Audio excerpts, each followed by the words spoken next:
Talk to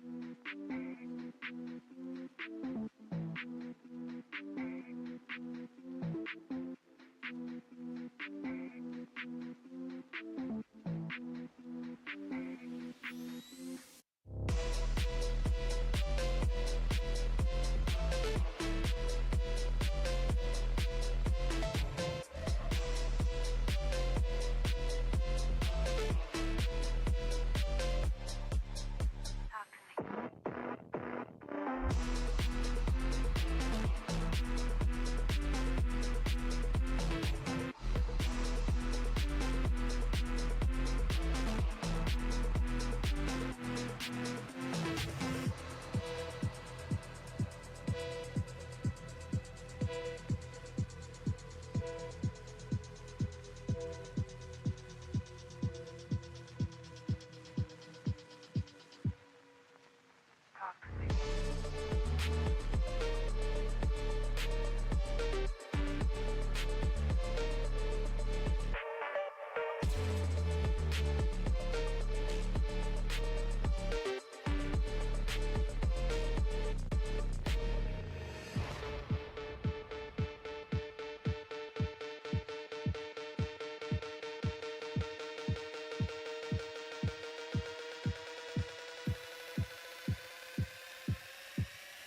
Talk to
me.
Hey, welcome back to Kart Chaser. This is Cup Karts North America 2024 Spring Nationals at Charlotte Motor Speedway in beautiful downtown Concord, North Carolina. We are getting ready to start with round one. It's going to be 10 laps long. Round one, the junior odd qualifiers will come out first, then the junior even qualifiers. At the conclusion of all the racing, Megan will meld everybody together, fold them together, and figure out how they're going to actually start the main events tomorrow. But junior class odd qualifiers are coming out in just a moment. After that, even qualifiers, then kid kart. Senior heavy will be split in two groups, odd and even. Then we'll have cadet, legends, senior light, odd and even, sportsman, masters, odd and even, and senior medium, odd and even. Then we'll have a short 10-minute break, and then we'll start round two. These are 10-lap sessions. This is real important. When Tony and I have been talking all day long about, this isn't so important, this isn't so important, all of a sudden I got pretty important during hot lap qualifying. This is real important now. This is round one. So this is going to dictate your starting position for round two. Right, Megan? Let me double check. No, it's a point system. It's a point system. Yeah, okay. The point system will dictate your starting position, though, not your finishing. So these heats we're running right now. Yep. Okay. So the heats are progressive. The feature is total points. Anyway, there's going to be a 10-lap race, and juniors are coming out, and they just hit the track. And we welcome you to Kart Chaser. If you're having any trouble seeing us right now or hearing us right now, then pay your $10 and They're not going to hear that for a month. Right, Tony? They're not going to hear it, though. Yeah. Oh, that's true. Yeah. Oh, well. So,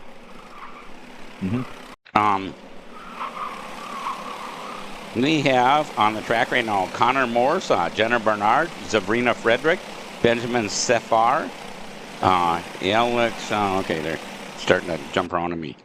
Anyway, we have a total of 36 in the class. We're going to get odd and even, so we should have about 18, I'm thinking. Isn't that half of 36? Yeah.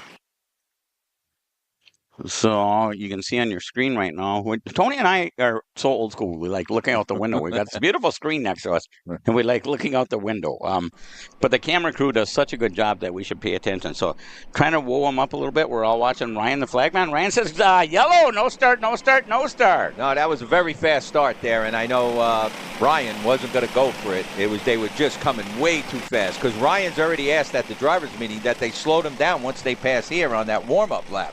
And he was hoping that they were going to come by not real slow, but slow enough. And reasonable. Once again, we said the pole sitter sets the pace. The outside pole sitter must stay equal or a little behind him. Cannot be out in front of him, otherwise that outside pole sitter is going to get penalized. So we'll try it again. This is the first time we're doing it this way, Dave, where they're using the full length of this makeshift straightaway. It'll go back once this first lap takes place.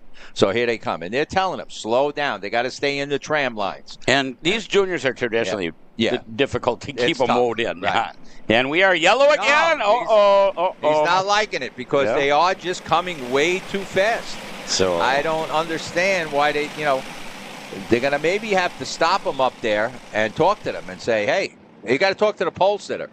And say, you got to slow it down. What's the big deal? And once again, this is the junior class, so they are pretty antsy. They're full of, vinegar. Well, I don't know. I think we're going to see a lot of it today because of the competition here.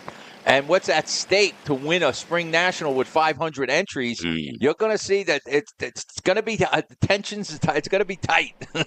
Now Ryan's mad. He's kind of banging the flags on hard. They're still coming at a pretty fast pace. They look like they're fast to me, too. Yeah, I don't know. But maybe he'll let it go. They're a little slow. No, the outside pole is trying to wore everybody up. He's begging them to because he wants to go green, green, green. Go, go, go. Hammer down, boys and girls. And it looks like the 75 has taken the lead. That's Eisen Malakut. And he was on the pole, I believe. Look like they make it through 1 and 2 equally clean. Yeah, Isaac Malakut, up front. Yep, Malakut up front. It was McMurray in second, but we'll have to, can you see? It looks like McMurray in second. We got to wait till they come a little bit closer. Side-by-side racing there. as they come around. McMurray's number 840. By the grid area. And the 75, Mal Hewitt out in front. And it looks like he's trying to pull away, and he is pulling away. So we'll pick it up this time as they come around and cross the stripe. Wow. So it is Carter McMurray. Yep, you're right. Second, Henry Taylor in third, Nathan Dupree in fourth, Anthony Lewis in fifth, Jacob Scheibele in sixth. So, I'll tell you, Isaac Malkiewicz, he's got something going there. He's got the setup just right. And I know I'm going to struggle with Carter McMurray. I'm going to call him Jamie sometime during the day here. I just see it happening now. Well, surprised to see Carter McMurray here, but this is a big race, and a win in this race would definitely, again, add to his resume. He's been doing real great at GoPro. I should say Trackhouse. And right now, running this is the most highly competitive series in 206 that you can find. And McMurray, he's not that close. He's got a way to go. Nathan Dupree in third now. Henry Taylor in fourth. Jacob Scheibele in fifth. Leighton Mole in sixth. Anthony Lewis in seventh. Carter Barkas in eighth. Peyton Warm in ninth. That's a good run there. And Mark Raymond out of Long Island. He's the guy from his father from Great Britain, and he's got the family watching over in Great Britain. Mark Raymond running in the top 10. So this kid just started racing, and to run in the top 10 with 500 entries, he is doing a real good job here. But, of course, we got a couple groups, right, Dave? Yes, sir. It's split in two groups, right. Odd and even. And your leader, Malkiewicz, he's about 8/10 last time, but he's probably going to be 9. He's almost 9/10 ahead of second place McMurray. Dupuy in third, Taylor fourth, Scheibele in fifth, Louise, Worm, Barkas, Moe, and Brown are your top 10. And you see them. I'm watching the track. And they, I'll tell Mal Hewitt, he's pulling them on the straightaway. He really is. He's getting away. He's got some speed. He's got this kart working. He's doing an excellent job out there. Here they went by the grid. Here they come. Up this short chute on this left-hander and then into the two right-handers that are coming up. And he has just pulled away. Your leader, number 75. Number 75, Isaac Malkiewicz. McMurray trying to keep pace with him, but number 840, McMurray in second. Henry Taylor in third. Dupree in fourth. Lewis in fifth. And Barkas in your top 6. Yeah, and actually McMurray in second place is fading back a little bit. Our Malkiewicz is actually pulling away. Malkiewicz has got that thing working, let me tell you. I mean, there's nobody near challenging him. We might have a race for second as Henry Taylor, if Dupree teams up with Taylor, they can catch McMurray. And if all three of them team up, they might be able to catch Malkiewicz, but he's on fire here today, let me tell you. And that's a good point. And Henry Taylor did turn purple last time, so he's running fast. Right. So Henry Taylor has the ability to push McMurray to get him up there, at least to get them in contention, to at least challenge Malkiewicz. Malkiewicz doing an excellent job. You see McMurray, the top. That's where the race is. It's the number 840 of McMurray, the 810 of Henry Taylor, the 669 of Nathan Dupree. Top 3, and the camera was on him. Here, you see the 840 now coming around this turn, and he's got Taylor right on his back bumper, and that's what they're going to have to do. And if they start teaming up like they are doing now, they're both on comp carts, it looks like. So maybe working as a team to catch up to your leader, Isaac Malkiewicz, number 75. 840 is in second. McMurray, 810. Henry Taylor in third. Nathan Dupree in the 669 in fourth. Anthony Lewis in the 183 in fifth. But look at this. Look at those two. Both comp cart drivers, I believe, and probably both out of Trackhouse. I know that's where McMurray always runs. I see him there with his dad and his grandpa. So doing a great job, but no way are they trying to they're not catching Isaac Malkiewicz, who is your leader. Now remember, we still got 2 more groups. One more group. Yep. So then they'll start adding the points and do all of that. 4 laps to go at this point. But Malkiewicz is definitely going to secure a good starting position right now, I can tell you, in the feature. But let's see what happens. We still have another heat after this. And like I said, another group in this class. And I'm surprised that McMurray and Taylor haven't teamed up a little more in order. And this is a drafting track, so you can make that up on that straightaway. But right now, McMurray is maybe finding his way around, and he pulls away a little bit from Taylor. Dupree in 4th, Barkas in 5th, Lewis in 6th, Warren in 7th, Leighton Mull in 8th, Shapley in 9th, and Jack Yerlin in 10th. So, so 3 to go that time by the stripe for your leader, Isaac Malkiewicz, followed by McMurray, Taylor, Dupuis, and Barkas are your top 5. You see, that's where the race is, though, for second place between McMurray, Taylor, and Dupree. That's where the race is. Right now, Malkiewicz got it out front, no challenge for his position. The race is for second place, but McMurray doing a good job of holding off Taylor and Dupree. And let's see what we got here. Now you see Henry Taylor in the 8-10 maybe closing in and looking for that 3rd place, trying to take it away from Taylor. Top 3, the 2nd, 3rd, and 4th drivers running close. Good racing by those 3. Malkiewicz out front, he's gone. Let's pick it up there. Let's watch these 3 drivers. Oh, what's McMurray have? Oh, number 10. Was that McMurray? No, that's number 10. I'm not sure who that is. 8-10. Oh, is it 8-10? Henry Taylor? Yeah, I guess so. If it is, he's got a bad number on there. Well. We'll catch up. We'll figure that out later. The numbers aren't matching our numbers here. Okay, white flag is out for your leader, Isaac Malkiewicz. Isaac Malkiewicz, 1 lap to go. He's 1.409 seconds ahead of Carter McMurray in 2nd place. McMurray in the 840, 810 Henry Taylor, Dupree in 4th, Anthony Lewis in 5th, Peyton Warren in 6th, Leighton Mull in 7th, Jacob Shapley in 8th, Hudson, Jack Erlin in 9th, and Muskan Sator in 10th. Those are your top 10 drivers, but the race is for 2nd, really. The number 10 that retired early is Carty Barkas, and he broke a rear bumper. That's why he retired early. I did see a bumper hanging a little bit, and that must have been him. Okay. And he's way back to 33rd Here they come. place now. There they go. There's a checkered flag. Your race winner, Isaac Malkiewicz, followed by Henry Taylor, takes 2nd. Well, I was going to say that battle for 2nd really picked up right at the end there, and Henry Taylor set it up right and got the run on McMurray and took that 2nd place. McMurray settles for 3rd. Dupree in 4th. Peyton Worm in 5th. And in 6th, it was Anthony Lewis. So your top 6 drivers, and Lewis was up a position but dropped back to 6th. Peyton Worm has moved up 4 positions to get into that 5th slot.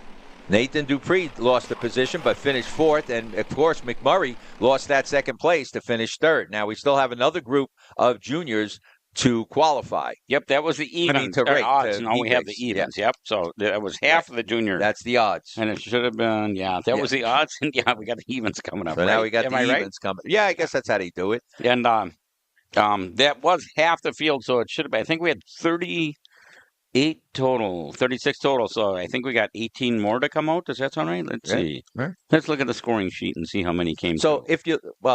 Oh, I'm sorry. No, we had all 36 out there, so we got another 36 coming up.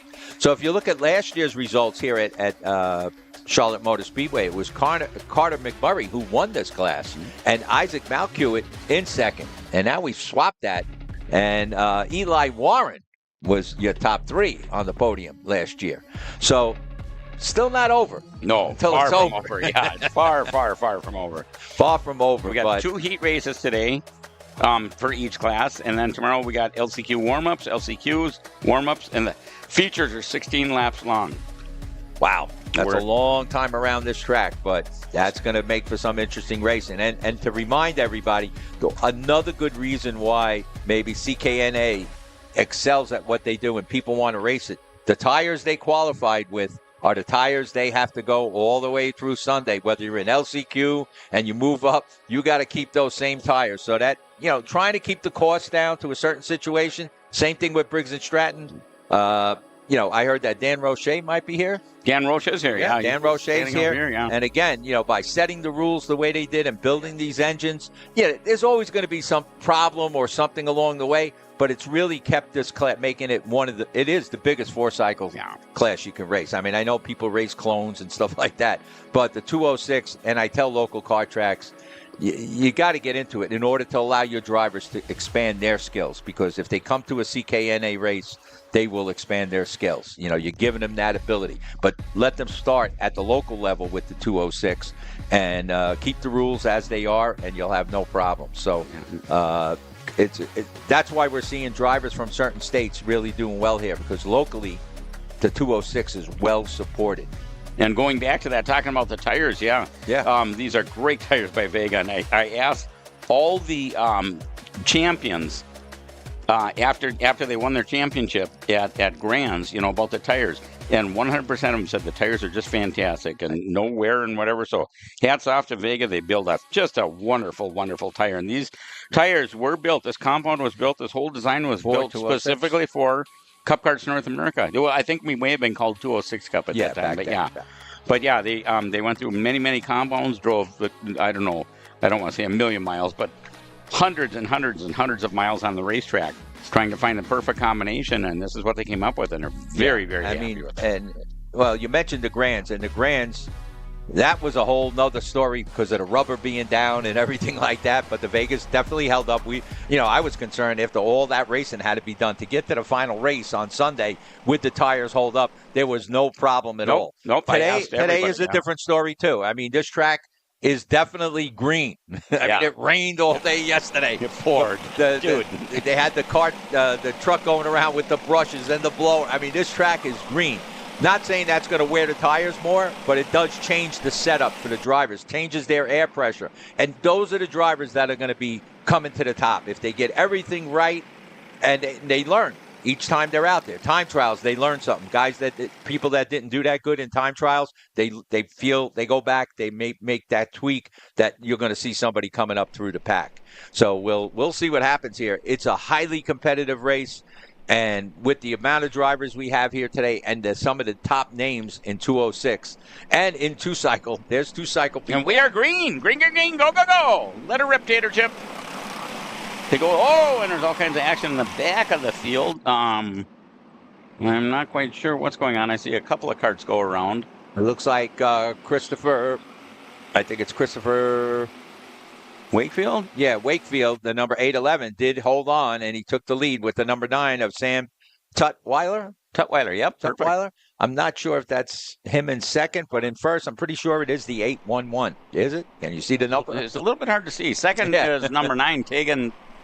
That wouldn't be Tegan Schneider. We got a battle for second. Yeah, okay. Yeah, we got a battle for second there, and we got a new second-place driver, and let's see if he puts the challenge on your leader as they come around here, and we can pick them up right in front of the tower. 811, you're right. That's 811 leading 92 now. J.J. O'Neill in second. Sam Tutwiler drops to third. Braden Dumont in fourth. Oliver Paludo in fifth. And Paulie D. Hart out of Oakland Valley Raceway, one of their top drivers there, champion, cart number 116, Paulie D. Hart, up into the sixth position. We'll see what happens. Well, let's see if the 811 of Christopher Wakefield can hold him off. He did turn purple that lap, so he is running, but he might be catching a little push from J.J. O'Neill. Back in seventh place, 865, Brady Shad. He won't stay back there for too much longer. Brady Shad's always on the move. One of your top drivers, right? Number 865. Yeah. And here we go. Watch them as they come down by the start-finish line. And, of course, Christopher Wakefield on that Saudi cart out and in second. J.J. O'Neill, Sam Tutwiler in third. Brandon Dumont in fourth. Oliver Paludo in fifth. And Brady Shad has moved up to sixth. He's gained 2 positions since the start of the race. And look at the top 3. Top 4, 5. Here they come down by the grid area. But there is a battle going on for first between Wakefield and J.J. O'Neill. Yeah. Definitely a battle there. And sitting Sam right Tutwiler, there in third is Tutwiler. Tutwiler may be watching. Let's see what these two people do. Do they get into it? And I'll just drive by. But right now the top three start to pull away a little bit from your fourth place driver. And that's Brandon Dumont, who might be in trouble as the number 3 of Brady Shad starts to put pressure. Paulie D. Hart moved in up a position to 6. Oliver Paludo drops to 7. Cade Jaeger in 8th. Lucas Trek in 9th. And Holden Harder in your Holden Harder top right, running in 10th.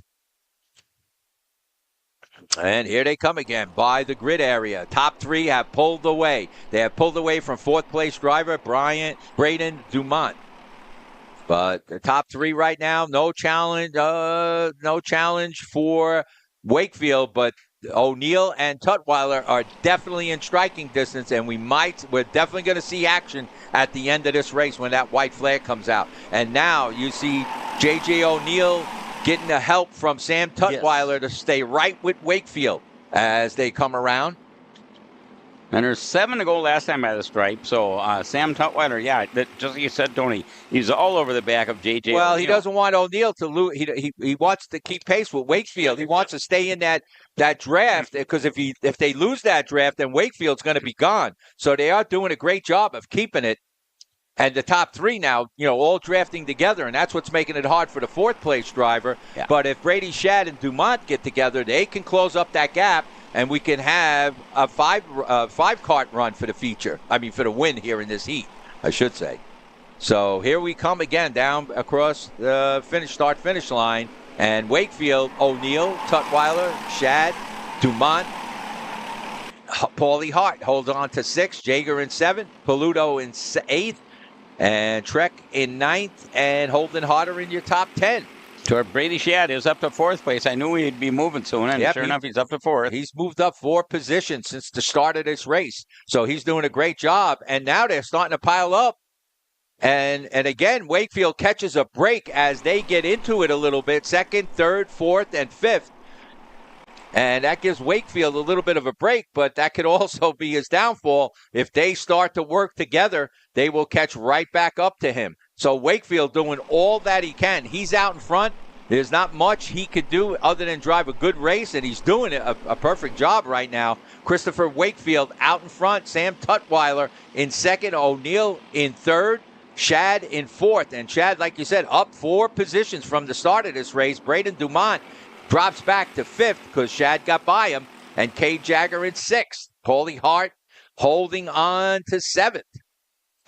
And here we go. We're seeing that is 865. That is Brady Shad looking for that position, and I believe he got it. Nice clean pass there. Oh, somebody slides out. Almost got into the marbles. I think that was 64, Shad, maybe. I don't know. Whatever. Maybe Shad, it was Shad. But he lost 2 spots or more. Yes, he got into the marbles, and then he was looking for help from somebody, but he didn't get it that time around. So let's see.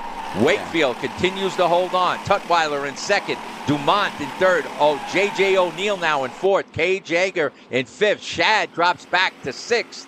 Paulie Hart still holding on to 7. Holden Harder in 8th. Lucas Trek in 9th. And Talon Laney in the top 10. Cade Jaeger back in 5th place. He's gained 12 spots since he started. Cade Jaeger. Wow.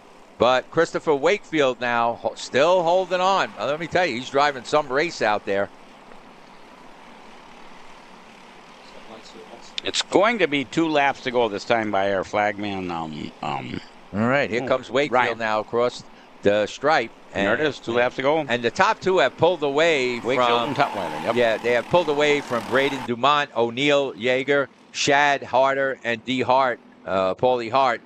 Cade Jaeger, who gained 12 spots, did turn purple that time by 2, so he's still he's hard. fast, but he just got he got out into the marbles, and that's what hurt him. No, we got somebody spun out. Yeah, it's going to be the white flag. Oh, wait a minute. We got a challenge for first.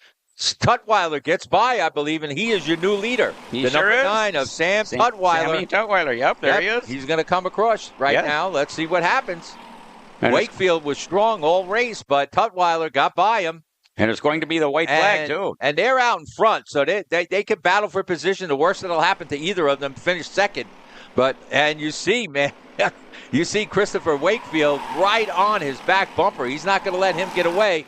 Wakefield looking to move on the inside there, but just couldn't make it as Wakefield holding on to that second place. And, man, Tutwiler doing the best he can. There goes Wakefield on the outside, but he'll duck back in. But Wakefield again, he's got to watch. He don't get caught up in those marbles, but he's trying to get a run on him. That's what he's trying to do, and he's doing it. He pulls right next to him. Here they come. He's got the inside on this corner now. It's Tutwiler still holding on, and now Wakefield gets by. Yep. So Wakefield comes back into the lead. What a battle we're having here. This is what I said. All of these races here today are going to be top-notch, a lot of competition. And you see Tutwiler on the inside. And it's Wakefield. Wow, what a great Wakefield finish. just got it. Tutwiler, great job, finished up in second. Dumont in third. Cade Jagger in fourth. J.J. O'Neill in fifth. Brady Shad in sixth. Holden Harder in seventh. Lucas Trek in eighth. Talon Laney in ninth. Sebastian Day in 10th.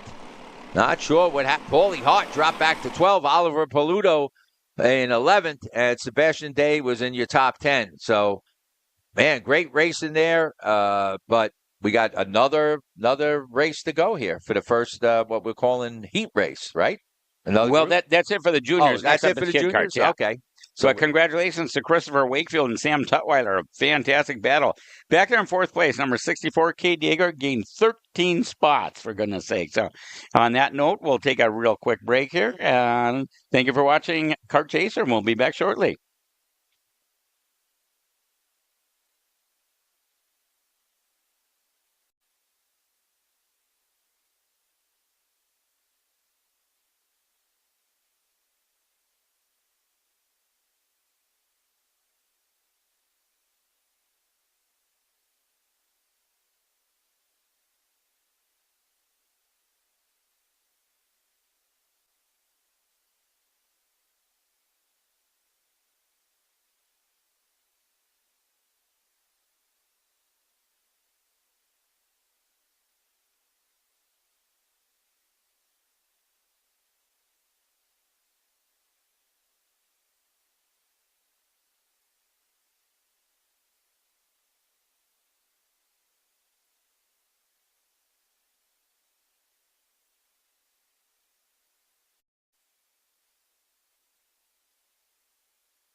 Alive.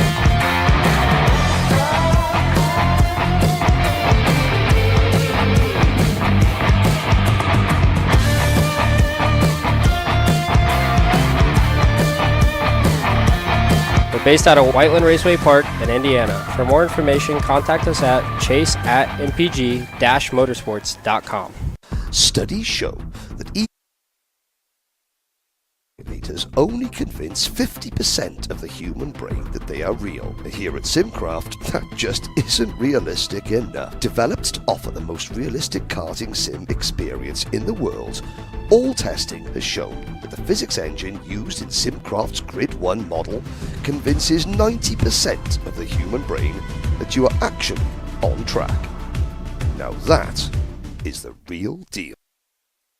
We're at a commercial break.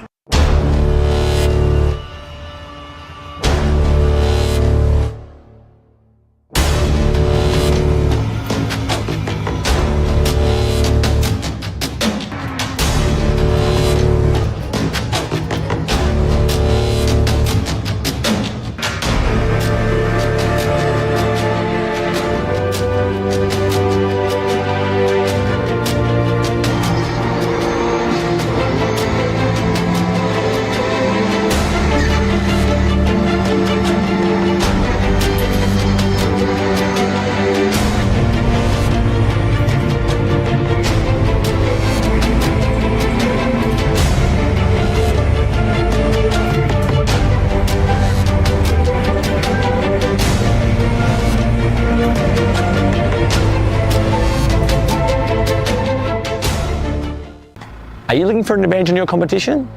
Well, Car Class has done the hard work for you. We've travelled to your racetracks to give you the inside knowledge. So what does Car Class offer? We've got drone footage that captures the racing lines, visual markers for your braking points, acceleration zones, and the best overtake opportunities on your racetrack, pedal cam to show you where to brake and when to accelerate, and 360-degree footage to make sure you don't miss any parts on the racetrack. We've covered 13 racetracks in the United States. And Australia, you're up next. So visit kartclass.com to get your track information.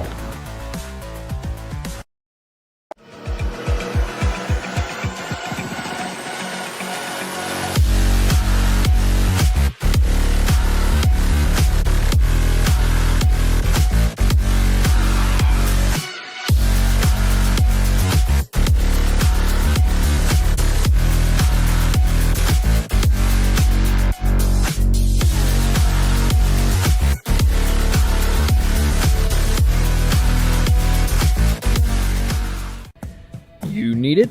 We got it. At Kart Heat Parts, we are your complete online aftermarket kart part superstore. From chains to bearings to bumpers and components, we've got it in stock and ready to ship straight to your door from our base in Ontario, Canada. Check us out online at karteparts.ca.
Here at MPG Motorsports, our main goal is to provide the best pathway to professional motorsports for our entire team, drivers and mechanics alike.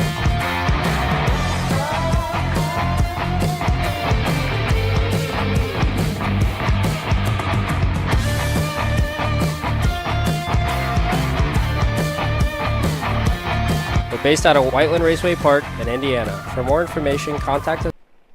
And here we are back live at Charlotte Motor Speedway, and this is the kid karts, and there they go. They just got the green flag. Green, green, green, go, go, go. And we're going to see how they do here. Once again, they're all running the identical same engines. Everybody running this weekend has the identical same engines. The Same Briggs tires. 206, yep, same tires, everything. Just these kid karts, and the kids are restricted. They have a different slide. different in the slide, carburetor. yeah, small. That only allows so much air and fuel. Exactly. And as they progress, that air and fuel hole gets bigger and bigger until it gets to the it's just like, full open.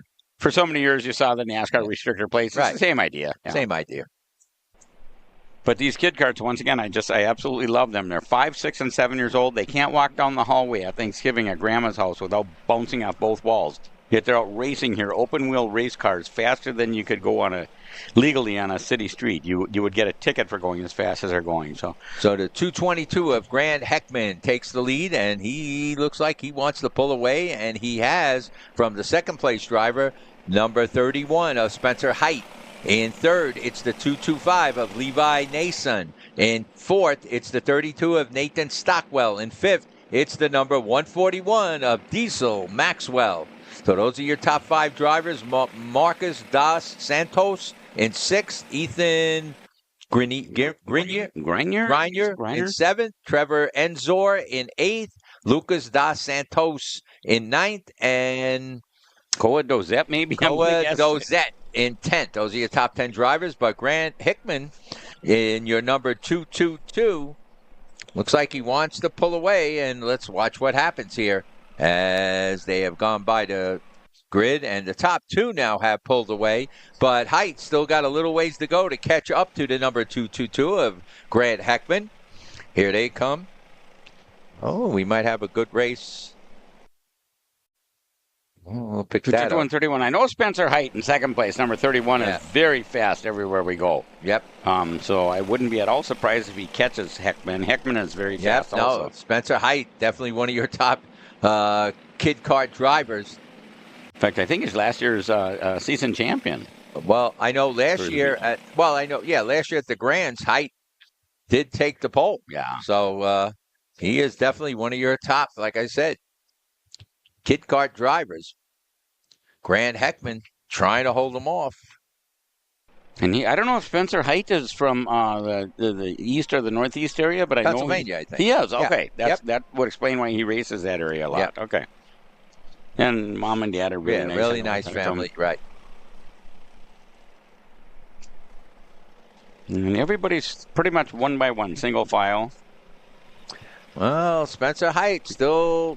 He is definitely catching. He's trying to get a run on him now as they come by the stripe. And he has closed up the gap. That's definite. So Spencer Height is right there. Could be a battle for third between Levi Nason and Nathan Stockwell. Kart number 225, Levi Nason, and the 32 of Nathan Stockwell. And there's a race going on there. And right now the race is for first and the race is for third. 225, Levi Nason. Doing a good job there in third place. And you see Spencer Height. Wow, what happened here? Oh, I thought Height was going to get him because Heckman went so wide on that turn.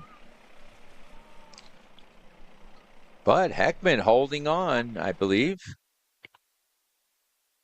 And you see Levi Nason trying to hold on to that third place as Nathan Stockwell starts to close in on that. And it goes to number... And Spencer Height looking on the left side again. Grant Heckman is still leading, but Spencer looking on the left side. Cannot get up enough ahead of steam to get around Heckman, but it's... what do we got for laps left? About 6 laps to go that time by the stripe. So yeah, but Spencer is definitely, like I'm saying, feeling out the waters here to see where maybe he can get him. And you see him going inside, outside. Now, on this turn, you see how high up Heckman is, but he's able to hold it when he comes down. And Height, there goes Height again on the lower inside. But Heckman able to hold it. Let's see. Here they come.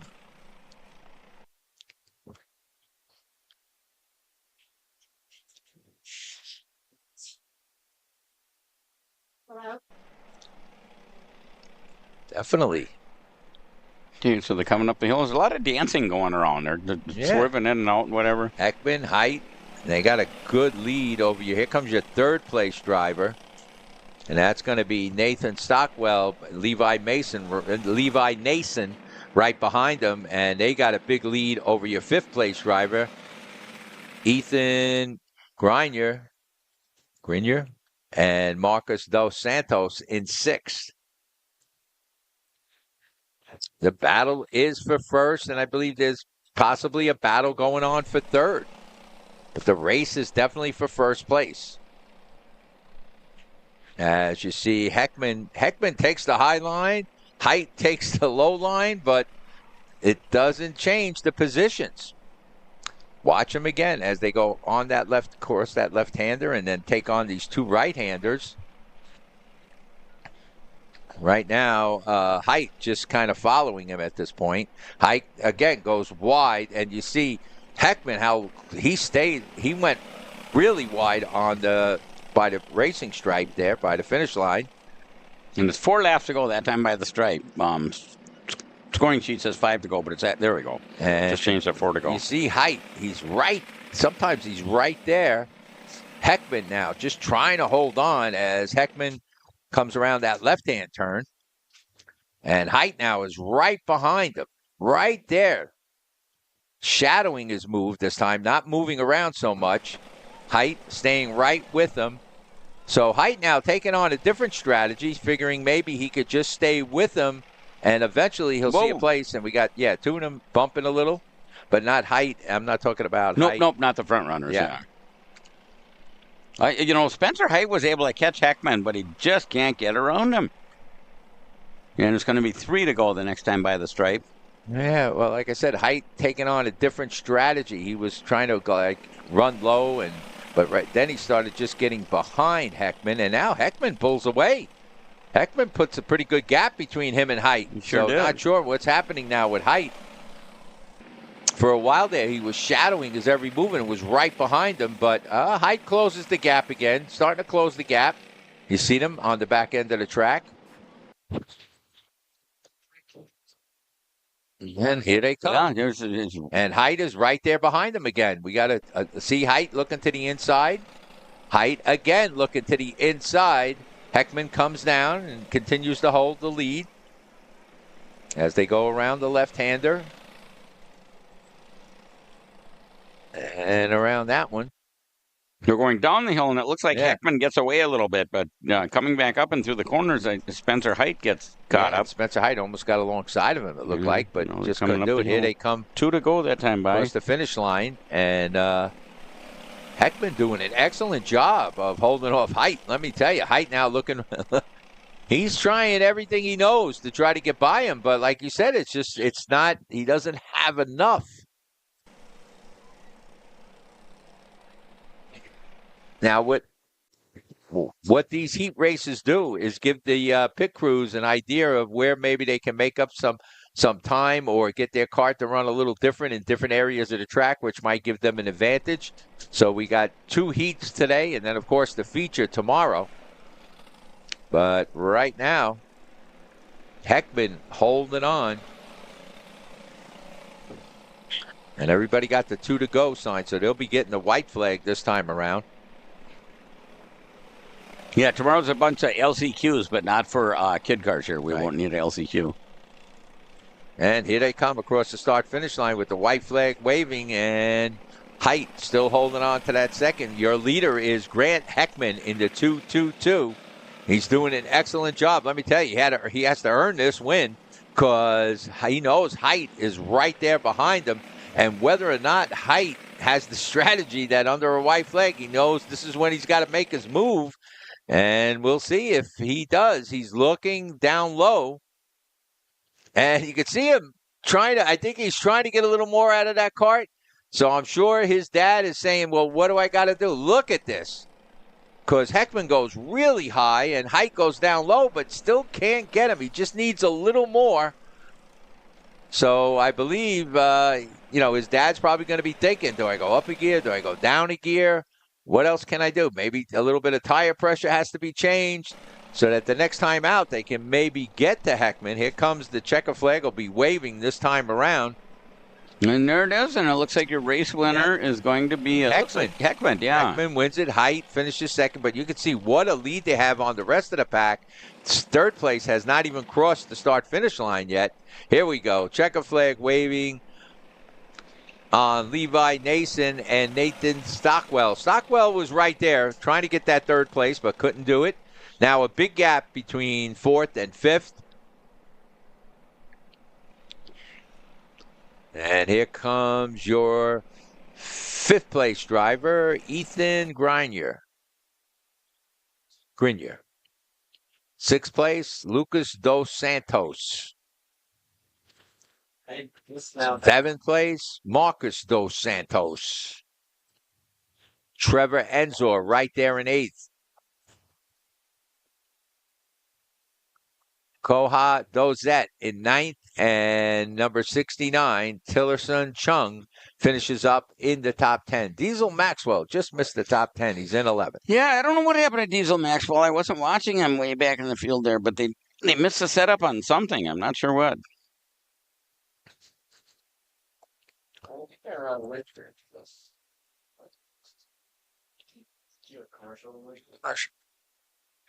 Okay, so we're going to take a short break, and we'll be back with Kart Chaser. Make sure you stay on. We're at a commercial break.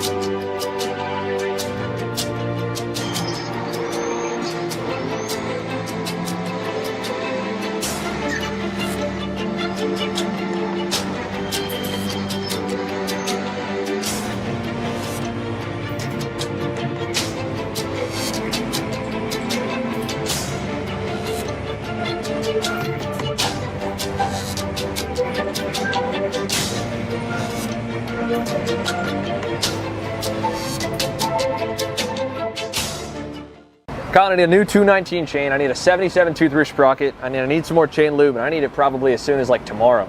Mm-hmm. Dude, are you even listening? Like, we need this to run this weekend. Want anything else? What do you mean? I already got it in the Kart on Acceleration Kart Racing's online store, bro. All orders over $200 get free shipping. Oh, throw in a set of tires. Done. Everything you need, all in one place and shipped to your door for free on orders of $200 or more. Exclusions apply. Shop AKR.com.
Dave, we're back. All right, we're back here with Kart Chaser, Charlotte Motor Speedway, the America's home for racing, that's for sure. CKNA's 2024 Spring Nationals right here at Charlotte Motor Speedway. Stock Heavy is up. One of your highly competitive. All of them are highly competitive. I shouldn't just pick out one or two classes.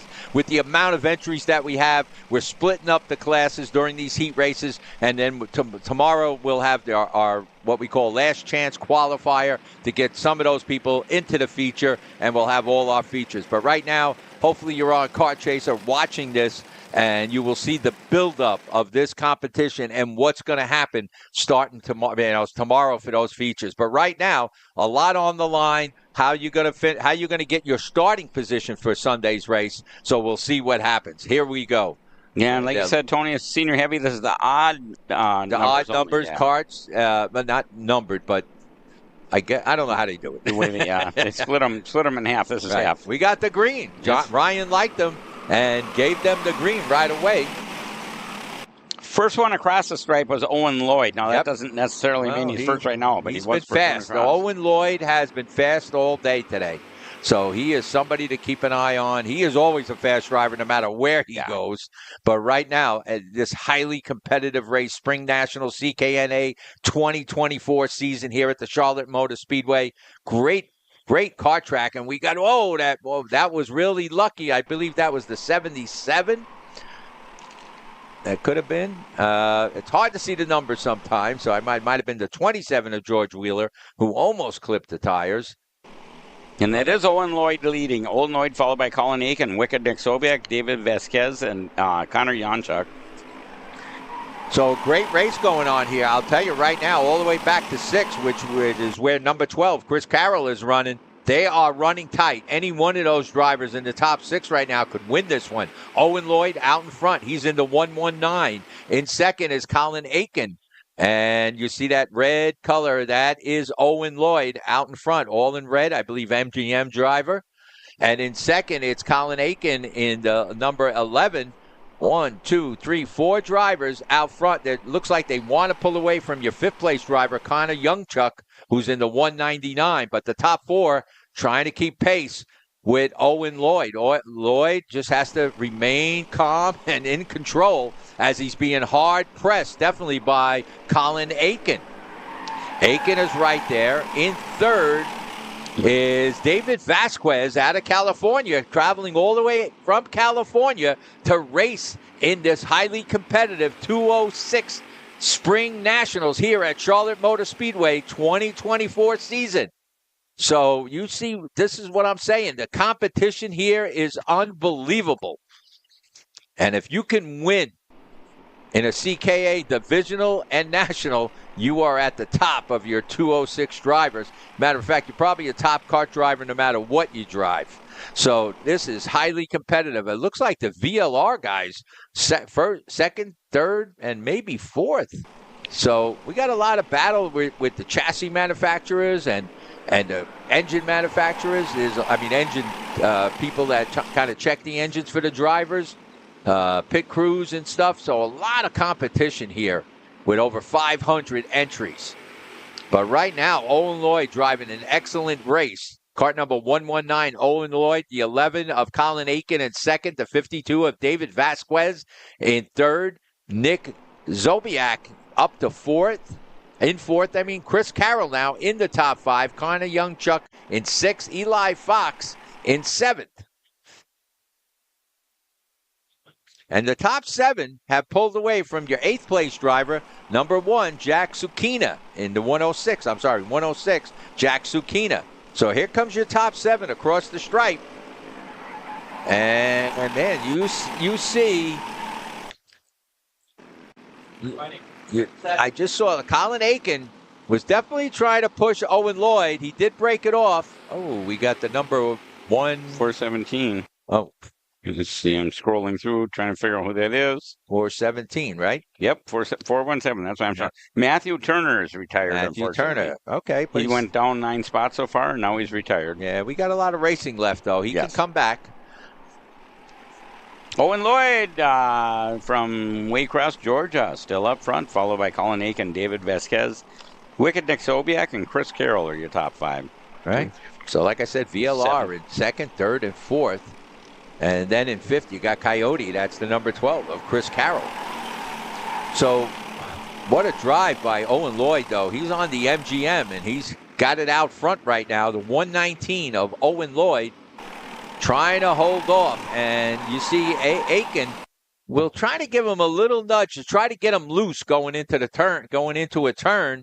But Lloyd, who is a seasoned driver, excellent driver, knows how to handle that. He knows how to not worry about this guy's going to try to push me out.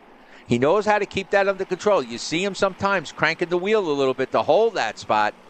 So nothing's changed right now, but 1, 2, 3, 4, 5, 6, 7. The top 7 drivers are running bumper to bumper. Here they come. Down the main straightaway and across the start-finish line. And Owen Lloyd this time had a little bit of space between him and Aiken, and therefore did not have to worry about taking that turn one. He was very smooth going into that. I still see a little bit of water patch out there, but definitely not affecting the drivers. And at this point, everybody's on slicks, that's for sure. Your leader, Owen Lloyd. And now the top two look like they want to pull away. Well, if Aiken starts to push Owen Lloyd, they will get away from the VLR drivers of Vasquez and, what is that? Third place is Vasquez. Yes. Vasquez, so you got Aiken, Vasquez. I'm not sure if Nick is on a VLR. I don't know if you know, Dave. I think he does run a VLR, okay, so you got, see the 3 VLR drivers are right there, second, third, and fourth. And then it looks like you got Comp Kart in fifth, and in fifth is definitely Coyote, number 12, Chris Carroll. Connor Youngchuck in sixth, Eli Fox in seventh, Jack Sukina in eighth. Owen Lloyd driving an excellent race here in this heat race.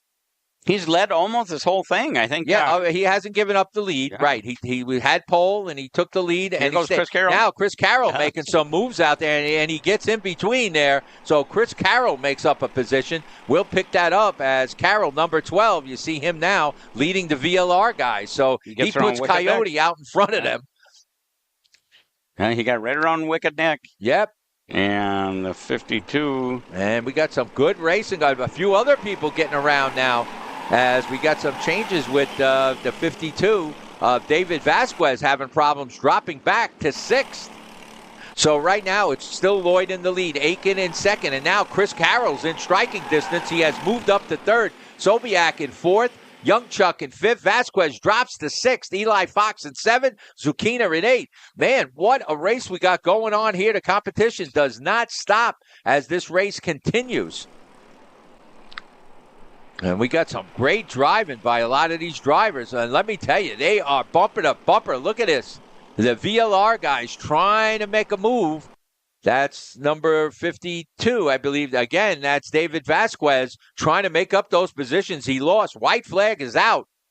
So next round, let's see if Owen Lloyd can hold it. He's been in the lead since the beginning. And I believe Owen Lloyd doing a great job on his MGM out there, holding that lead, holding off all the rest of the Carters. This is a big class. Here's Owen Lloyd in that red. He looks back. He hunkers up on the wheel. And look at Aiken. And Aiken now makes the move. He waited for that white flag lap, and he looks back. The VLO driver looks back, but Owen Lloyd is not going to give it up that easy. No. Owen Lloyd on the outside, but just can't do it. Now he's right on his back bumper. He's going to see if he can get him. No, he can't stay that close. Oh, not sure what happened to Lloyd there. Maybe Lloyd trying to get a run on him. Lloyd looking on the inside. Yeah, and it's going to be a drag race. It's going to be a drag race. There's photo finish. I think it's Owen Lloyd. And I believe Owen Lloyd. What a drive. No, Colin Aiken. They gave it to Colin Aiken right at the end there. I thought Lloyd had it, but Aiken drove an excellent race here to take the win right on the last lap. Unbelievable. That was what you call a photo finish. Yeah, that was a photo finish. We're both sitting here, and we both thought the other one. We thought Lloyd won. Yeah, I thought Lloyd won, but he just missed it. So Lloyd finishes up in second, Chris Carroll in third, Nick Sobiak in fourth, Connor Youngchuck in fifth, David Vasquez never recovered from that sixth spot, Eli Fox in seventh, Jack Sukina in eighth, George Wheeler in ninth, William Walls in the top 10. Man, Jake Hivlow, who's one of the top Maryland drivers, finishes up in 11th. And we're going to go to commercial break, and we'll be right back after commercial. Now,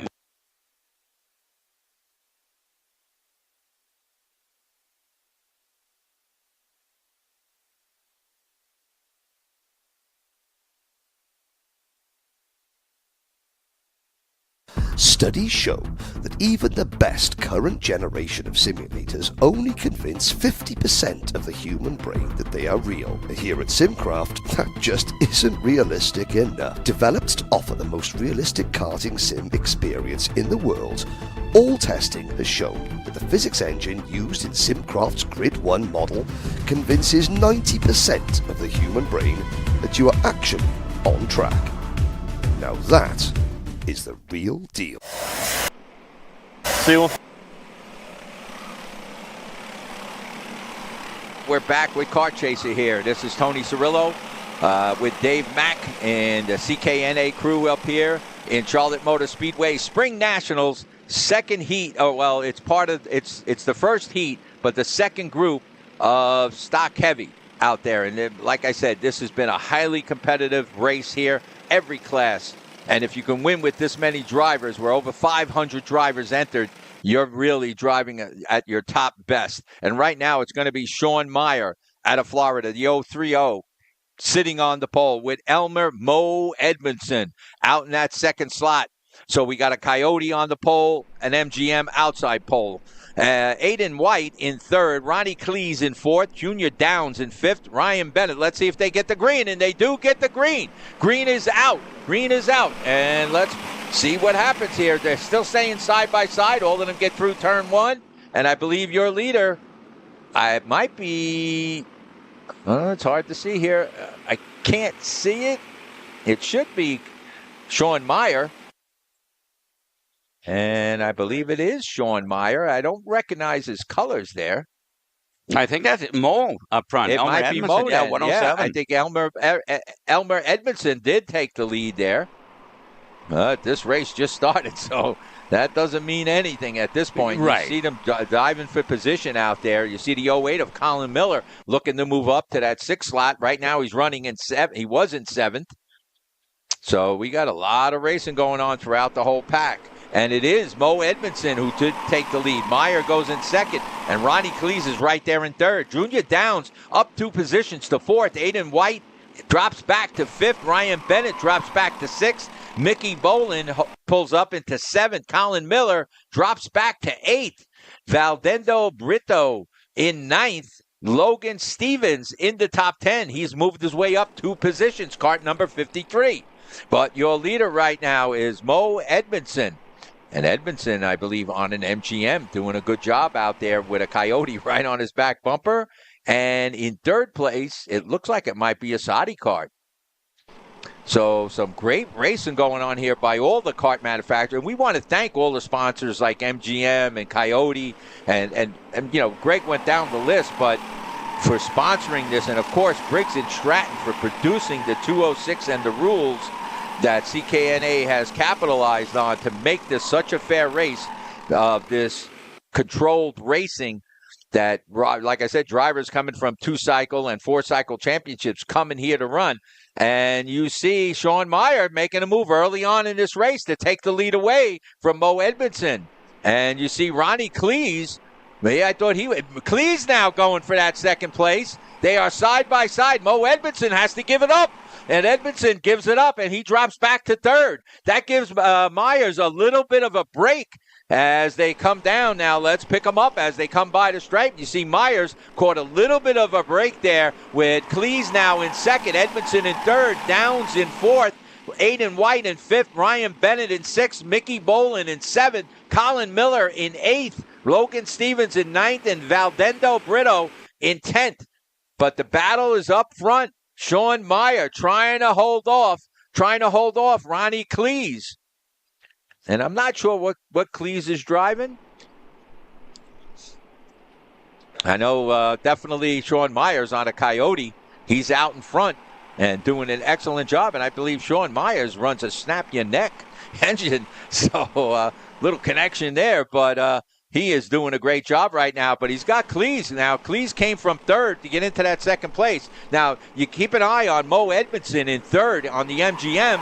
He's maybe just laying back right now. He's trying to figure out where's the best place. Where should I make a move? Can I get a run on them? What's going to happen? Yeah, definitely Mo is no slouch. Yeah, Mo is no slouch. He's a whole lot to watch out for. Yeah. So Junior Downs up into that fourth place. Aiden White drops back to fifth. Ryan Bennett drops to sixth. Mickey Bolin moves up a position to seventh. Colin Miller in eighth. Logan Stevens in ninth. And Bryce Downs now up 3 positions, gets up into the top 10. But let's pick it up back at the lead. And Meyer doing a great job, but he is being hard-pressed. Look, any one of these 3 drivers right now, you could drop a blanket on them. Any one of these 3 drivers can win this. Here they come. Mo looking on the inside. Oh, and there goes Cleese. Cleese, what a move. And there goes Mo. Mo's going to go with him. Yes. But wait a minute. Myers comes right back. So this is what I'm saying. This is the type of racing you're going to see here. Good, clean driving by these 3 drivers, staying close. Cleese made an excellent move. Cleese catches a break as Mo Edmondson and Coyote driver Sean Meyer not get into it, but start battling for that second position. And Mo had it there for a short time, but Myers came right back. Myers a former champion, Mo a champion. Cleese I'm not that familiar with. I'm not sure where he's from. The 107 just spun out. Not sure. Mo just spun out. Oh, that was Mo Edmondson. Oh, man, what a tough break. I'm not quite sure what brought that on, but wow. It could be a little slippery out there. The track is green, that's for sure. It got washed down plenty of times, rubbed down, scratched, everything. So it's a pretty clean track. It's a very smooth track, but that could have been a problem there. So Ronnie Cleese holds on. Looks like Junior Downs pulled up into second. Elmer Edmondson dropped back all the way to 16th. So keep an eye on 107. He'll definitely come back. Maybe not in there. He'll make up some positions maybe in this race, but he'll come back as this is only the first heat. So Ronnie Cleese holding on to the lead. Junior Downs in second. Sean Meyer in third. Aiden White in fourth.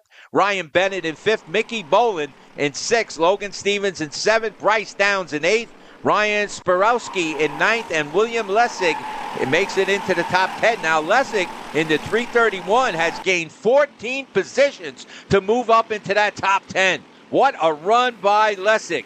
Kart number 331. But your leader is number 7, Ronnie Cleese. Cleese doing an excellent job. Here he comes. Look at Ronnie Cleese in that orange and white kart, and he's got a big lead over the number 122 of Junior Downs. Aiden White in third. Sean Meyer has dropped back to fourth. Ryan Bennett in fifth. And here comes Cleese, kart number 7, coming around those right-hand turns. And then he'll come down the short straight here at the start-finish line. You see Ryan twirling those flags. He gets the 2 laps remaining. And Cleese got a pretty good lead over Downs. But Downs, Aiden White, and Sean Meyer battling for that second position. Ryan Bennett in 5th, Mickey Bolin in 6th, Logan Stevens in 7th, Bryce Downs in 8th, William Lessig now up 15 positions, up to 9th, cart number 331. William Lessig doing a great job. Ryan Sporowski drops back to 10th. What a drive by William Lessig. He's doing a great job out there. But right now, your leader is Cleese holding the lead, doing a great job. Ronnie Cleese. And I'm not familiar with Ronnie, but definitely he is a good driver. And here he comes. He's going to get the white flag, no problem. Junior Downs in 2nd, doing a great job, up 4 positions. Aiden White in 3rd. Sean Meyer drops back to 4th. Well, he dropped back to 4th a while ago. Ryan Bennett in 5th. Logan Stevens in 6th. Mickey Bolin in 7th. Bryce Downs in 8th. William Lessig in 9th. You got to give this guy credit. The 331 of William Lessig coming from way back, 15 positions up into 9th. Ryan Sporowski in 10th. So now Meyer's starting to put the pressure on. They're all putting the pressure on that third, on Junior Downs, I believe, trying to get by. And meanwhile, that gives Cleese the break, and he's gone. Cleese is gone. He'll come across, checkered flag, no problem. Let's watch that for second place. Junior Downs trying to, and Downs will get second, no problem. Aiden White holds on to 3rd. Myers has to settle for 4th. Ryan Bennett in 5th. Close racing with those drivers. Coming across the line right now, William Lessig had to hold on to that 9th place as Ryan Sporowski gave him a good run in 10th. What a drive by the 331 of William Lessig. Coming from, like I said, back 15 positions to get up in tonight. But it is Ronnie Cleese now, your winner in this heat. Junior Downs finishes up in 2nd. Tough break for Mo Edmondson, but keep an eye on him. He'll be back. He's not going to give that up. We still got another heat race and then a feature tomorrow. Yeah, that's definitely not the shape of what's going to happen in the future by any chance. Yeah.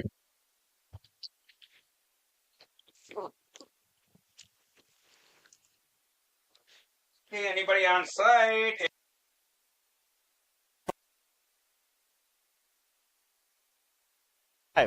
Well, you're going to need some more gear than just your helmet. Why don't you go to shopakr.com. They got their inventory online, and they'll ship it the same day if you order before 5:30 p.m. Eastern. They got shoes? Yep. Gloves? Yep. Rib protectors? Got those too. Can they make me go fast? No. Here at Acceleration Kart Racing, we've got everything you need to get on track. What happens next? Well, that's on you. Check us out online at shopakr.com. Here at MP.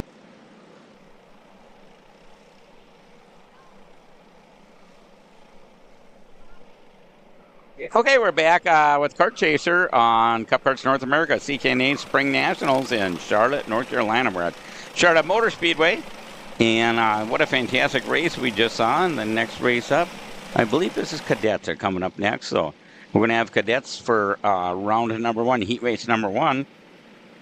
And they're just warming up, going around the track one time. Let's see who's entered in this cadet class. Oh, we got Parker Stewart. Yeah. Number 22, little Parker Stewart. He's not only a kart racer, but he's a running racer, and he recently ran a 5K, missed the cutoff. And here we go. We got a special right now. ShopAKR.com, and we did not get a start. ShopAKR.com. Use code SPRING10, 10% off. So make sure you take full advantage at Acceleration Karting. And also free shipping for orders over $200 right now with that code. If you take a picture of it and you get it on your phone. So shopakr.com. All right, we thank AKR for sponsoring the Kart Chaser and this race here at Charlotte Motor Speedway, America's home for racing. But let me tell you, there's a lot of racing going on this weekend with over 500 entries. The CKNA Spring Nationals for 2024. This is what it's all about. We got Dave Mack here in the tower with Tony Cirillo. And what a great day we got. I mean, yesterday was a total rainstorm, freezing weather. And here we are sitting with nice white clouds and sunny. and it's actually warming up very I was good. going to say, it's getting hot in the broadcast booth here, Tony. Yesterday was the opposite problem. Yellow, no start. Ryan doesn't like him, and he wants to send him around again. So I believe we have Harrison Bell on the pole, number 44.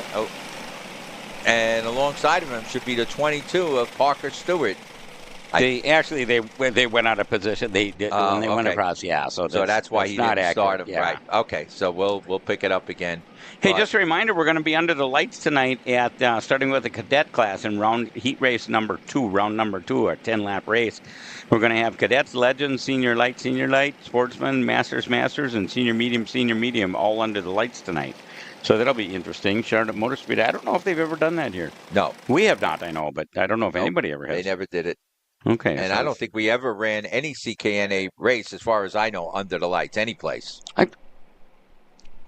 can't remember. I'm thinking we did, but I don't know why. Because we used to have a club track that we did that all the time. There might something in the original series, the North series, possibly. But I'm saying at any of the big races, nationals, I don't remember. Definitely not a national. Running under lights, right? So this is very special. We're watching Ryan. He says, green, go, hammer down, boys and girls. And they look like they go into turn 1 okay, and hopefully they come out of turn 1 okay. Parker Stewart and Logan McCluskey. And you see how fast these karts are going, even though they're the junior class. I mean, cadet. Cadet, yeah. Cadet. I'm sorry, cadet class. And the cadet class is years 8 to 10 years old. Could you imagine? 8 to 10 years old. And look at how they drive. Your youngest driver could be at 8, and your oldest driver is 10. Yeah, and I'm starting to say Parker Stewart, one of your front runners, he ran a 5K recently, missed the cutoff and ran a 10K, set a new state record. I think he's from South Carolina. I'm pretty sure Parker's from South Carolina. And we got a battle, though, but right now it's Parker Stewart holding on to the lead with the number 904 of Ryder Thompson in second, Logan McCluskey in third, Elam Stoner in fourth, Hayden Lawson. There we go, Gary Lawson's son moving up. He's up into fifth. Camden Clay in sixth, Ryan Rowlands in seventh, Liam Four in eighth, Christian Damanides in ninth, and Austin Taylor in your top 10. So let's keep an eye on the top drivers here, and let's see what happens.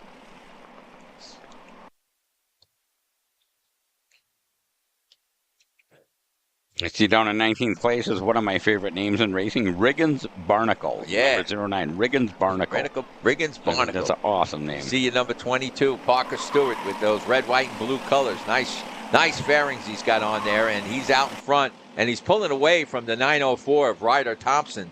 So Stewart getting the job done very early on in this race, pulling away. And let's see where second place there. Thompson in second. And Thompson definitely keeping pace with him.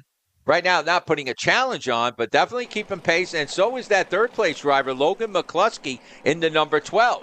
So we could have a battle going on between those three.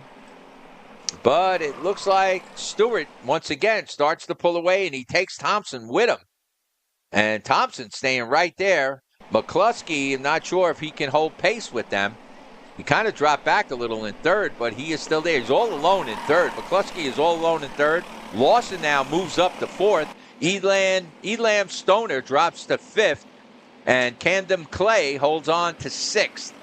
In seventh, Liam Four moves up 4 positions to get that 7th place. Ryan Rowlands in 8th, and Christian Damanides drops back to 9th. Austin Taylor holds on to 10th. So some good racing going on. Let's see if Parker Stewart now, he's being pressed by Thompson. He's going to have to earn this win as they come around. Thompson right there in second. Those red, white, and blue colors out in the lead. That is Parker Stewart doing a good job. But Thompson is keeping pace with him. And Thompson is right there with him as they come out of that, coming down the straightaway here across the start-finish line. And you can see how good these drivers are. 8 to 10 years old, doing an excellent job being under pressure and not cracking from that pressure to keep driving the way they're driving. No problem, especially Stewart, who's the guy out in front. He has no place better to go but he could be hard pressed by that second place driver, which is Thompson, and Thompson is going to make him earn that first place, if not take it away from him. So a good race between these two as they pull away from your third place driver, Logan McCluskey, number 2. He's driving that number 2 kart. And that Ryder Thompson in second place right behind Parker Stewart did turn purple last time by, so he's fast. Putting the pressure on. That's what I'm saying. Ryder has been putting the pressure on, but Stewart has been driving a cool, calm, collected race and holding on, and sometimes he pulls away. Like right now, he has put a good gap between him and Thompson. Not sure what happened to Thompson. Oh, he's lost a lot of ground there now. Not sure what happened. And the black flag is on that driver, and he could cause another problem because he wasn't sure where to go when he received that black flag. Could be, I'm not sure what happened, but he did get pulled off now. And it's a tough break for number 44. You got that, Dave? It looks like that number 44, he's sitting on the side of his cart, sitting on the fairing. Yep. And I'm just scrolling through. You're trying to stall here, Tony, until I find it. Parker Stewart still in the lead with Thompson not in a close second anymore. Thompson has broken off the chase. McCluskey in third, Lawson in fourth, Clay in fifth, four in sixth, Stoner in seventh, Rollins in eighth, Damanitas in ninth, and Austin Taylor holding on to that 10th spot, has not moved off a 10th. But Parker Stewart now got an easier drive here now that Ryder Thompson has broken off the chase. Not sure what happened there. So Stewart, definitely no problem. No challenge for that first place position. No challenge for that second place position. They kind of run spread out. Third place, let's pick it up and see what's happening in third with number 1, Logan McCluskey.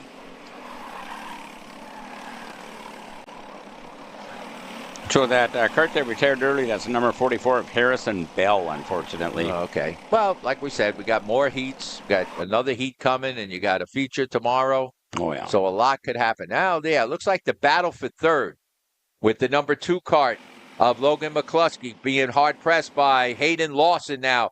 And Lawson up to fourth. Camden Clay in fifth. Those 3 drivers looking for that third-place position. None of them close to Ryder Thompson, who's running in second, and Parker Stewart out in front with no problem. So a good race now. I would say a race for third is on between Logan McCluskey, Hayden Lawson, and Camden Clay. And they're getting the 2 laps remaining. And there's your leader again. He is doing an excellent job. Red, white, and blue. He is doing it. Stewart doing a great job out there in front. But here is the battle. Third, fourth, and fifth. Third place is Logan McCluskey in the number 2. Hayden Lawson in the number 10. Camden Clay in the number 9. That's where the race is on the track. Ryder Thompson in a no challenge position second. So no problem there. But that's where the race is. Kart number 2 trying to hold on. Kart number 2, Logan McCluskey. That's where the race is for third place. Hayden Lawson right there. They're getting the 2 laps remaining. Camden Clay in fifth. But the battle is for third place with number 2 holding on. McCluskey, Lawson in fourth, and Clay in fifth. They're going. There they go. The top second, third, third, fourth, and fifth. That's where the race is right now. Everybody, those 3 drivers, and hopefully McCluskey's trying to hold on to that third place. But Lawson and Clay are right there, and that's where the battle is. First place, Parker Stewart gets the white flag, no problem. Ryder Thompson all alone in second, no problem. The battle is for third. Logan McCluskey, Lawson, and Clay. And let's see what's going on here. Here they come. Those 3 drivers, that's where the race is for third place. There's your winner right now. Going to be your winner. Kart number 22, Parker Stewart, in that red, white, and blue kart. He is your leader, kart number 22. But there is the battle for third between Logan McCluskey and number 2, number 10, Hayden Lawson, and number 9, Clay. Here they come. Checker flag is out. So Parker Stewart wins it, no problem. Ryder Thomas, no problem in second. McCluskey holds on to third. Hayden Lawson holds on to fourth. Camden Clay gets fifth. Liam 4 in sixth. Elam Stoner, 7th. Kristen Damanides in 8th. Ryan Rollins in 9th. And Austin Taylor held on to 10th for this complete race. Ruben Greer in 11th. And Jackson Brewster in 12th. So congratulations to Parker Stewart and Dad Doug, I know, was on site. And way to go, Parker Stewart. Good win in the first heat race. Next up, we're going to have our Legends class. Legends. Okay, right now we're going to go to commercial break at Kart Chaser, and we'll be back with Legends. Brandon, why are there all these charges for just over $200 from Acceleration Kart Racing's website? That's because AKR gives you free shipping on orders of $200 or more within the continental US. Okay, but I thought you were just getting a pair of gloves. That's what, $70? But if I'm getting a new pair of gloves, I might as well get a new pair of shoes to match.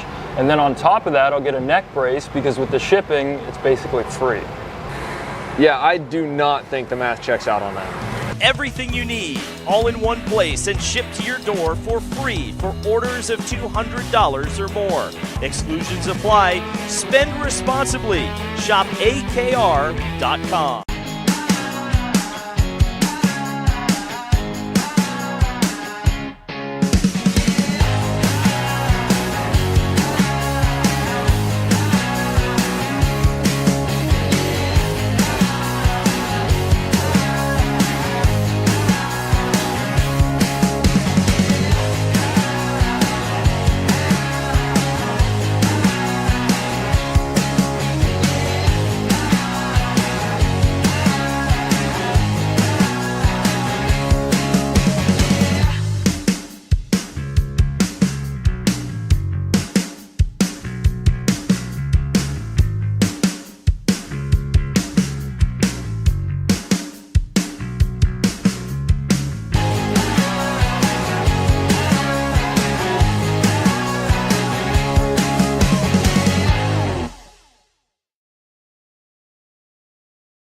I'm David Serra, 18-time Australian karting champion, and we're launching Kart Class. Kart Class is an advanced digital training program that suits a driver who's just starting out in the sport, all the way to the driver looking to win a national championship. In this program, you're going to be learning about how to find the ideal racing line and what an apex is, braking and throttle markers, wet weather racing lines, and how to overtake other competitors. We target how to brake in the wet weather, and we look on the mental side of kart racing as well with our mental skills coach. At the completion of this program, you'll be lighting up purple sectors in qualifying, know when to defend on the opening laps, and how to pressure your opposition into mistakes. We teach you the tools to be resilient and how to get in the right frame of mind before a race. We look to complete the whole package by getting a strong mindset, a driving style to suit all conditions, strategizing your race, and getting the last 1% from your team. We'll teach you how to win the final lap of a race, drive in the wet like Max Verstappen, and creating the perfect bubble for yourself to mentally be in the zone. To find out more, click the link below.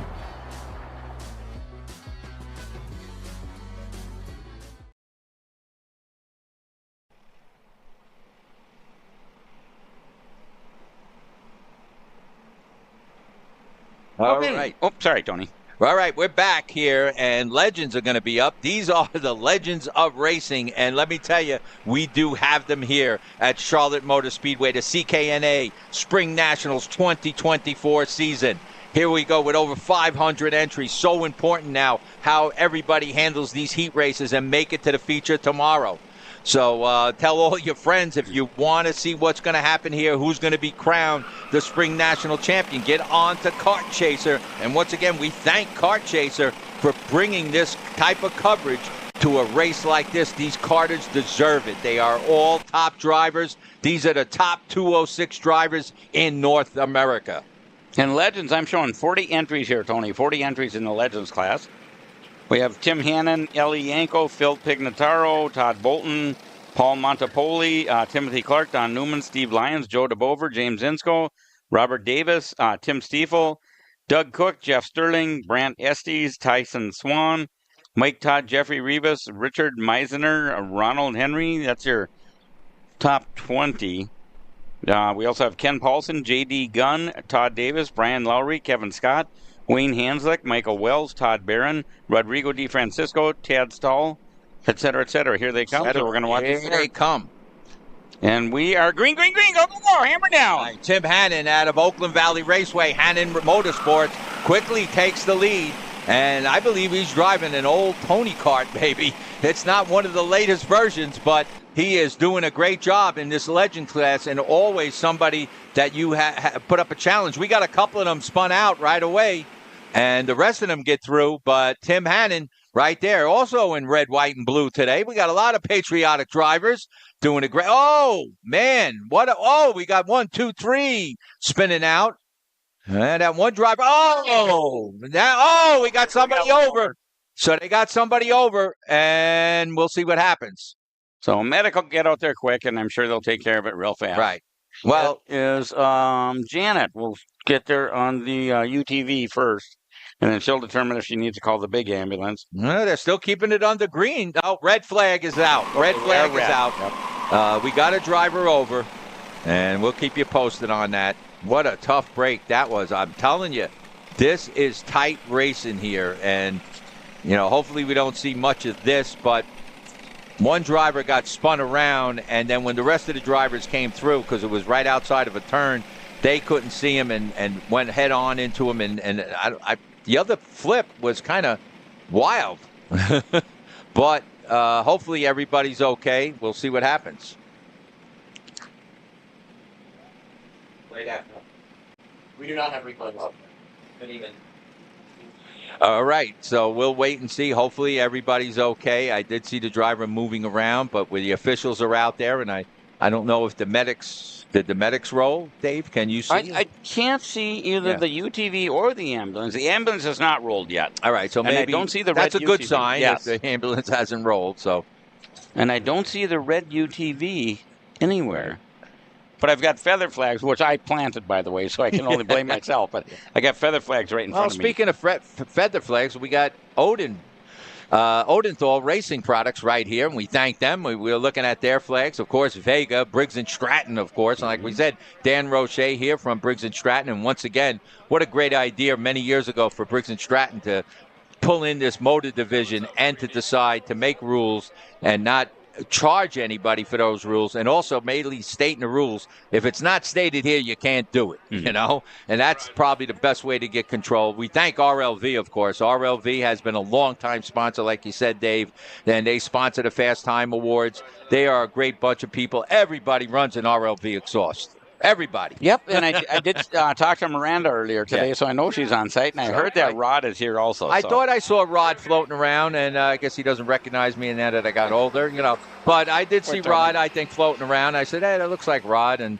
I've been out there to Santa Maria for one of their big races, and Rod and his brother taking care of me when I went out there, so it was really nice. And my kids had a good time. They were little kids at the time. Oh, it was a while ago then, because I know your kids. Yeah, it was a while ago, a long time ago. I think if Chris was 12, 13 years old, I don't know.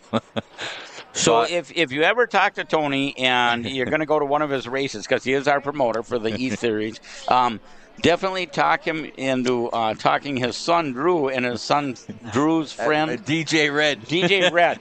I'll tell you, this dude is just a riot on a motorcycle. He brought it. I can't remember where we were, but he brought it with. Yeah. And he was doing stunt riding. Jersey.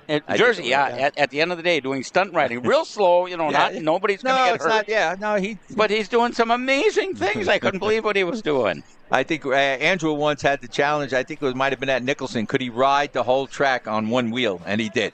and Andrew did? Or Andrew did. No, Andrew and DJ Ray go back with stunt riding for a long time. In fact, Andrew kind of retired from that, and you were telling me he was a stunt rider for some music video. Yeah, he did a video superstar. for Lorde. That's her name. Lorde? Okay. And she sang the song Teams. Okay. And Andrew did the stunt riding for that. And, stunt rider for 2 days, and he was in it for like 10 seconds, maybe. Yeah. That's the way but we all know it was him. So, and driver's right off waving to everybody. So we're glad to see that. I'm not sure what this other incident is. It looks like we had like 2 or 3 incidents. Yeah, look, they're pushing another cart back, But anyway, we talk about the Northeast Series, and like I'm offering the challenge to all karters, whether you're in the Northeast or not, and we're calling it the East Coast Series, that you might want to make that first race May 3rd to the 5th at the Baltimore-Washington International Airport. All right, we're going to go to commercial. We'll be right back, and hopefully you'll see some good racing. Bye.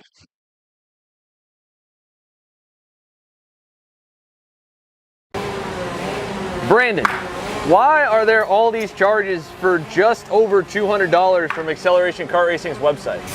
That's because AKR gives you free shipping on orders of $200 or more within the continental US. Okay, but I thought you were just getting a pair of gloves. That's what, 70 bucks? But if I'm getting a new pair of gloves, I might as well get a new pair of shoes to match. And then on top of that, I'll get a neck brace because with the shipping, it's basically free. Yeah, I do not think the math checks out on that. Everything you need, all in one place and shipped to your door for free for orders of $200 or more. Exclusions apply. Spend responsibly. Shop AKR.com.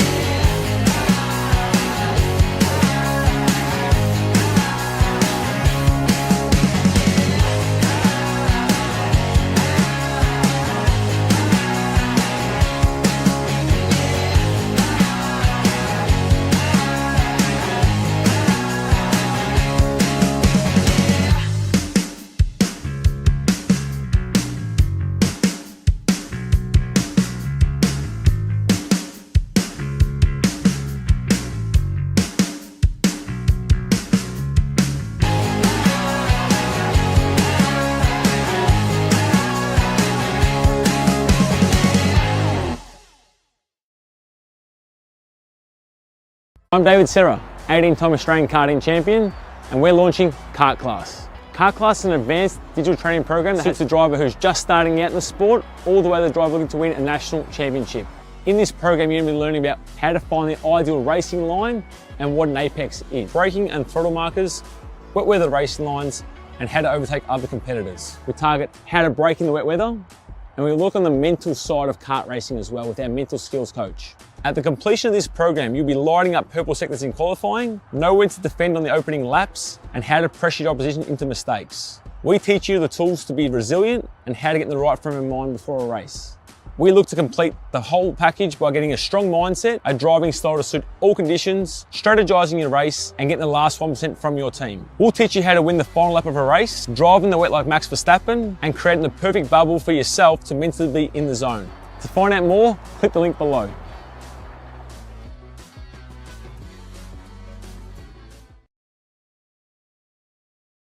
I represent Target Distributing. We are a company that was originally formed in the late 50s as Michiana Midget Motors. In the late 90s, Norm DeBoover purchased the company from the original owner and formed Target Distributing. At that point, they started importing some product from overseas to provide the racers a quality product at kind of better pricing, something that people in the U.S. couldn't match because of the volumes. We're an importer for EK Chain, the sole importer on the karting side.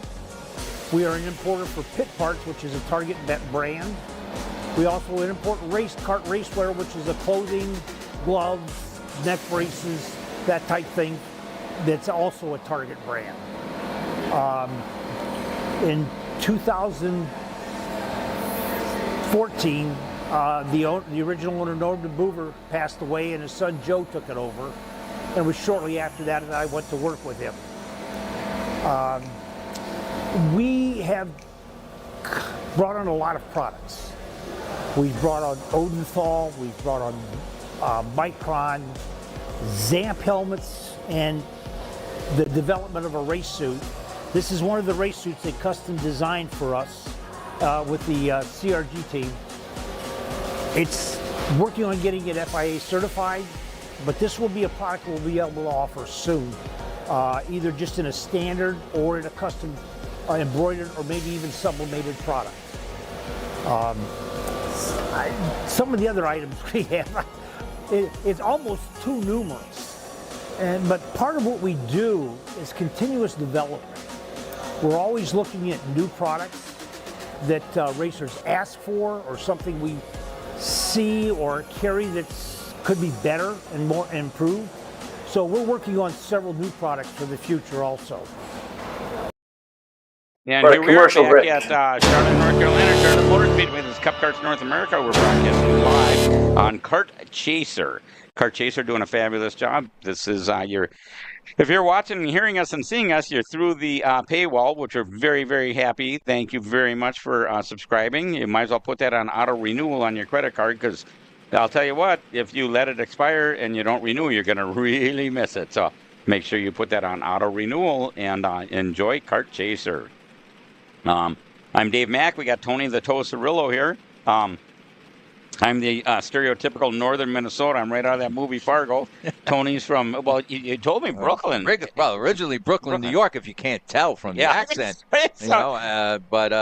Brooklyn, New York. And so we make a fantastic team. We right. sound like the two most misfits you've ever heard in your life. Well, that's what makes it. And I'm proud of it. Yeah. So I'm very happy to be working with Tony. I said, I could be the name butcher, and I need you to back me up on that one. But I'm very happy to be working with you, Tony. Thanks for coming out. Yeah, and Kart Chaser, all the cameras and everything are doing a fine job. Unbelievable. This is, like I said, what Carter's needed for a long time, and so happy that Kart Chaser came along, Xander, and doing this for the Carters. And Trevor. And Trevor. Well, but I'm saying Xander started the company, right? And Trevor. Oh, okay. I didn't know that. So, yeah, great. I didn't Thank either. you, Trevor. And Trevor's right here with us, so I appreciate it. He's been really a big help. And just getting used to this stuff is not easy for us old-timers. and just to keep everybody updated, all the drivers were okay in those wrecks. We're just restarting. Okay. It takes a long time. When you throw a red flag, it takes a long time to get restarted. Well, you got to make sure everybody's green is out, Dave. Green, go. All right, so Tim Hannon, once again, now, when you do that restart sometimes, drivers know how you're going to make your move, and it's hard to keep the lead. But Tim Hannon out of Hannon Motorsports out of Oakland Valley Raceway, where one of our East Coast Nationals will be this year up at Oakland Valley in September. So keep an eye on the CKNA schedule. And that is a traditional kart track, as I mentioned earlier. That track, some of the design came from Lynn Haddock, who's a legend in karting. If you don't know the name Lynn Haddock, Google it, and you'll see a tremendous amount of information about him. So let's pick it up here. You see the number 22 making some moves back there. And there's a lot of karts out there. And this is a one heat. Everybody's at one. We're not going to split this up. We're going to put all 40 karts out there at one time. So where you finish in this one is going to be important. And then you have one more heat after this before we get to the features on Sunday. But Tim Hannon right now doing an excellent job of holding that lead. And it looks like the top two are starting to pull away from the rest of the pack. In that second place is Ellie Yanko from Ontario. So Tim Hannon, Ellie Yanko, Todd Bolton, J.D. Gunn, and Phil Pignataro. So watch out, folks. These people are going to go on a run here. Yep, and I'm telling you, I'm happy to see J.D. Gunn, man, running at a spring national like this with this amount of karters, doing a great job for Target Distributing and CRG Karts. J.D. Gunn, great guy when you talk to him, and doing a great job here today. Eli Yanko holding on to second, but just can't seem to catch Tim Hannon. Oh, wait a minute. Now, the 470 of Eli Yanko from Canada putting the push on Tim Hannon. Tim Hannon. Bolton runs in third. Pigmatero. Now, you talk about a seasoned racer, a legend. Phil Pigmatero has raced, like I said, everything, 2-cycle, 4-cycle. He's been around. He's from Long Island originally, and he raced locally. Him and his dad, both of them champions. Unbelievable. He's raced in other countries, and I think, like I told you, he went to Utah this year, and there was a race. Salt Lake City, maybe. I'm not sure. Looks like Todd Bolton gets up to second place, so Todd Bolton gets around. Wow, that's unbelievable, because Ella Yanko was pressuring Tim, but number 22 now is in second, Todd Bolton. Ellie drops back to third, but you got to give Tim Hannon credit holding on to that lead. Here they go, the top three, and it looks like they have pulled away. The fourth place driver, Phil Pigmatero, unless he gets help, he's out there all alone. Doug Cook in fifth, Don Newman in sixth. J.D. Gunn drops back to seventh. Joe DeBover, now both of them out of Target Distributing in seventh and eighth, and Stephen Lyons in ninth, and Tyson Swan. Wow, he's a vintage driver, I believe. Tyson Swan running in that 10th position. And I'm saying some of these vintage guys should get into this legend class because the vintage engines, if you can't find parts for them anymore or parts for the kart, this is the place to come. Run legends. Yeah, absolutely. We'd welcome any yeah, no, and I'm seeing, what's his name? Swanson. What did I say? Yeah, Swan. I mean, Tyson Swan. He is definitely a four-cycle legends guy, and it's great to see him here at this 206, and he should tell his buddies because this is where the competition is. I know Steve Lofton, he's also a big four-cycle legends guy. He ran 206 for a while, but haven't seen him in a short while. Look at this battle for first. Oh, man, Tim Hannon and it was Bolton that took the lead, but Hannon came back and took it away from Bolton. They are running bumper to bumper. This is a tight race between the top three, and you see Bolton now looking behind him. He wants to see where Eli Yanko is, but Phil Pigmatero, if he closes in, it'll be a four-way battle. But right now, it looks like Bolton's getting smart, and he's pushing Tim Hannon so they can get away from Eli Yanko and then just do battle between the two of them. And Hannon doing an excellent job of holding on to that lead. Look at this race. These are legends of karting. Hannon and Bolton, bumper to bumper. And no. Tim Hannon is just cool as a cucumber. He stays cool. He drives vintage NASCARs. He goes up ice racing. This guy is all over doing all kinds of motorsports. But what he told me is 206 is real racing, he said. It is real racing, and it's the best racing he has ever done. So another compliment for 206. And talking about these people that run vintage karts, this might be the place for you. Come to 206 Legends. Hey, Tony, I'm looking down here, down the list a little bit. Down in 12th place is Dr. Todd Barron, number 11. Well, he's in 12th place, but he gained 19 spots so far. Okay, well, remember, he had problems, and he was bouncing all over the track there for a while. And we said keep an eye on him. But on this new Mach 1 kart that he's importing from Germany, he's got to get used to it. He's got to get the setup right. Sure. But again, we thank him. We thank Todd and his brother for bringing helping us get Kart Chaser here. Meanwhile, the battle for first continues, and Tim Hannon in the red, white, and blue OVK Oakland Valley Raceway Park. He's got that on his back. He is the owner of Oakland Valley Raceway Park, and that's our third race in the series, in the East Series. And he actually lives on the property. I mean, he is totally invested in it. He has a house right there on the property, and he has a nice camping place for people with a pond and stuff. So we do let people know that. And it's close, very close to the Lego Park. So if people want to get there early and take their kids to the Lego Park, he is right near there. So anyway, top three. And now it looks like Pigmatero, right? Pigmatero has gotten by Ellie, and I said keep an eye on Pigmatero. He is a top driver, 2-cycle, 4-cycle. He's done it all. He's been all around, and right now he is in third. Top three, any one of these three can win it. You can go from first to third in the blink of an eye when they run this close. Look at how close they're running. That is the number 0 of Tim Hannon, the 22 of Bolton, the number 105 of Phil Pigmatero, Eli Yanko in 4th, Don Newman in 5th, Doug Cook in 6th. But the top three have pulled away. And Eli Yanko was putting a challenge on there for a while. Now Eli Yanko's in trouble back here. He's losing positions. So there's a good race going on for 4th, and I believe Newman and Cook, I think, got by him. So right now we got a race for first, and we did have a race for 4th. We'll pick that up when they come by the stripe again. But you're watching the top three, and then you see 4, 5, and 6 running close. But they're not catching Phil Pigmatero. White flag is out. White flag is out. So you got Hannon in the lead, Bolton in 2nd, Pigmatero in 3rd. Newman has moved up to 4th. Like I said, Cook in 5th. Eli Yanko in 6th, but that battle continues. So we got a battle for first and a battle for 4th. But look at this battle for first. And you see Bolton. Don't count Bolton out, let me tell you. And now he's trying to, that's what he's got to do. He's got to push Hannon a little bit so they can get away from Pigmatero because, there he goes. Bolton makes the move. But, and Pigmatero, just what I said. Keep an eye on Pigmatero, and Pigmatero takes the lead. Oh, man, never count Phil out. And Phil didn't. He just waited for that. And, man, Bolton didn't make the push quick enough. And Pigmatero gets the win. What a run by Phil Pigmatero, kart number 105. Bolton ends up in second. Hannon, who had the lead most of the race, gets third. Don Newman secures fourth. Cook gets fifth.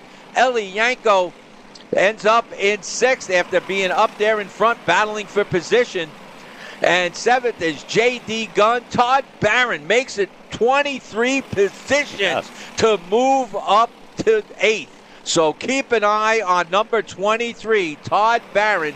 He is the guy. He is, I guess, getting that Mach 1 in shape and figuring out what he's got to do. And in ninth, keep an eye on the number 5 of Tim Stiefel, a long-time racer, Gold Cup. And here at CKNA, he's running ninth. Steve Lyons in the top 10. But what a run by Phil Pigmatero, coming up 4 positions to get the win. Bolton did a great job. He got second.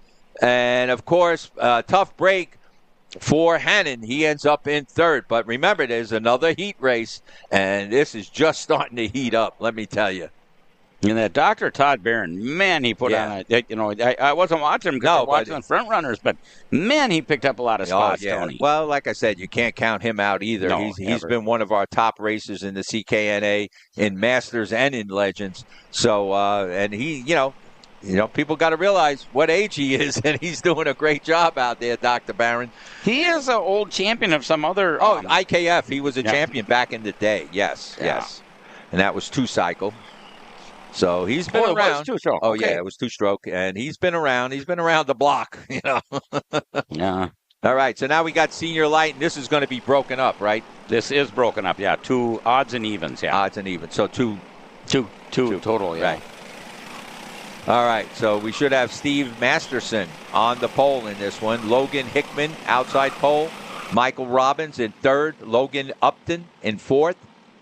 I think I might have this because it does grab it right. It'll change. So we'll see. We'll pick it up when they come around. I'm just looking across the track here, Tony. There's a massive crowd standing along the fence watching the race. Really good. Too bad they can't hear us, Dave. Yeah. What? No, they can't. They can't. Okay. Everybody told me they didn't hear us. Oh, bummer. Unless somebody put it on YouTube. Oh. Yeah. Which I would imagine a lot of people are. We're getting texts from all over the world that people are watching us. So I would imagine somebody locally might be watching or listening. Oh, yeah. No, some of the people in the pits have their TV on or their phone. Or your phone, yeah. Yeah, but most of the people, like those people sitting in the grandstand, unless they got their phone, they're not hearing us, Dave. We could yell out more out the window here. Like I said. Tony's famous for that, yelling out the window. I can yell out the window and I'll get more people to hear me. I'm so glad I took a picture of that. Here we go. There. Get them, Dave. They're lined up. And they are coming in very slow, very nice and slow. Very which is nice. Exactly what they want. So, once again, this is senior light odd qualifiers. And they're coming up the hill, and I see that famous 119 on the outside. And we are green, go, hammer down. And that's Owen Lloyd. It is Owen Lloyd on the outside, and he's kind of a mess. Look, but they're all getting through so far. Yeah. But Owen Lloyd, he's held it. He's held the lead. Owen Lloyd's done a great job in that, I'm going to say reddish. Yeah, I guess red. I'd call it red. Right, MGM out in front. And second is that Gianluca Salvaggio. And whoops. And Colin Warren in third. Hey, listen, never count Colin Warren out. Oh, absolutely not. We haven't heard much of him this weekend, but we're just starting the weekend. Yeah, Overbeck in fourth. Listen, Iannello in fifth. Hudson Brown in sixth. Kevin King in seventh. Emily DeMaster in eighth. Kevin Zing in ninth. Jaden Krause in 10th. You're talking about top drivers here. Oh, my goodness. And did Owen Lloyd give it up? I think he did. Yeah, Gianluca Savaglio. Yeah, Gianluca Savaglio taking the lead there. So we got a good race. Lloyd drops back to third. And like I said, there's going to be a lot of contention here. And a lot of competition. You see them swinging out. Lloyd could be in trouble as they're trying to everybody's trying to get by Lloyd. Yeah, and that Colin Warren is up to second, like you say. And Colin Warren that is Hudson Brown moving up. And he's on a new cart that a gold cart. 021, third place, right? Yep, yeah, 021 right now. So Hudson Brown making some moves coming up, at least 2-3 positions. And now he's going to challenge him. On Warren. Don't count out Hudson Brown. Hudson Brown. Now Hudson in second place. Wow. So a good drive by Hudson Brown. He's on that new gold cart that he tried. Of course, snap your neck. I got to get everything in there for him. Absolutely. So they are running strong right now. And your leader, Gianluca Savaglio. Gianluca Savaglio, he is in the lead, but I'm pretty sure Hudson Brown in second. And no, that's Colin Warren up there. No, that's what I said. It didn't look like. So that's Warren in first. Yep. And Brown now in second. Yep. So we got a good race going on here right now. And like I said, never count out Colin Warren. And, of course, new young driver, Hudson Brown, doing an excellent job. How old is he, Tony? 16. 16, okay. All right. That's Tony's grandson, by the way. And he won. And he's leading right now. He won one of the Winter National classes at NOLA. So he is back. And now Brown takes the lead. And when Tony keeps referring to snap your neck, that's Tony's son who owns that. Yeah. So we got it covered right now. He's doing a good job of promoting. Exactly as he should. I won't be able to eat dinner tonight. So, but yeah, no, Hudson's doing a great job here. He's come up through the pack. He's got the lead. And his mom, Christy, is on site. Mom, Christy's on site. And his stepdad, Chris Cirillo, right there. And Chris has done an excellent job with Hudson and getting him to this position and teaching him a lot and tuning for him. And that's why Chris is not racing, because he wanted to really spend the full time of letting Hudson, become a champion here. And right now, Hudson's definitely on the cusp of being a champion. So good racing here. Hudson Brown in first, Colin Warren in second, Owen Lloyd in third. You're talking top drivers. Salvaggio in fourth, Overbeck in fifth, Iannello in sixth. The Masters in seventh, Kevin Zing in eighth, Eli Fox in ninth, and Kevin King in the top 10. Wow. Let's pick it up. I'm telling you, we got a lot of racing going on through the pack.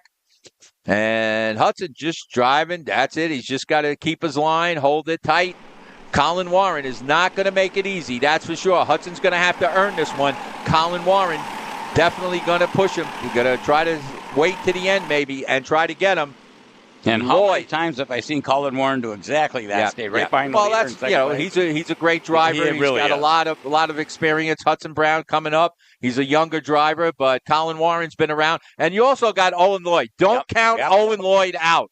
Owen Lloyd is right there, and he's just waiting for the right. Just the way Pig Matero did it from third to first, Owen Lloyd could pull that same move. Owen Lloyd's young, but he's got so much talent. Oh, man, he's been around, and he runs. Wherever he runs, he is a top contender. And right now, and there goes Colin Warren, and watch Owen Lloyd. Owen Lloyd, yeah. And Brown trying to shut the door, and he does it. None of them changed position. They sure. Well, now Colin Warren's in the lead. Hudson Brown in second.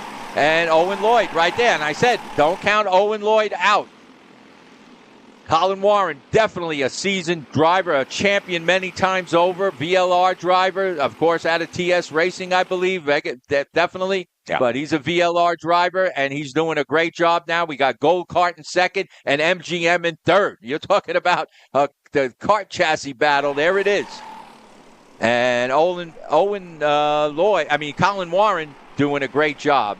Is that Overbeck back in fourth place? Yeah, Overbeck's in fourth. Okay. And Iannello in sixth. I mean, it's a lot going on out here. So, yeah, still Colin Warren, followed by... now Owen Lloyd got into second, and Hudson Brown. And we got somebody coming up in fourth there. That is James Overbeck. So Hudson could be in trouble there. Top four. So right now, the top four, any one of these four drivers can win it. Right now, of course, Colin Warren, you want to put your money on him. He's out in front. But you got Owen Lloyd, who could definitely win. Hudson Brown's coming up, and he's been quick. And also Overbeck. So don't count any of those drivers out. Can Colin Warren hold them off? He might be in the lead too early in this race because things are going to change, especially when that white flag comes out. And I believe they're going to get the 2 laps remaining soon. So we're going to see some action here. And you see Owen Lloyd. He is excellent at strategy and staying nice and calm, staying with Colin Warren. Hudson Brown in third, but he's got Overbeck right there in fourth, and that could be a problem. Now, Owen Lloyd's going to want to push Colin Warren so they can get away from Brown and not have to worry about them getting past and them two doing the battle to see who's going to win this heat. So 2 laps remaining. We'll see what happens here. This is when the action's going to start. And right now, Colin Warren has to think about how he's going to drive. What line is he going to drive? Is Owen Lloyd going to push him to get him out more in front of Brown and Overbeck? This is a great race going on here. Great strategy, great drivers. Owen Lloyd, of course, seasoned driver. He's been around. Colin Warren, seasoned driver, been around for a long time. And, of course, Owen Lloyd, wherever he goes, you got to put him in contention to win everything he races. And Hudson Brown, up-and-coming driver, running in third right now.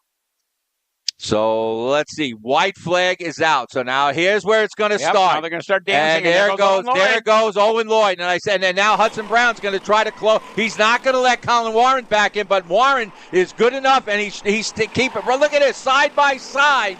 And Warren's up on 2 wheels, and there goes Overbeck up on 2 wheels, and that's going to hurt the both of them. So that's going to allow Owen Lloyd. And look, it's Brown in the lead. No, it's Owen Lloyd in the lead. Yep. Brown in second, checkered flag, and Black is out. Unfortunately, this race is under protest. But what a drive by those drivers. Owen Lloyd, I said, never count him out. He got the win, of course, unofficially. He got the win. Hudson Brown finishes up in second. Colin Warren gets third. Overbeck fourth. Kevin Zing in fifth. Addison Iannello in sixth. Gianluca Savaglio in seventh. Eli Fox in eighth. Emily DeMaster in the top 10. Jaden Krause finishes 10th. Nikki Palladino in 11th. Cody Lindstrom in 12th. Kevin King in 13th, Cameron Reed in 14th, Logan Potter in 15th, Jaden Harry in the 16th. Katie Youngchuck in 17th. Brady Atwood, top driver out of Maryland, in 18th. Man, I'm talking competition here, but what a race by those four drivers up there. But again, Owen Lloyd shows his skill and gets the win. Yeah, unofficial congratulations. Waycross, Georgia is proud of their favorite son. Oh, yeah, he's done an excellent job, Owen Lloyd. And like I said, wherever he shows up, he's in contention.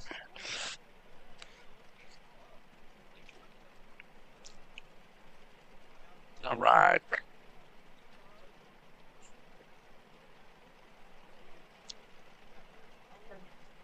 It was so cold here yesterday and so warm today inside here, so we're dropping the shades, trying to keep it a little bit cooler inside here. It is hot.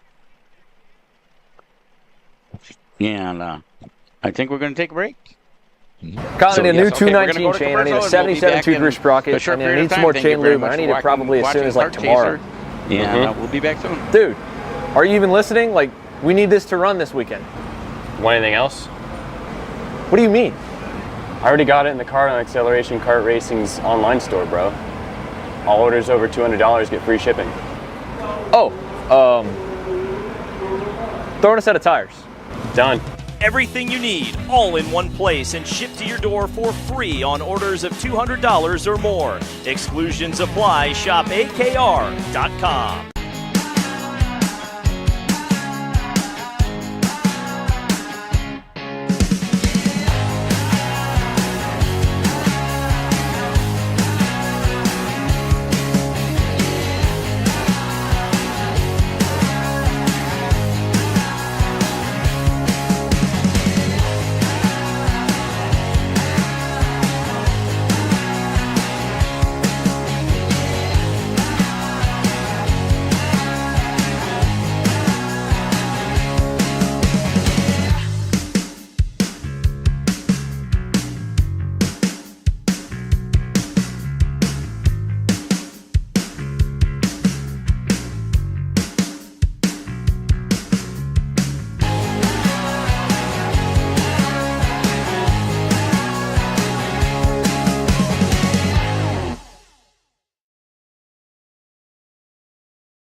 Are you looking for an advantage in your competition? Well, Car Class has done the hard work for you. We've travelled to your racetracks to give you the inside knowledge. So what does Car Class offer? We've got drone footage that captures the racing lines, visual markers for your braking points, acceleration zones, and the best overtake opportunities on your racetrack. pedal cam to show you where to brake and when to accelerate, and 360-degree footage to make sure you don't miss any parts on the racetrack. We've covered 13 racetracks in the United States, and Australia, you're up next. So visit kartclass.com to get your track information. Okay, Kart Chasers back with Cup Karts North America, CKNA at Charlotte Motor Speedway in beautiful downtown Charlotte, North Carolina. We're about to come out with our heat race number 1 for our senior light even qualifiers. So we're going to start out with, in just a minute, it looks like we have about 44 entries, I believe. Yep. So Jarrett Clark is on the pole. Then we got Keegan Clark, Paulie Massimino, Henry Wheeler, and Connor Zilic. Connor Zilic, fresh off a win at Daytona International Speedway. He won the 24 hours. Right. Rolex 24 hours, yeah. Done very well in Trans Am racing as well. Yep. Big Trans Am racer, so we're happy to have Connor Zilic racing with us. Brent Cruz is also here. Brent Cruz is another fantastic racer. Christopher McKeithen is karts only as far as I know, but Christopher McKeithen is always fun to watch. So here we go, and we're watching. We are green, go, go, go! Hammer down, boys and girls.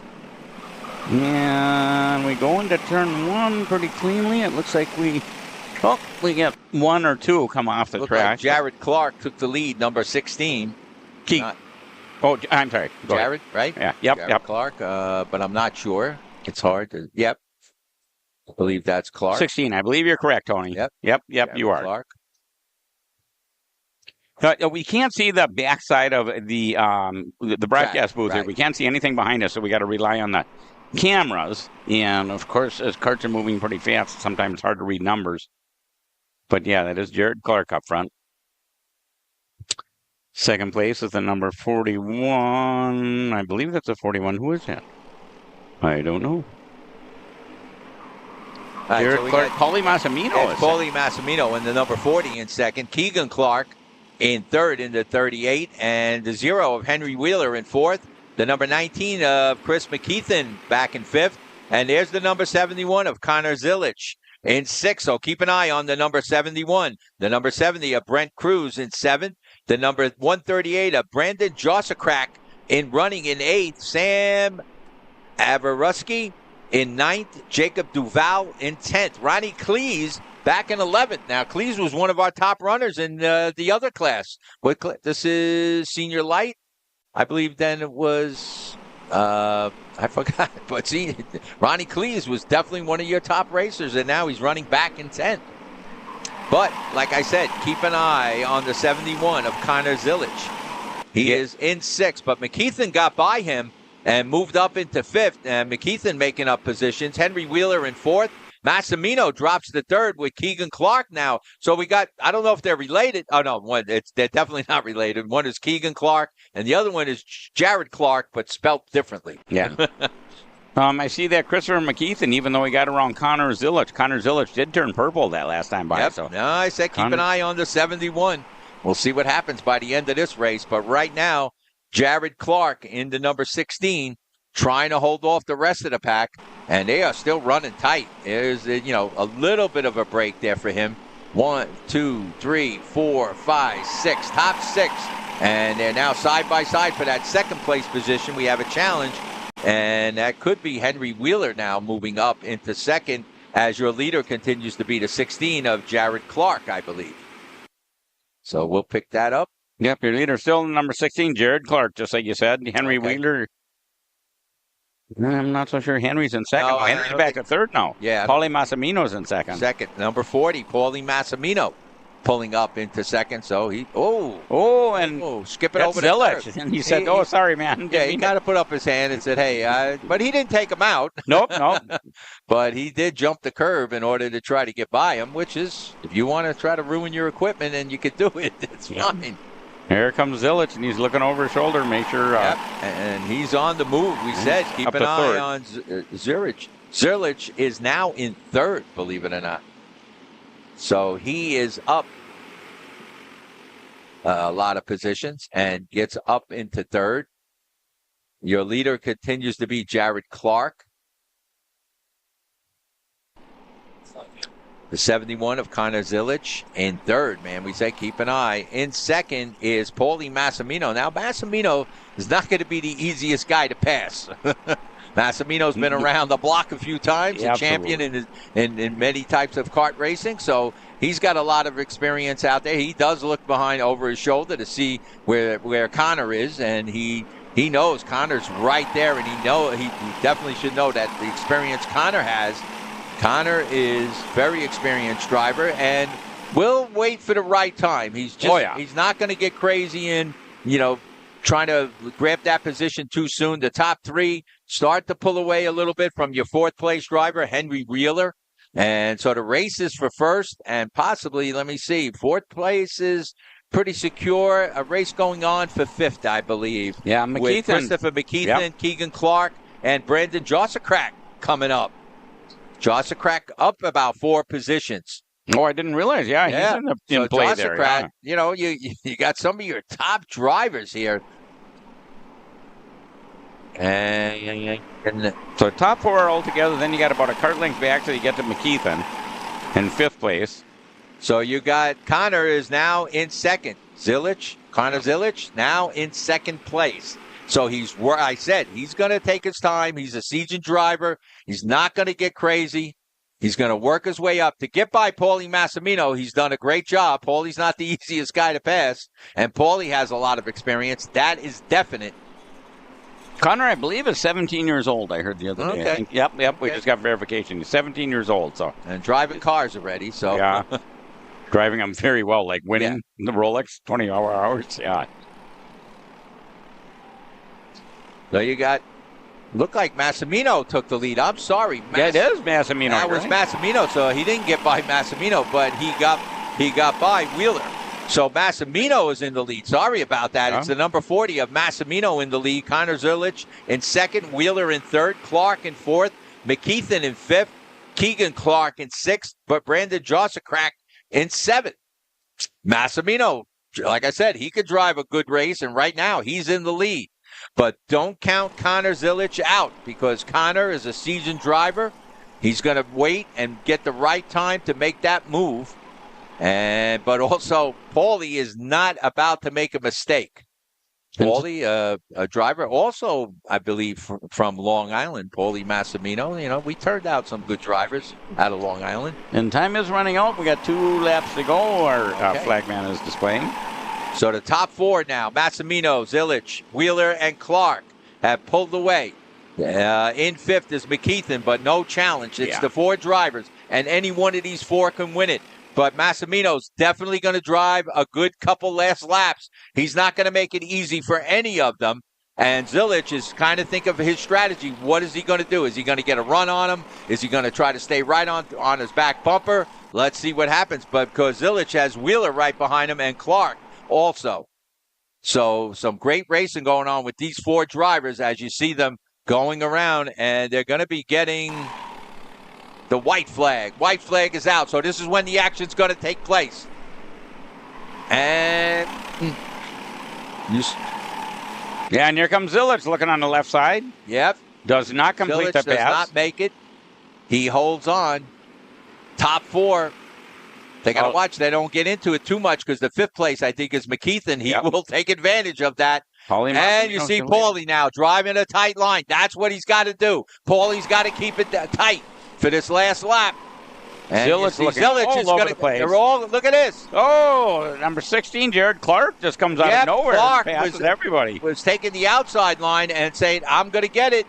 And no, Paulie's holding on. Yes. What a race we got going on here. I can't say who's out in front at this point. And the 0 now is out in front, right? Yes, Henry Wheeler. That's Henry Wheeler. But look at this on the inside.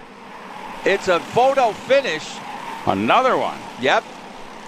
You had 3 of them crossing the finish line at the same time. And the black flag is being displayed with the checkered, representing that this race is under review. This is not official. So it's not official. But it looks unofficially, like Wheeler got it. Yeah. Clark got 2nd. Connor Zilich unofficially 3rd. Christopher McKeithen unofficially 4th. Well, that was good for McKeithen. He got up there. Paulie Massimino unofficially gets credited with 5th.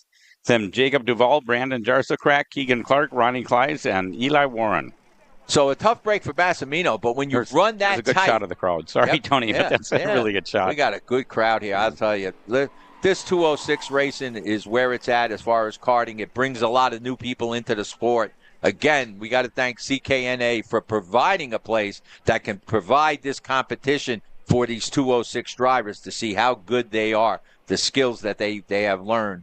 And a great job by CKNA. And, of course, Briggs & Stratton for developing the 206, Vega Tires for developing the tires, RLV for giving us the exhaust.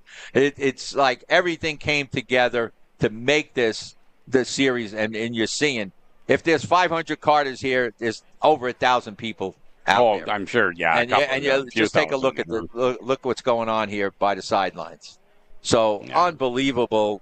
And again, we got to thank CKNA, Greg Jasperson, and Steve Vermeer for thinking of this, knowing there was a gap for four-cycle. There was a lull there. We didn't have any place to race heavy-duty four-cycle, and they brought it back, working with Briggs & Stratton and the rest of the sponsors to make it what it is today. So, unbelievable. We got a bunch of people here, they obviously came down and watch their grandkids or something, and they're just hanging out. They bought a wristband, and they're just hanging out and buying snacks and whatever. Right. I mean, all these racetracks, think about this, Have Cup carts come to your racetrack, because you could sell a lot of stuff. Oh, T-shirts and hats. And there was our fearless leader, Greg Jasperson. We're showing that pop-up again, shopakr.com. Use code SPRING10, 10% off. So Acceleration Karting, make sure you go on there and, buy a lot of merchandise. Right. And remember, the free shipping, if you spend over $200, they will free ship it. And shipping lately has been costing a lot of money, so that's another big savings that shopakr.com is offering. So check them out, and you're going to get that 10%. And if you buy over $200 worth of stuff, you're going to get free shipping. You can't go wrong with that. So in my imagination, is there a lot of comp carts out there? I know. I see a lot of comp carts out there. Look at that. Holy I'm man. telling you, it's becoming the battle of the kart manufacturers. Oh, it really is. This race, the numbers are here. So if you're building a kart, you want to be a part of this because you could sell a lot of karts. Yeah. Yeah, you want to advertise with cup carts for sure. I don't mean to promote. Yeah, I do. Yeah. I'm actually going to promote, yes. Yeah. We're very, very happy with all our sponsors, and we will definitely take more. We are green, green, green. Go, go, go. We come into turn one, a left-hander. Turn two, another left-hander. That Cade Wolf out in front is number 54. You got the 444. We'll have to pick it up. Here we go. It's like comp carts, 1, 2, and 3. Yes, and 5. Yeah. Yeah, look at this. Nice colors on those cars. They really do. They stand out on TV. They really stand out. I like those bright colors. Do a great job. Do you know who owns comp cart, Tony? Or? No. I don't either. Yeah. But I think at BWI, where we're going, that he might be a comp cart dealer. Oh, okay. It's because comp carts were big there when me and Chris went there a number of years ago. Well, they look real good on TV. I'm here to tell you. I think that they might be out of Pennsylvania. They might be made overseas, but assembled in Pennsylvania.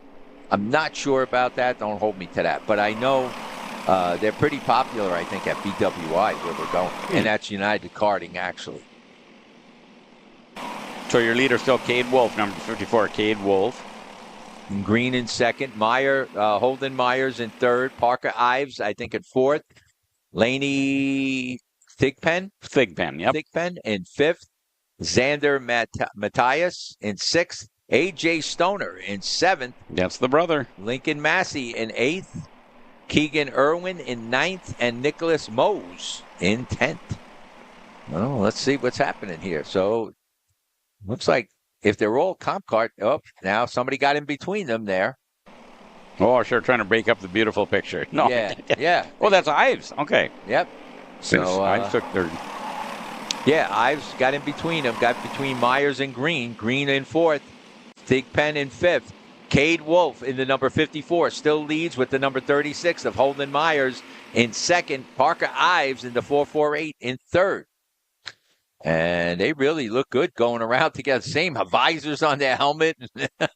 Really, comp carts got it together here. Yeah. And they're running good in this sportsman class, let me tell you. Not sure if they're all under the same tent or if they just happen to, all be here or what's going on, but yeah. Right. Okay. Yep. And what I'm hearing is comp cart is Timmy Tech, which he's here. Oh, okay. And it's out of Trackhouse. And that's he's the guy, I guess, tuning for them and selling, I guess, the comp cart. That is true. Now that I remember being at Trackhouse, it was Timmy Tech that had the comp carts there. Yeah, he has a real good showing here in Sportsman. Real good showing. Yep. Great And tuner. You get these younger kids hooked on a certain brand, and then they're probably going to stick with it. So and a nice guy when you talk to him. Okay. So I could see how parents would definitely have Timmy Tech, tuning up and talking to their kids and getting them to race. Well, apparently he's smart and knows what he's doing because he's doing well here. And he's right now. You see 4 out of the top 5. Yeah. Caden Wolf out in front. Myers in second. Parker Ives in third. Bowen Green in fourth, and Laney Thigpen in fifth. And the top 5 have pulled far away from your 6th place driver, who is A.J. Stoner in the number 14, followed by the number 96 of Xander Matthias. Lincoln Massey in 8th, Nicholas Mose in 9th, and Keegan Irwin in the top 10. Yeah, and the next time by the stripe, it's going to be halfway, 5 to go, 5 down, 5 to go. Okay. And the comp cart guys keeping it together. They got to watch because in 3rd place is Parker Ives. And he's broken. Yeah, he's up to 2nd now. He's broken up that team. So Parker Ives now puts his sights on the number 54 of Caden Wolf, who's led this race right from the beginning, but now could be in trouble as Ives starts to close in. Ives has worked his way up. And he is now in 2nd. And look at him. They're pulling away from your 3rd place driver, Cade Wolf. Yeah, they absolutely are, Tony. Yes. Yep. And that might be because Ives is helping Myers get out there a little better, and then he's going to go to challenge him. And like I said, then the worst that maybe can happen to Ives is he'll finish 2nd. But he's got a shot at 1st and not to lose that 2nd place. Let's put it that way. So right now, could Myers hold off Ives? I'm not sure about that. Ives in red. Of course, Myers on that blue and bright yellow comp cart running in first. Another comp cart right behind Ives with Cade Wolf. So the comp carts, like you said, strong in the sportsman class. Very strong. Sure. 4 laps to go that time by the stripe. So laps are running out. Yeah, but that's still a lot of time. Oh, absolutely. Especially if Parker Ives is a real strategic driver. As long as he knows he's not being challenged for that 2nd place. But here comes Wolf, baby. And Wolf, that's what Wolf needs to do to close the door. And then you got Bowen Green and Laney Thigpen and A.J. Stoner, top 6. See our man Bailey out there starting to set up the lights to make sure they're ready for tonight.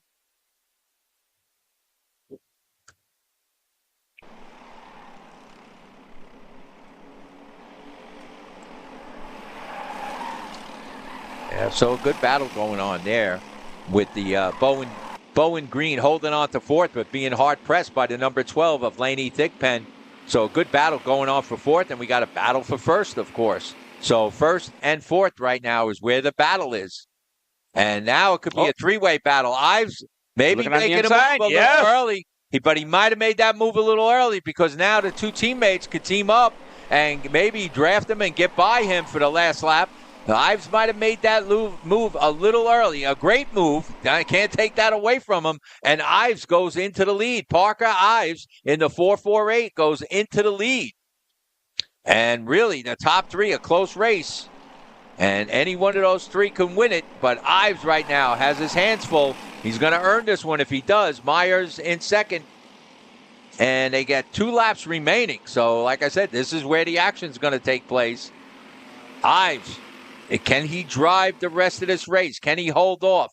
Right now, in 2nd, the 36, Myers is not getting help from teammate. I believe it's a teammate of 54, Cade Wolf. We got 2 out into the barrier. 28 and 51, it looked like.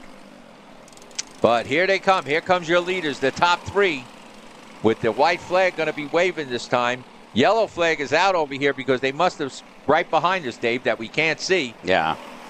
Because Cooper Mole was the 52 that was into the tire barrier, unfortunately. White flag. 1 lap to go.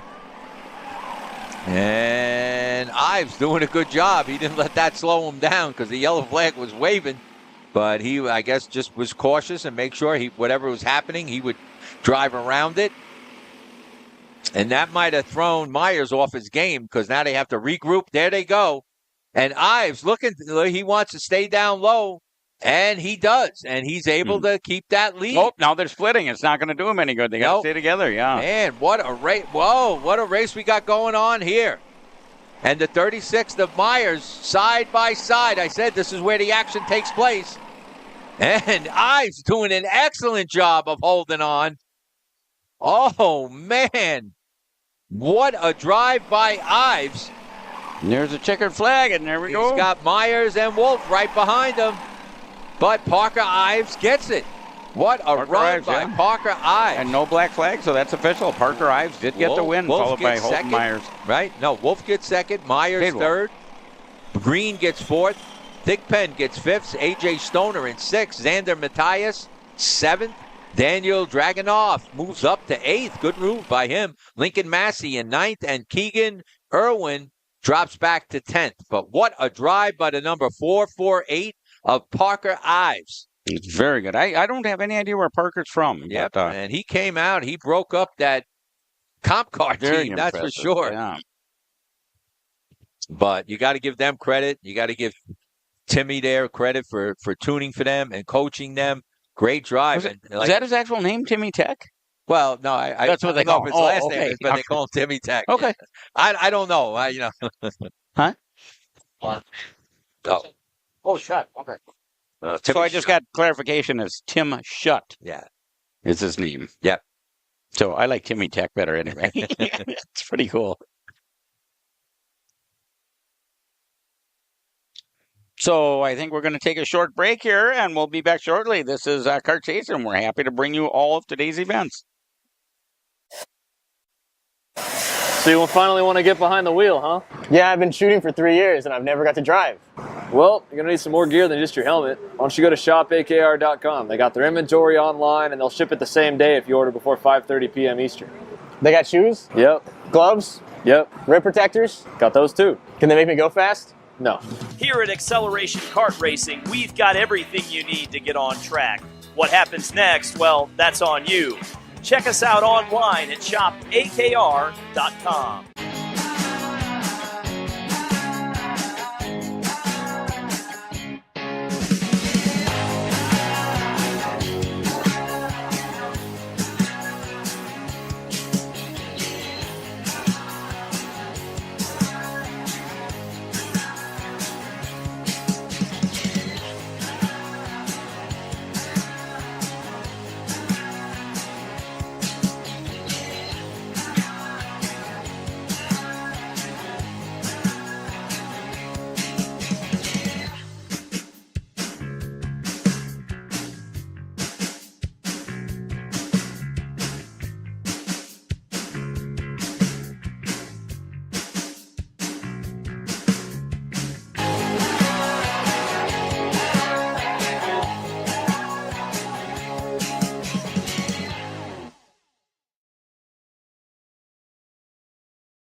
Here at MPG Motorsports, our main goal is to provide the best pathway into professional motorsports for our entire team, drivers and mechanics alike.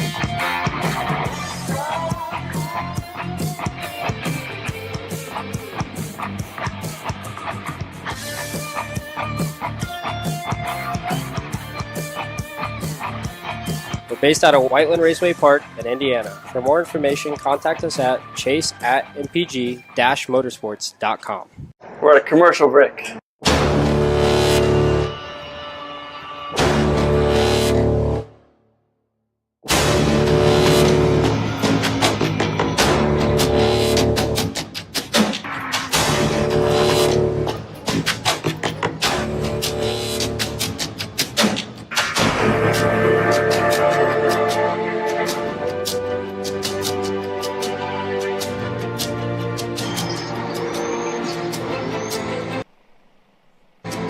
Okay, this is a Masters Class Odd Qualifiers. This is Kart Chaser, Cup Cars North America, CKNA, and Charlotte Motor Speedway. That's Tony the Toast sitting next to me. I'm Dave Mack, and we're happy to bring you all this weekend's action.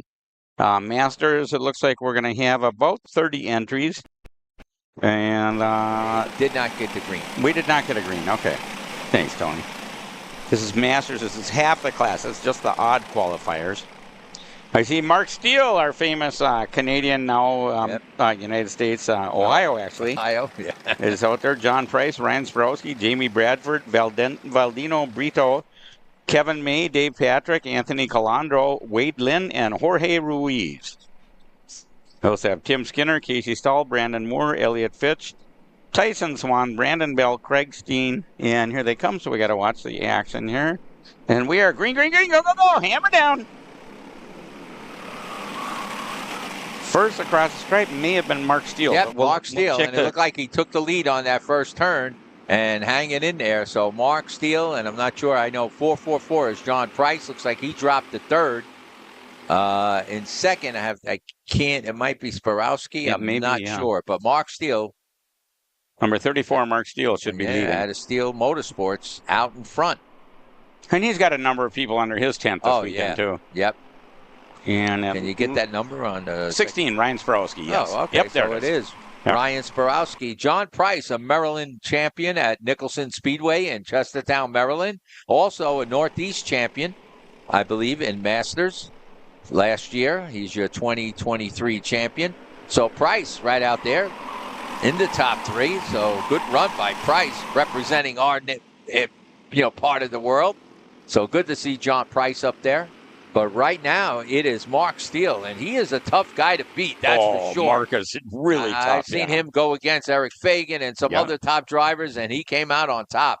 So he is a top driver, and we'll see what happens there. Back and Valdino Brito, I think, is back and forth. I'm not positive. He's kind of new to us. I'm not sure if I'm even pronouncing his I'm name not right. familiar with that name, but he's up there. He's doing a good job. Oh, he's very fast, yeah. John Price holds on to third, like you said. Third place is Brito. Well, we still got a lot of challenging for positions here. Look at this racing. Going back and forth. Yeah. The 77 and the 18 doing a wonderful job of battling there. Valdino Brito and the 118, Jamie Bradford. Yep. That's Bad Rad Bradford, I think is what Paul always pronounces it, yeah. So, yeah, Brito, right? Gets fourth, and Bradford Brito. holding on to fifth. Kevin May in sixth. Dave Patrick in seventh. Mark Steele, number 34, your leader with the 16 of Ryan Sporowski in second, and the number 444 of John Price in third. So good to see John Price out there representing our part of CKNA up into that third slot.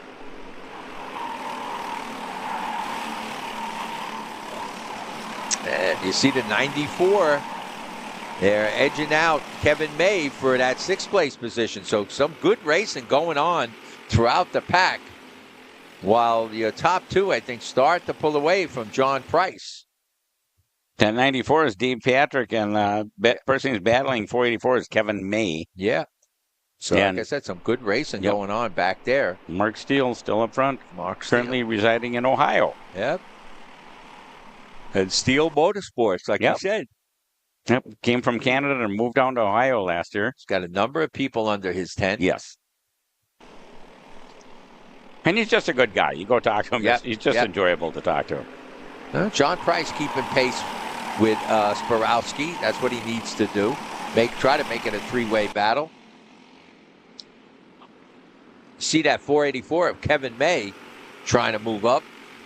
Kevin May, at last I had him, he was at about 6. Yep, 6 across the stripe last time. You are correct, Tony. Yeah, Mark Steele not really being challenged at this point. Mark Steele not being challenged. It's actually a fairly calm race so far. I mean, 1, 2, 3, 4, 5, you could say. There's a battle going on there for fourth. I think that's all going to change here in a few with the 118 of Jamie Bradford in fifth and the number 77 of Valdino Brito. So there could be some change of positions there. Battle going on for fourth. Jamie Bradford in the 118 trying to get by. And you see him looking for help. Yes. That was Bandito. I believe so, yeah. Yeah, he was looking for help there, saying, hey, Bradford, before you pass me, let's push up and let's see what we can do. So, and what's Mark Steele doing? His knees are way. Oh, I don't know what he did there. Well, maybe he's getting a cramp in his legs. I mean, I've never seen anybody do that. And he was trying to loosen it up. Sure. I don't blame him if he's getting a cramp. That's the worst thing that can happen. But he pulled a big lead with that. Look at that. Yes. I'm not sure what that was. Yeah. Whatever it was, it worked. Yes, absolutely. You saw Jolie Logano got thrown out or got a penalty because of a glove he was wearing. That evidently gave him more aerodynamics. Yeah, it worked, whatever it was. Yeah, it worked, whatever it was. I'm surprised they caught that. Hey, somebody is missing a black cart stand. Somebody took somebody else's black cart stand. Can you please bring it up? Black regular cart stand. Can you please bring it back? That's not possible. And Mark Steele holding on. He's pulling away, basically. The battle is for second now between Ryan Sporowski and John Price. That's where the race is. And it could be a four-way, at least a four-way battle for second, as Sporowski holds on to second. But Price is right there. Burrito is right there. And Bradford is right there. So, yep, that's what's starting to happen here. And I believe Price got by and moved into second. So John Price now takes over that second position. And him and Sporowski start to pull away from Bradford and Patrick. So some good racing going on. But meanwhile, your leader, number 34, Mark Steele, no challenge for him. I don't know if the number 444 of Price can get up there and give him a challenge, because Price has his hands full right now with the number 16 of Ryan Sporowski. Definitely knocking on his back door saying, hey, you got me, but I'm coming back. I'm not going to let it go that easy. Price driving an excellent race, though, to hold on to that second place. Meanwhile, Mark Steele pulls away. And look at that battle for fourth, I believe that is. Valentino Brito and Jamie Bradford. They're dicing back and forth there for that fourth place position. So we got a battle for second, a battle for fourth. And 2 laps to go. They're down to 2 laps to go that time. There they go. They're still battling there.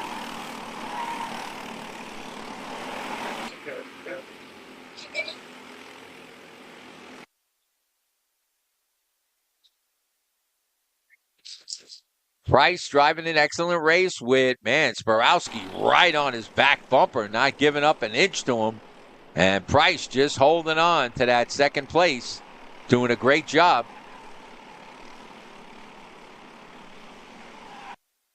And you can see the amount of weights Price has got on that cart. He must be a small guy. Yeah, there's a lot of. He's got a lot of weights on that on the back to make this fastest class. White flag is out, and we got. It looks like the 34. Was that 34? Mark Steele. Yep. Mark Steele still not a Oh, we got somebody. 94 goes. 94. Pull it off the track, and that's David Patrick. Dave was up into fourth. So a tough break for Dave Patrick, who was up there. He gained a few positions, was running in fourth, and not sure what happened to him. And you see Price trying to hold on. Mark Steele out in front, no problem. Here's the battle. Second place.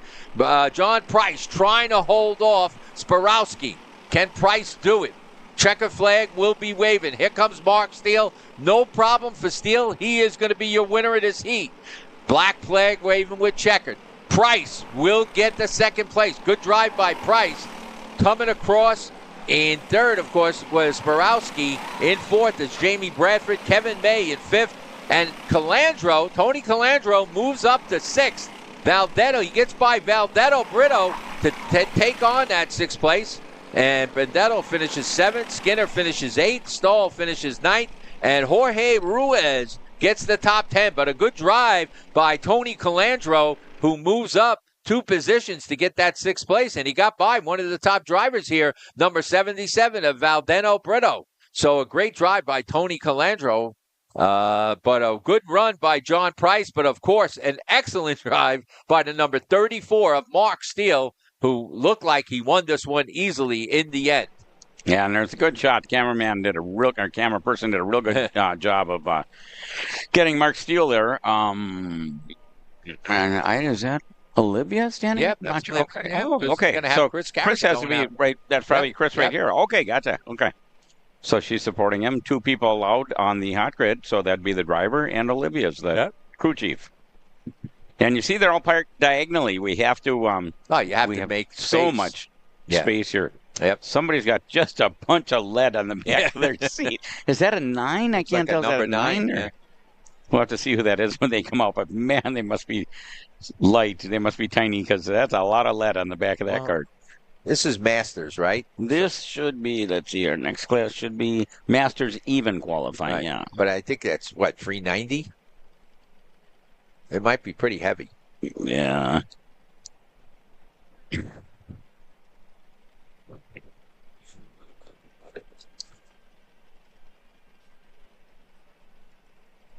We're on Jerry's camera.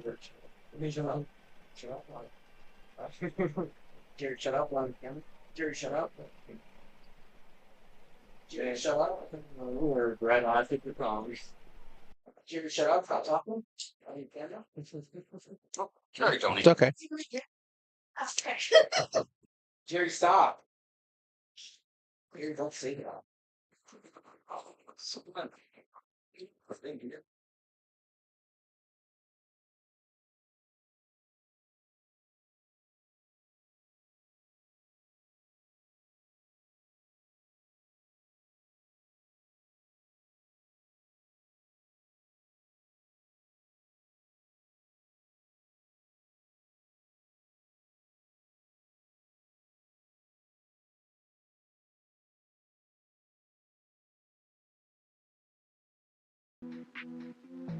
Okay, if you notice on your screen on the lower right-hand side, the AKR ad is back up. Shop AKR.com. That's Acceleration Karting, 10% off. Use code SPRING10. So make sure you go buy something on there, and you will save all kinds of money, just tons of money. So the more you buy, the more you save. So buy as much as you can afford. There's Chris Carroll, number 12, going out. They're just coming out of the hot grid, so they're going to go around the track once and warm up their tires a little bit, and then they'll get to racing. This is the other half of the Masters, the Masters even qualifiers. After this, we've got senior medium, odd and even. Then a real short break, and then we'll start round 2. And we're going to run into nighttime lights before too long. We're predicting after the senior heavy in the second round 2 or heat race number 2, after senior heavy, I think we're going to go with lights, starting with cadet, legends, senior light, sportsman, masters, senior medium. So it'll be interesting to see how that works out. We've got, I believe we rented 80 lights for around the racetrack. So we'll see how they light up the racetrack. Hopefully it does very well. And a number of people on the track right now. And they're just getting ready to come this direction.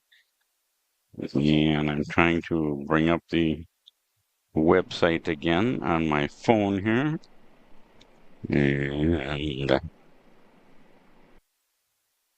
getting closer. There we are. Cup Person, North America, SpringNationals. Here they come. Jeff Hill on the pole, is that right? No, I don't think so. Yeah, I don't think so either. Okay, number 14. Okay, and we are green. Go! Hammer down. And Chris Carroll breaks out, and he pulls a pretty good lead right away coming out of turn 2. And that's what he needed to do. Let these other people shuffle their positions, stay clean. So number 12, Chris Carroll, out in front. Of course, Chris Carroll, as we said, Kid Coyote. He's a long-term Coyote driver. And Chris Carroll, when I mentioned earlier on the grid, Olivia, that's Chris Carroll's wife, Olivia. Yep. Carroll that was standing there. So Carroll doing a good job right now, but he got away from the crowd, but they're starting to catch up. And we'll see what happens.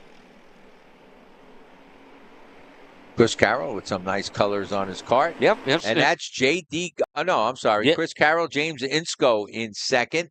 Todd Barron now up to third. Todd. Don't ever count him out. Ian McIntyre in fourth. Hey, he's holding on to your name there, there again, we go. and doing a good job. J.D. Gunn was up there, but he dropped 3 positions, and he's holding on to fifth right now. Kevin Medeiros in sixth. Kenneth Williams in seventh.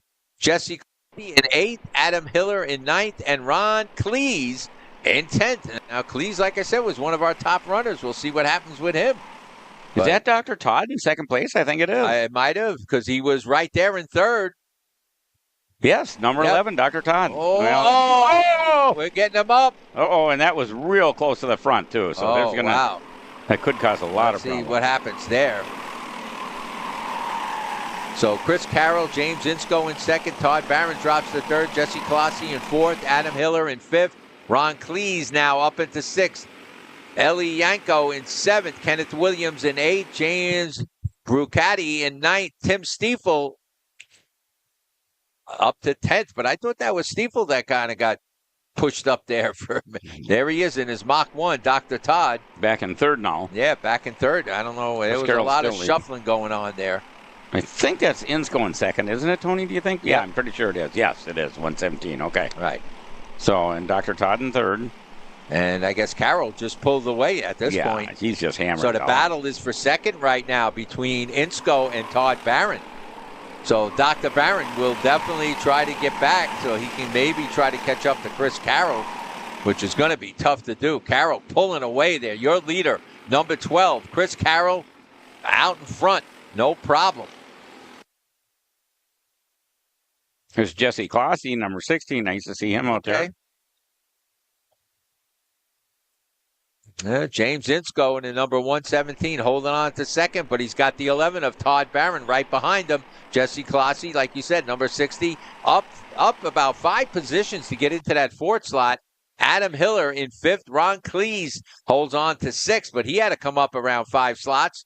Eli Yanko in seventh. He's moved up a little bit. Kenneth Williams in eighth. James Brucati in ninth. And Tim Stiefel holding on to the top 10.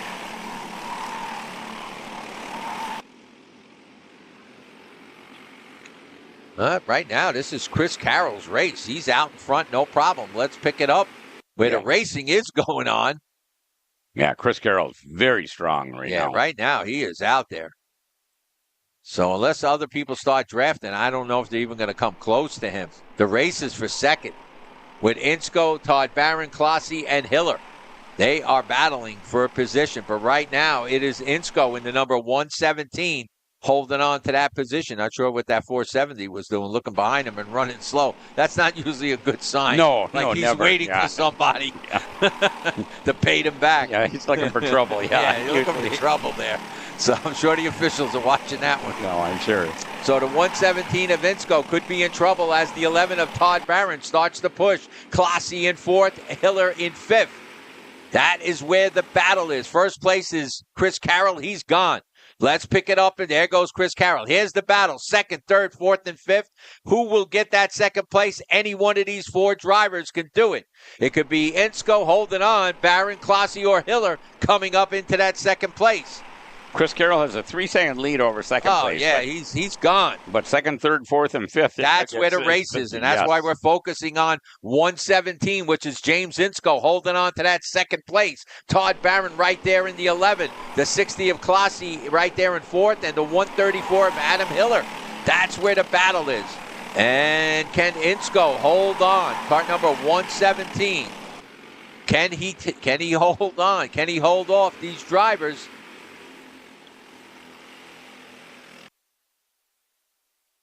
Todd Barron right there, Jesse Clossie, and Adam Hiller. And I'll tell you, Insko's doing a good job. He's holding on. And that's really giving Chris Carroll a big break here. He doesn't have to worry about these guys are still battling for position.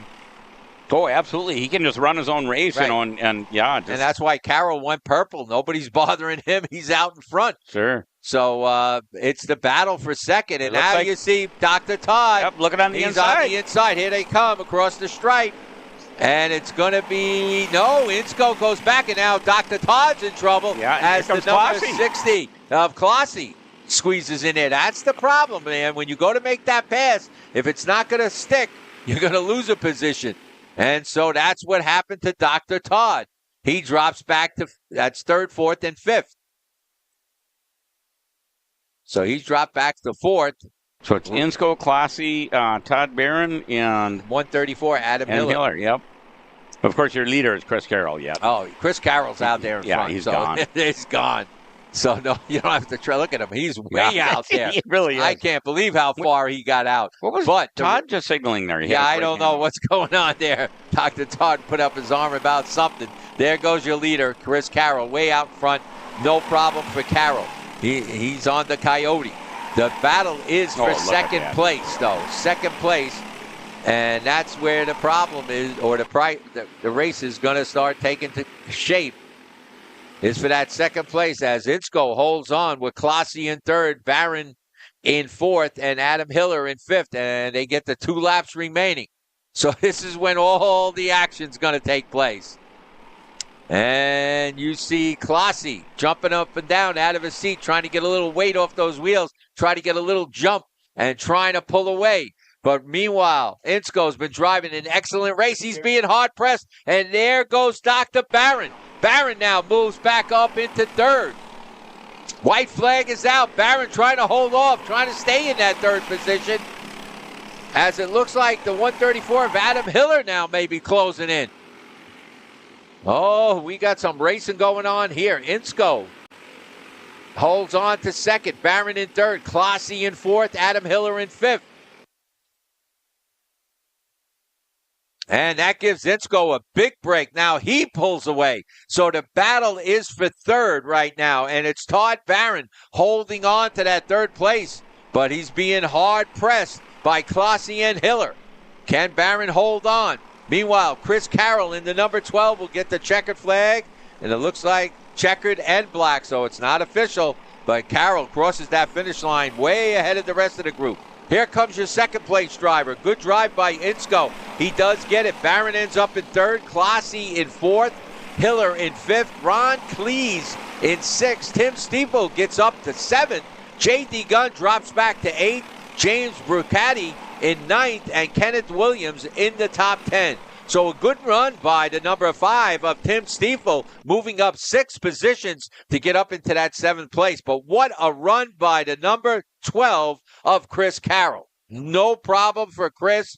He pulled that one. He's a Grand National champion as well in CKNA in 2023. Here we are in the 2024 season at Charlotte Motor Speedway, CKNA Spring National, and Chris Carroll takes that heat easily. Yeah, Chris Carroll did a really admirable job, and the next 5 were kind of battling all over, and wasn't a whole lot of position. Jesse Klasi moved up a little, but the rest of them basically finished, well, close where they were. Jobs. Okay.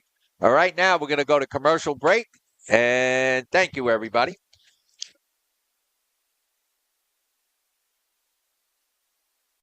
We're at a commercial break.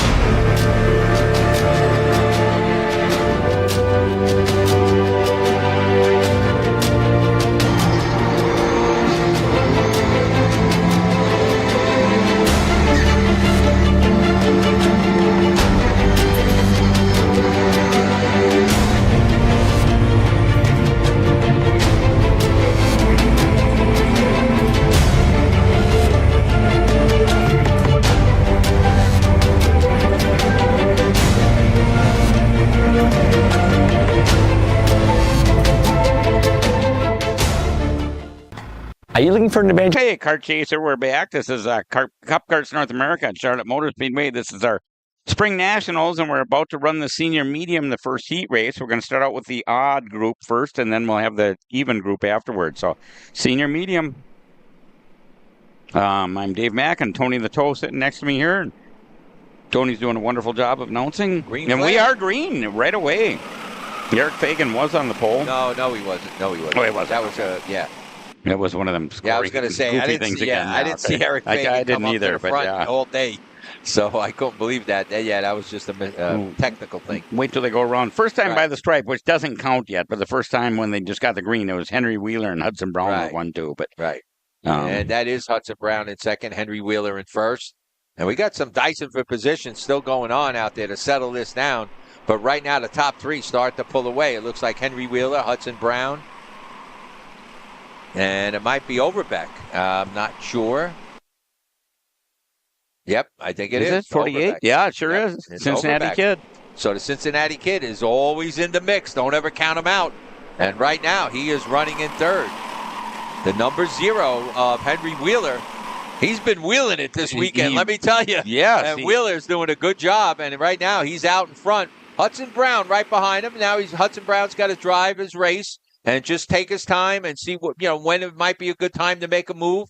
Hudson he knows that Overbeck is right behind him, and that could be some pressure.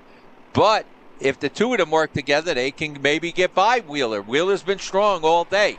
And there goes a good race for fourth place, I believe. That looks like Iannello and Sean Meyer. That might have been Meyer moving up to fourth with Mo Edmondson running at 6. Dylan Amundsen, 136 and 7. They'll pick it up. So Wheeler, Brown, Overbeck, Meyer is in fourth. Edmondson, Bo in fifth. Iannello in sixth. Amundsen in seventh. So Brandon Jarsokrak, number 138. I saw he just got a little bump. He did turn purple last time. Yeah, but he lost a couple positions. Dropped back to 8. Christopher McKeithen. Look at him back in 9th. And Connor Zilich in 10th. Connor lost 2 spots at the start of the race. So, man, you got to keep an eye on all of those drivers because they might start coming up through the pack. But right now, Wheeler has to really wheel it, like I'm saying, because he's being hard-pressed by Hudson Brown and Overbeck. Oh, big time. And here we go. We got some action going on. Look at that mid-pack there. And I'll tell you, the top 3 aren't really pulling that far away from Sean Meyer, who's running 4th with Edmondson in 5th, and Dylan 136th in 6th, and McKeithen in 7th, Iannello in 8th, Zilich in 9th, and Jarsokrak back in 10th. That's Christopher McKeithen on your screen right now, number 19. Number 19. Christopher having a little bit of a difficult weekend so far. I'm sure he's going to turn that around. One of your top racers. I mean, he's still in. Hey, listen, you're in the top 20. You're still a top racer here with all the karts that we had. You're in the top 20, 25. You're still somebody that's in contention. Let me tell you, because it takes a lot of skill to be running up that with this many drivers. But right now, the battle is up front. Henry Wheeler, Hudson Brown now takes the lead, I believe, quickly, but then dropped it back. And Wheeler goes back into the lead. Brown in 2nd, Overbeck in 3rd. Sean Meyer right there in 4th. Mo Edmondson in 5th. Dylan Amundsen in 6th. Have trouble with that one. Christopher McKeithen, like you said, back in 2nd. Connor Zilich back in 8th. Brandon Jarsokrat moves up a position. Addison Iannello drops back to 10th, with Jarsokrat moving up into 9th. So the top 3 have been driving a good, clean race right now. But as we get close to the end, you might see a lot of action going on there. And we'll have to keep a close eye on that. And you see the number 19. That's Christopher McKeithen. He's trying to hold off the number 71 of Connor Zilich and Brandon Jarsokrak. So there's some racing going on back there for 7th, 8th, and 8th, and 9th, 7th place position. We got a good race going on. And it looks like now Hudson Brown has moved up into the lead. The 021 on his gold cart. And he's saying, give me some help and we can pull away from the rest of the pack. But the top 4 are running tight. Brown, Wheeler, Overbeck, and Meyer.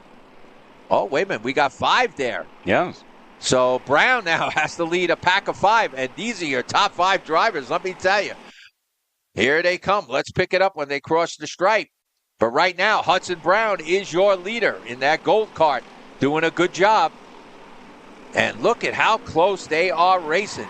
And the last car in that group is Mo, by the way, so he's a big threat to it. Hudson Brown in the lead, Henry Wheeler in 2nd, Overbeck in 3rd, Meyer in 4th, Elmer Edmondson in 5th, Amundsen in 6th, McKeithen in 7th, Jarsokrat in 8th, Zilich in 9th, and Addison Iannello in 10th. So Hudson Brown, once again, looking over, and so does... Here comes Cincinnati Kid. Yeah. Man, they are running tight, but Hudson Brown caught a little bit of a break now, and hopefully maybe he could pull away, but not for long as they're going to close in again. So Hudson Brown on that gold cart doing an excellent job. Of course, snap your neck, and he's out there in front. Oh, and here they come across the stripe again. Hudson Brown, he's just got to stay, composed and just keep driving. It is tough. He's got some of the top drivers right on his back bumper. That is Overbeck now in second, Wheeler in third, Meyer in fourth, Edmondson in fifth, Emson in sixth, McKeithen in seventh, Joshua in eighth. You're talking about top 206 driver, top any driver in any 2-cycle, 4-cycle. They're there behind Hudson Brown, and Brown holding on. And we got some good racing going on with the number of McKeithen having some problems with Jossicrat and Amston. We'll have to pick that up and see what's going on back there. And let's pick it up at the front. Hudson Brown, and you see, man, Overbeck was going to try to get a run on him, but just couldn't. Oh, he did it. Yeah, Overbeck did get ahead. He did get that run on him. He went wide and then swooped down and did take good driving by Overbeck. So Overbeck takes the lead. Brown in second. Don't count out Meyer, because Meyer's right up there, too. Yeah, big battle for third, and everybody wants to get involved here. Oh, yeah. Third, fourth, fifth, and sixth, and seventh. Pretty close. Wheeler currently in third, the number 0. And Hudson Brown takes a spot back. And Wheeler gets together with somebody. Number 136 is Dylan Amundsen. Yeah. But your new leader again is Hudson Brown. Hudson Brown gets back. And they're talking. Yeah, white flag is out. I don't know what Overbeck was signaling of Hudson Brown. I don't think anything wrong happened out there. I didn't see it. I didn't either, no. Right. But Brown in the lead now, and wow, this is going to be tough. Overbeck right on his back bumper. So there goes Overbeck out wide again, trying to get a run. And Brown is Overbeck might come back here. This is where he did it before. Side by side. Overbeck side by side. And Overbeck takes the lead from Brown. And what a race we got going on here. Overbeck hit all kinds of curbs trying to get around Brown. No, you have to do what you got to do. And I think Brown's here goes Brown coming back, but now here comes. Oh man, is that Amundsen? Oh my goodness. Black is being displayed with a checker, so this is unofficial. This is under review. According to the sheet, it says Brandon Jossicrat won. Okay, and Where did he come from? Wow. That is 138. Yeah. That is Jossicrat. It is unofficial, though, of course. Right. So no, anything but could happen. I got to give Jossicrat credit. He got up 5 positions right at the end there. We kind of missed that, Dave. Yeah. But he did a job there, and Jossicrat moved up and won it. Hudson Brown got second, Meyer third, Overbeck ended up in fourth. Mo Edmondson in fifth, Zerlich in sixth, Amston all the way back at seventh. Katie Youngchuck got up into the top 10 and got eighth. Christopher McKeithen ended up in ninth. And look at Henry Wheeler finishing back in 10th. What a race that was. So it looks like there's no ill feelings or anything on there. No. I think they were just discussing things. Well, yeah, Jossicrat, you got to give Jossicrat credit. He came out of nowhere. Yeah, we missed him, Dave. Totally.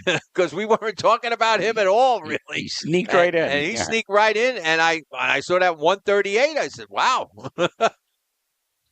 So a great run by Jossicrat. Brandon Jossicrat gets the win. Hudson Brown was able to hold on to second. Wow. So next up, we got our senior medium even qualifiers. All right. So Jossicrat, remember, he was back in the pack. He didn't do well in qualifying and everything, but now in the heat race, he puts himself in a definite position to get into that feature with a good starting position, if not a real good starting position. Yeah. But we still got another heat race. We got this heat race, and then we have the last set of heat races for the night. Yeah, we're still in the first heat race group of the day, or heat race round of the day, or whatever. Yeah, and once again, we've got Shop AKR on the screen. It's Acceleration Karting, 10% off. Use code SPRING10. So make sure you check into Shop. And you get $200 off. If you go over 200, you don't have to pay for shipping. Wow. And like I said, shipping's been expensive lately, so that's a great deal by AKR.com. Accelerated Kart Racing, right? I think that's what it kind of stood for. Yep. And if you take a picture of that code on the side, you'll get the information, or use the code SPRING10 to get that 10% discount. Yeah, absolutely. And we've got all kinds of good stuff on there, so make sure you take full advantage of it. That orange tent in the lower left of your screen there, that is the tech tent where all of our tech people are. And here we got a little bit of replay. There's a good shot of some of the crowds. And big crowd, Dave. Big crowd. Yeah, it really is. There's a lot of people I don't think here. I've seen that many at watching a race, right? Yeah. And we got a lot watching on YouTube as well. Yeah. And all the different... 991. Oh, and something's blowing across the track. Yellow flag is out. Some debris fell. Oh, wheel fell off. Okay. Thank you. Yeah, right here. Yeah, there it is. There it is. Oh, sure. There's somebody's wheel. You can't race very well without that. No. Now, do we penalize them like NASCAR if they didn't have the lug nuts right?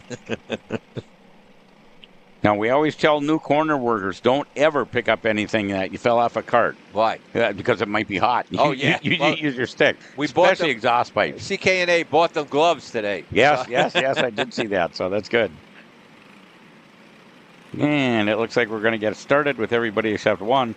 That's our young man from Waycross, Georgia. That's Owen Lloyd. Yep. And there's from Maryland, that blue and yellow. That's an old Arrow kart. Wow. And Hevlo is still running that thing. You got to give him credit. He loves that kart, and he still is able to put it up there. Well, if you find something that works for you, stick with it. Yeah.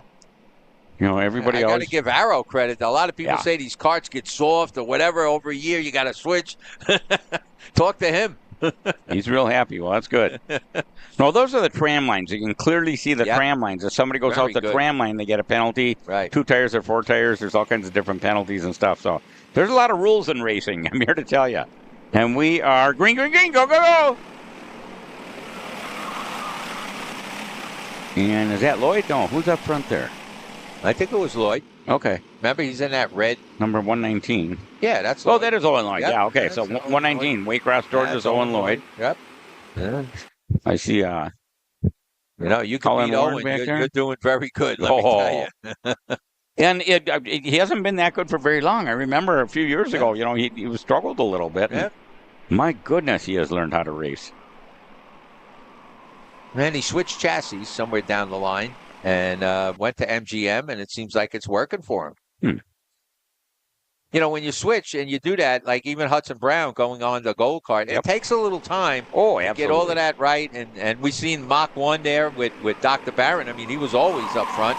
And when he switched chassis there, he's been having some problems, but he's quickly working them out, Dr. Barron. Yeah, so and he's got a real good tuner, Jeff Hudlett, that he's had for a number of years. We'll see what happens there. But, when you switch chassis, you got to kind of, it takes a little time to feel it out, especially if you've never been on the track before or, racing locally, but now you're going to move to a spring national. Sure. It's a different story. And the weather we had yesterday, everything comes into play. And I think that's Ian Quinn in second place. Ian Quinn is traditionally pretty fast. Right. He had a pretty good top finish. 3 pull away. That's Lloyd, Quinn, and Fox. Okay. Yeah, so you're right. Ian Quinn in second, Eli Fox in third, Jacob Duval in fourth, David Vasquez in fifth, Colin Warren, and Warren now moves up to fourth.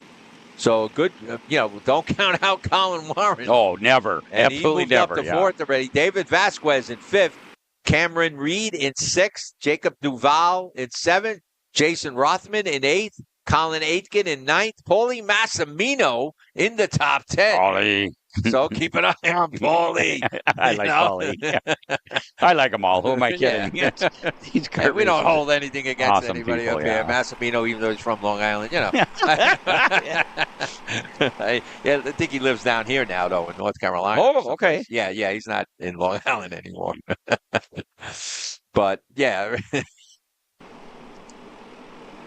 So no, that Ian Quinn in second place behind Owen Lloyd is no slouch either. I mean, he could sneak up on you at any time. And Owen Lloyd's got to earn it. Everybody's got to earn their position here. Yeah. See the Colin Warren. Colin Warren, yeah. Yeah, he's there, but he's got a ways to go. He's in fourth. And here we go. Let's get. Last time by the stripe, I see Cameron Reed is running a real good race. She's in sixth place, so way to go, Cameron.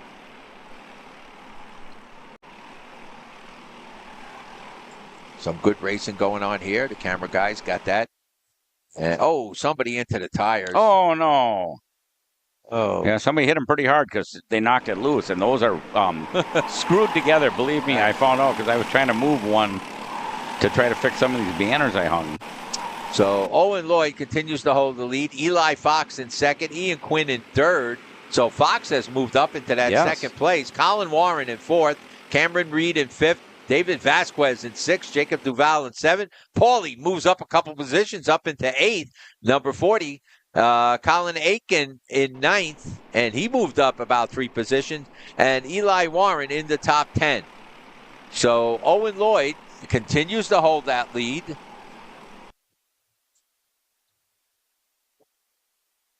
We're all kinds of signaling. I'm not quite sure what happened there.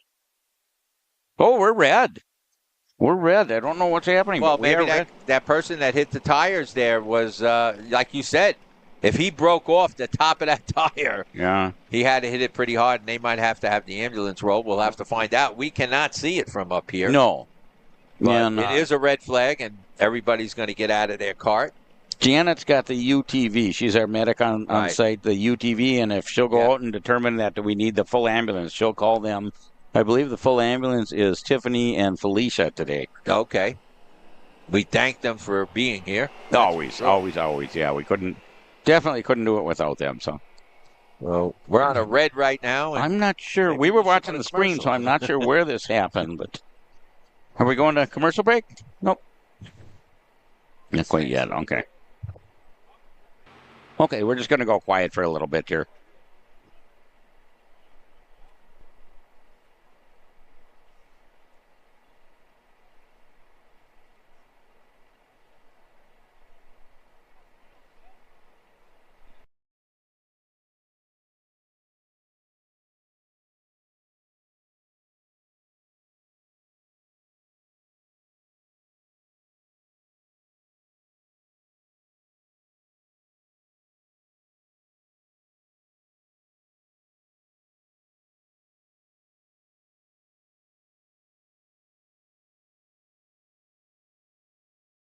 Hi, my name is Todd Barron.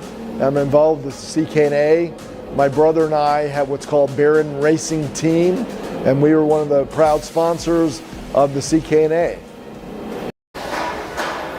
Hey everyone, my name is Dan Roach. I'm the Director of Motorsports with Briggs & Stratton Racing Division. We are just super happy to be tied with the Cup Karts North America Series, how they've grown, how they've developed the program, and we're just so proud to be the foundation of power for this racing series. We just want to thank all of the families, the teams, the volunteers that are involved in this program, because we just really love how it's gone, both from starting in the core of the central region, right around where we're located, down south, up north to Canada, and now out east. And again, just a lot of excitement from Briggs & Stratton's perspective. I've personally been with Briggs & Stratton for about 18 years. I've had 4 different roles in my time at Briggs & Stratton, and this is the one I was always gunning for, and I couldn't believe that I got this opportunity. So we're solid, we're locked in, and we're stable, and we're ready to keep pushing with this program and the Cup Karts program. So thank you from everyone at Briggs & Stratton. There's no other series with this level of competition in 4-stroke. A lot of the tracks they go to, they're really fun. Because it's a very fun series, and I like racing with the kids at it because it's a very hard series. These balls and mega notes. I think it's the best 4-cycle racing in the United States and in North America. I really like the competitiveness of like the 206 racing. Because it has a really high level of competition and you're racing the best of the best. It's a great environment, and I feel like the competition here is very good. Colin, I need a new 219 chain. I need a 77 tooth sprocket. I need some more chain lube, and I need it probably as soon as like tomorrow. Dude, are you even listening? Like, we need this to run this weekend. Want anything else? What do you mean? I already got it in the Kart and Acceleration Kart Racing's online store, bro. All orders over $200 get free shipping. Oh, throw in a set of tires. Done. Everything you need, all in one place, and shipped to your door for free on orders of $200 or more. Exclusions apply. Shop AKR.com.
Are you looking for an advantage in your competition? Well, Kart Class has done the hard work for you. We've travelled to your racetracks to give you the inside knowledge. So what does Kart Class offer? We've got drone footage that captures the racing lines, visual markers for your braking points, acceleration zones, and the best overtake opportunities on your racetrack. Pedal cam to show you where to brake and when to accelerate, and 360-degree footage to make sure you don't miss any parts on the racetrack. We've covered 13 racetracks in the United States, and Australia, you're up next. So visit kartclass.com to get your track information.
All right, we're ready to get started. This is Kart Chaser once again, Cup Karts North America, CKNA in Charlotte.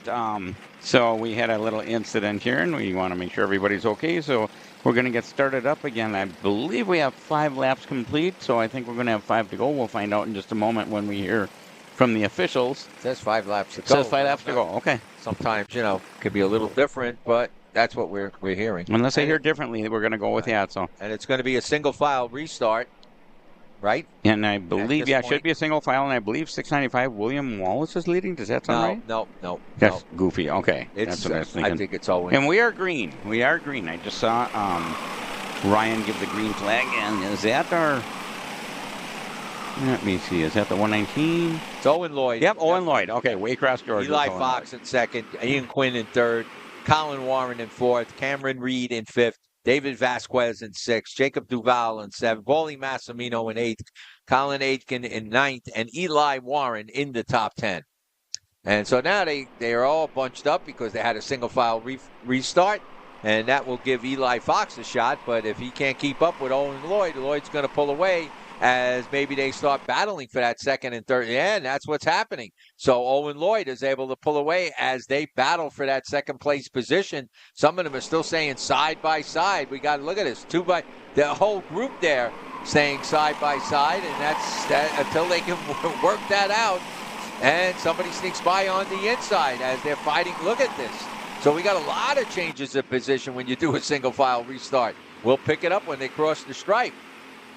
But we know Owen Lloyd, the 119, did take the lead, and it looks like now he's pulled away. Second place is out there trying to keep pace with him. Number 97, Ian Quinn, I think, is, there's Colin Warren. I was going to say, Colin Warren looks like he's made it up to third. So here they come. They'll be crossing. We'll get a lineup on them. There was a lot of changes of positions on that first lap after the single file restart. So it's Lloyd, Quinn, and like I said, Colin Warren in third. Massimino all the way up 7 positions to fourth. Paulie. Eli Fox in fifth. Cameron Reed in sixth. Colin Aitken in seventh. Eli Warren in eighth. Jacob Duval in ninth. And David Vasquez gets pushed all the way back to 10th. And so, a lot of people tapping the back of their helmet. Yep. They want some help. They want somebody to push them. White flag is coming out already.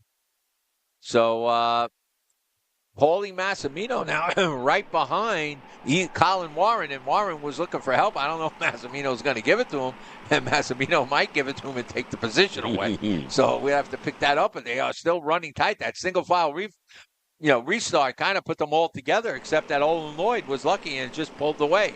So white flag is out. Lloyd in the lead. Quinn in second. Massimino gets up to third. He gets by Colin Warren. Eli Fox in fifth.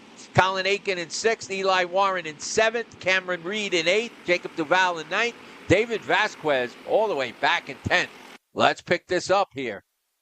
So no battle right now for Lloyd. He's out in front. The battle could be for third with Ian Quinn, Paulie Massimino, and Colin Warren. But right now the battle is really for third with Paulie Massimino trying to hold on, trying to hold off Colin Warren and never count Warren out. He is and they hit a curb there and pushed somebody out. And wow, there's still some dicing and racing going on there. I believe that was the 51 of Jacob Duval that went over the curb and then went far outside the track. All right, Owen Lloyd gets the win, checkered and black flag waving, Dave. Ian Quinn gets second. Massimino holds on to third. Warren gets fourth. Eli Fox in fifth. Colin Aitken in sixth. Eli Warren in seventh. Cameron Reed in eighth. Jacob Duval in ninth. And David Vasquez holds on to the top 10. So a great run by Owen Lloyd. Ian Quinn was able to hold on to that second place. Paulie Massimino came up 8 positions to get into that third place. That pushed Colin Warren back to fourth. Eli Fox got fifth. Colin Aitken in sixth. Eli Warren in seventh. Cameron Reed in eighth. And Jacob Duval ninth. And David Vasquez all the way back in 10th. But what a run. Owen Lloyd has been tough this weekend so far. And I'm sure you're going to hear a lot from him on Sunday when it comes to the features. But he has been hard to beat. I'll tell you what, Owen Lloyd has been hard to beat the last 2 years. He figured something out a couple of years ago, and my goodness, he's strong. Yeah, wow. No, Owen Lloyd is right there, MGM driver, and he's up there. Ian Quinn held on to that second place. Massimino, you got to give him credit coming all the way back up 8 positions to get that third slot. And Colin Warren, oh, man, Colin Warren, he's starting to feel this competition. Colin Warren at one time could walk away with a lot of stuff, but right now he's feeling it. Eli Fox in 5th. So some great racing. We said this was going to be, you got 500 entries. This is Charlotte Motor Speedway, the CKNA Spring Nationals here in 2024 with a record-breaking crowd and a record-breaking drivers list of famous names and definitely top drivers. This has been a great weekend so far, and even though we had bad weather for warm-ups and stuff yesterday, coming back a beautiful day here in North Carolina. I'm saying the temperature's got to be in the 60s easily. And great day. And that changed everything. We're on a green track that got washed out, cleaned up, brushed, everything, you name it. Different than when we were at Newcastle, where a lot of rubber was down because a race the weekend before it put down a lot of what there was the tire brand Mojo, and a lot of rubber was down. That changed a lot of things for the people that could go and stay side by side with somebody, even though they were going to be up high, they were able to hold. This might be a different race here, different surface. It is definitely clean, that's for sure. And I'd have to talk to some of the drivers to see what they feel about that. Are the Vegas working? Well, Vegas has always worked well. Yes. But everybody's on a Vegas. So whether they work well or not, everybody's on a Vegas. So that's not the point. It's the point of where the traction is on the track. And again, what pressures you're running, how you got your kart set up, and what's going to get you around. Especially with a 4-cycle, you can't pull that motor down. You pull it down, you're going to lose a couple positions because by the time it picks up again, you got some problems. Hey, and Tony, I noticed the sun is getting a little bit lower in the sky. The track is plenty lit. Yeah, plenty bright right now. The camera makes it look a little bit odd. It's not really as dark as it looks. But if you notice in the camera, our night lights are on. Yes. We want to make sure they work, so we've started them, so they are all running. So as the sun goes lower and lower in the sky, we'll rely more and more on those temporary lights. And I believe we have 80. We rented 80 lights to go around the track. Wow. Hopefully that will... Again, a great thing by CKNA, trying to give these drivers a great spring national. I mean, this is it. I mean, what more can you ask? A 4-cycle driver has brought it to this level. Finally, the 4-cycle drivers have a place to test their skills against the best in North America. CKNA has provided that. And it's just great for 4-cycle racing that it's back. It was definitely at a low point for a number of years after the Gold Cup at WKA kind of died out, and they canceled it. There was really no highly competitive series. There might have been highly competitive races in certain states or at certain clubs, but not a series. And CKNA brought that back and given these drivers a chance, and now Kart Chaser puts it on YouTube, so it's looked at by hundreds and maybe thousands of people. So a great deal going on here. If you want to race 206, it costs nothing. You don't join CKNA. They're there for you, right, Dave? Yeah, absolutely. And this is the second round. We just started the second round. Right. This is the junior odd qualifiers, the junior class odd qualifiers. So Isaac Malkiewicz, Henry Taylor, Carter McMurray, Nathan Dupuis. And we are green, green, green. Go, go, go. So we got to let them settle down around this corner to see who's who. I think Malkiewicz did take the lead, though, right? Is he in the blue? I believe he was earlier, and I think that's McMurray and say, we got two carts tangled together, unfortunately. Number 31 and the 36. I'm going to try to get their numbers real quick and see who that is. Scrolling down my list here, and I don't see him. 36 is Jenna Bernard, unfortunately, and Logan Stockdale is 31. Okay. So they both tangled up.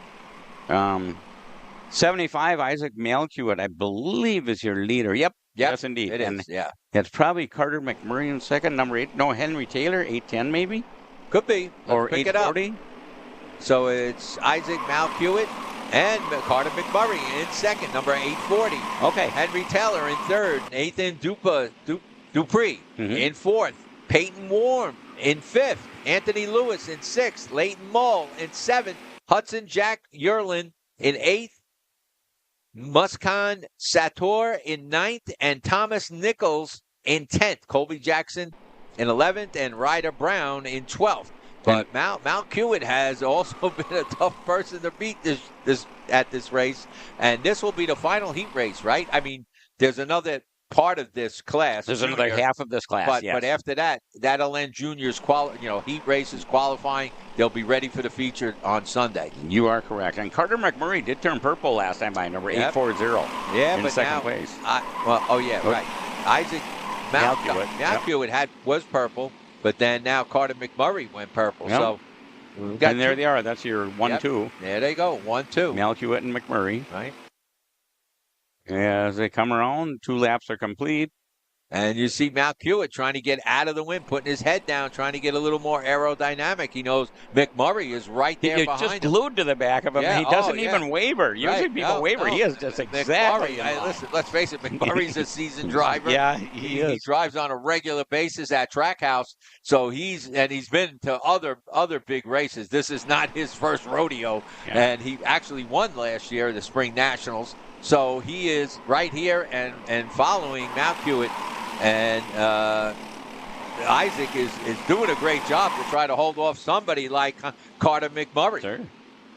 But they have pulled away from your third-place driver, number 810 of Henry Taylor. Fourth place is the 669 of Nathan Dupree. And fifth place, the 224 of Peyton Warm. Hey, Peyton doing a pretty good job here racing with these top drivers. Yeah, and the reason they're pulling away McMurray, like I say, was just glued right to his, actually. And McMurray knows that's what he has to do, and then wait to the end to maybe go for the lead. But get out there, push out there, get them out in front, get them far away from anybody else. And right now they're trying to get away from Taylor and Dupree because they're in contention. They are keeping pace. So it could be a four-way battle for the lead, and now McMurray breaks off the challenge a little bit. And you got to give Malkiewicz, maybe he found something again. And he's just cutting those corners right and stuff and picking up a 10th here and a 10th there. And he pulls away from Carter McMurray. So what a race we got going on between these top 4 drivers. Between Malkiewicz, McMurray, Taylor, Dupree. Erlin runs in 5th, up 4 position. Hudson Erlin did a good job moving up. Peyton Warm drops back to 6th. Leighton Mull in 7th. Lewis in 8th. Sator in 9th. And Nichols in the top 10.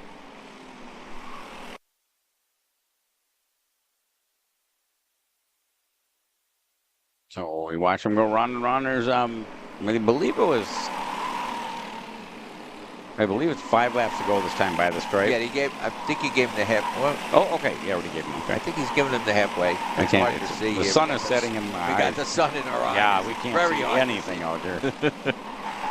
After dark, we'll open the blinds up again, but we're just watching the TV screen right now.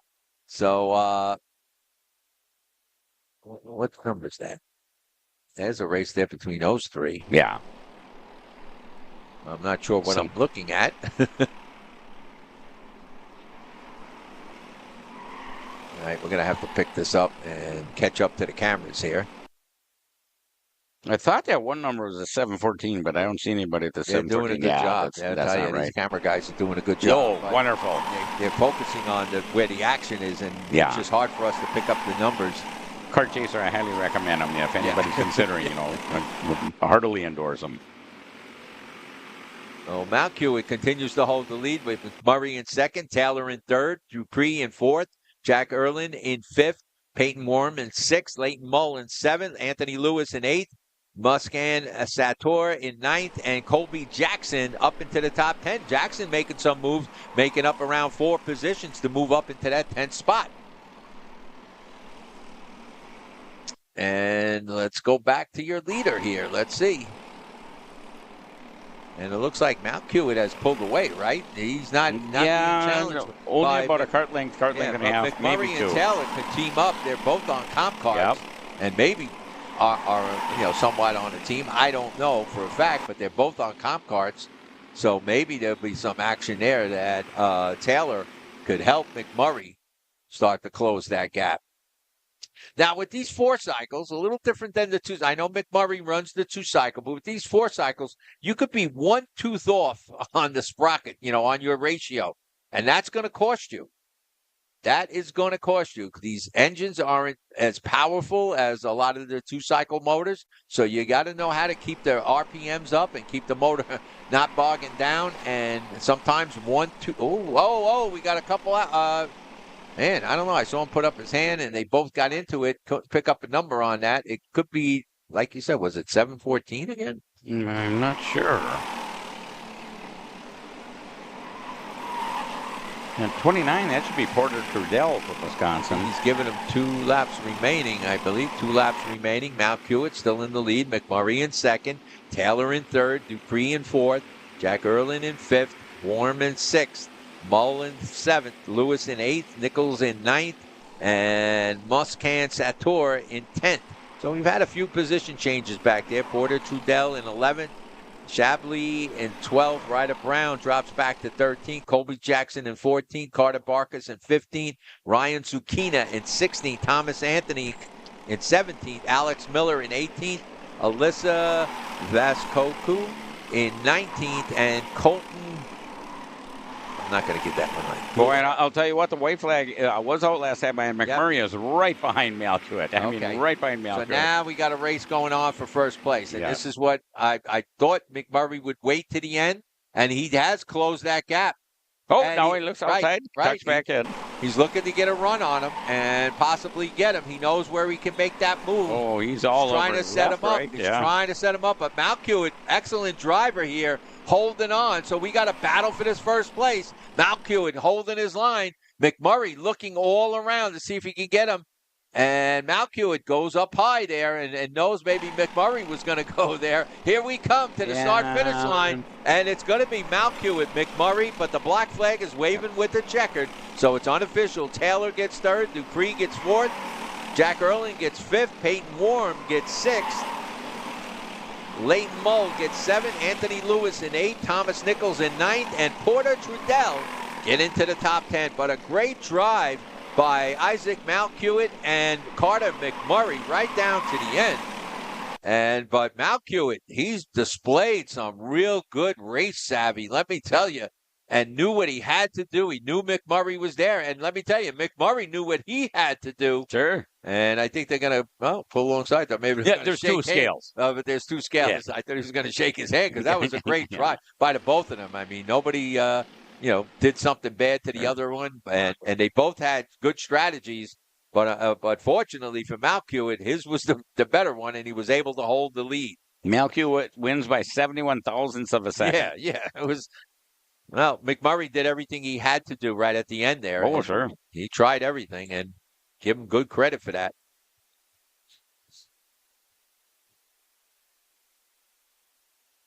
So now we're going to the second Next group. up, the junior even qualifiers. So the other half, and this is going to be another. We're going to take a commercial break, and we'll be right back with Kart Chaser here at CKNA Spring Nationals.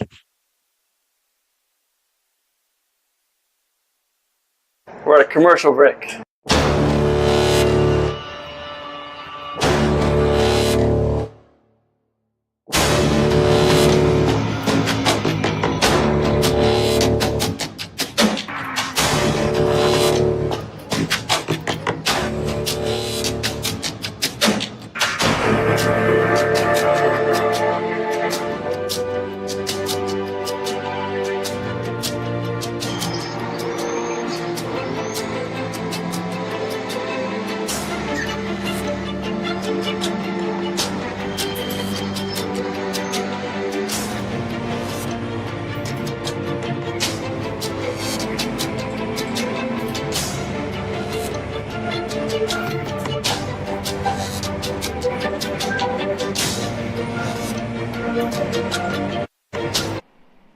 And we're back with Kart Chaser, Cup Karts North America at Charlotte Motor Speedway. This is our Spring Nationals, and we are going to yellow. No start. This is the other half of the junior class, and this is round number 2, or heat race number 2, the junior class. After this, we'll have kid karts. We're going to run fairly late tonight, probably 8:30, maybe close to 9 o'clock Eastern time. And we will be running under the lights eventually here. Tomorrow morning, we start up with the LCQ warm-ups. LCQ warm-ups for anybody in an LCQ. The warm-ups start at 8 a.m., then 8:07 a.m. So it looks like Leland Anderson sitting on the pole in this. Tutwiler in second. Don't know if we can trust that, though. I know. We don't have...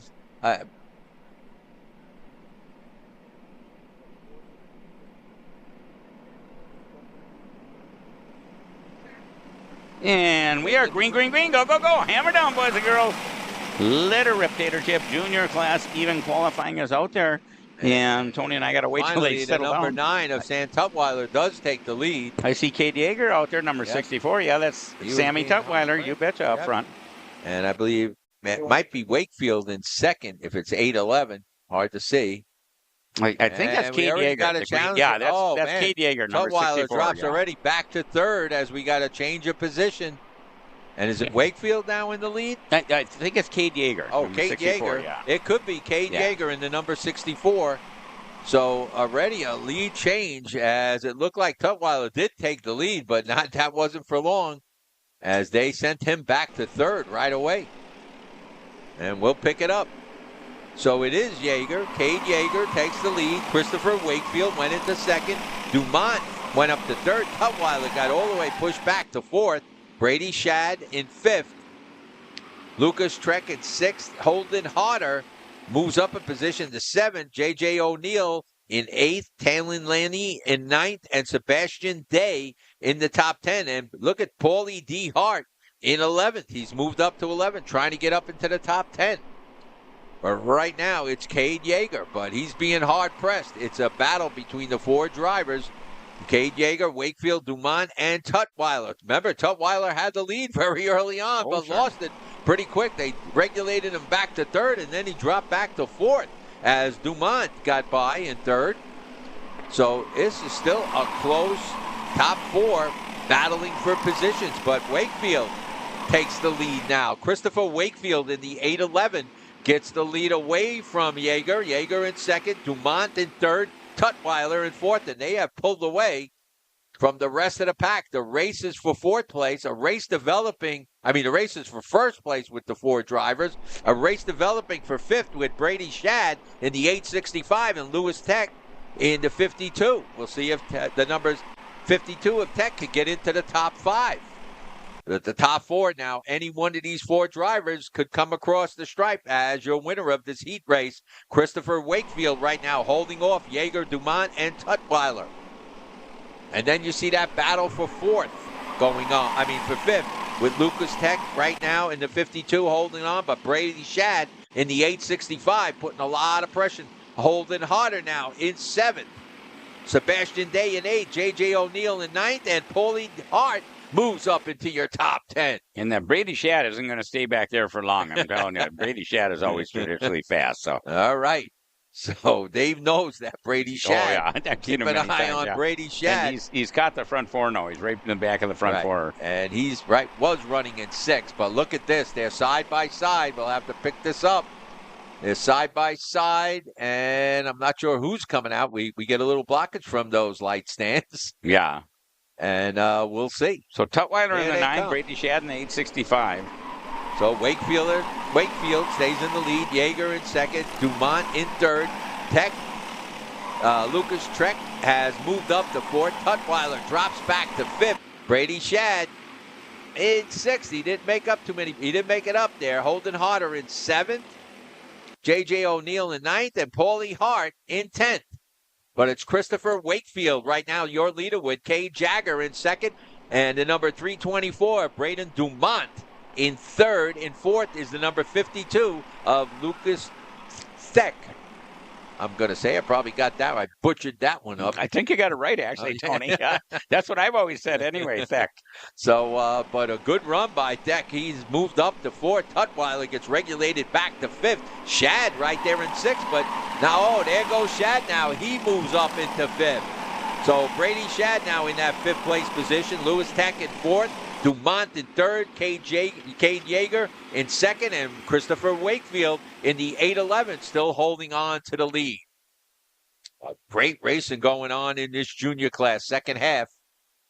Boy, that Wakefield, he must be a really good racer because he's got some very good racers behind him that he's holding. Oh, yeah. Wakefield's doing an excellent job here. Yeager right there. Dumont, Tech, Shad, Tutwiler, Holding Harder. You're talking about some of the top guys here. Sebastian Day, J.J. O'Neill, Paulie Hart. Those are your top 10.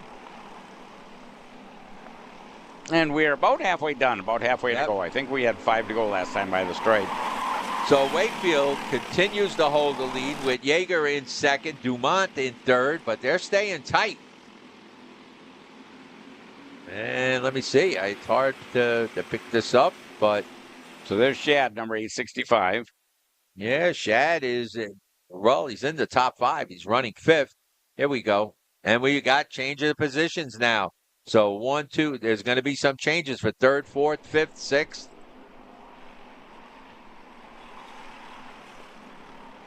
And some great racing going on here at the SpringNationals Charlotte Motor Speedway CKNA 2024 season junior class out there.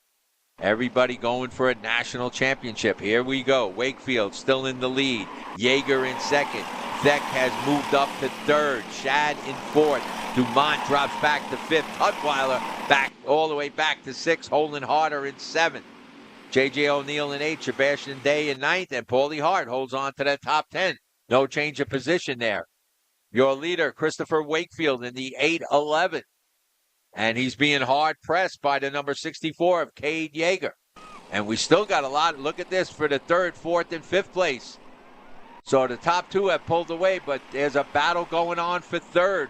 And I believe that's between Lucas Tech and the 52 and the 865 of Brady Shad and the 324 of Braden Dumont.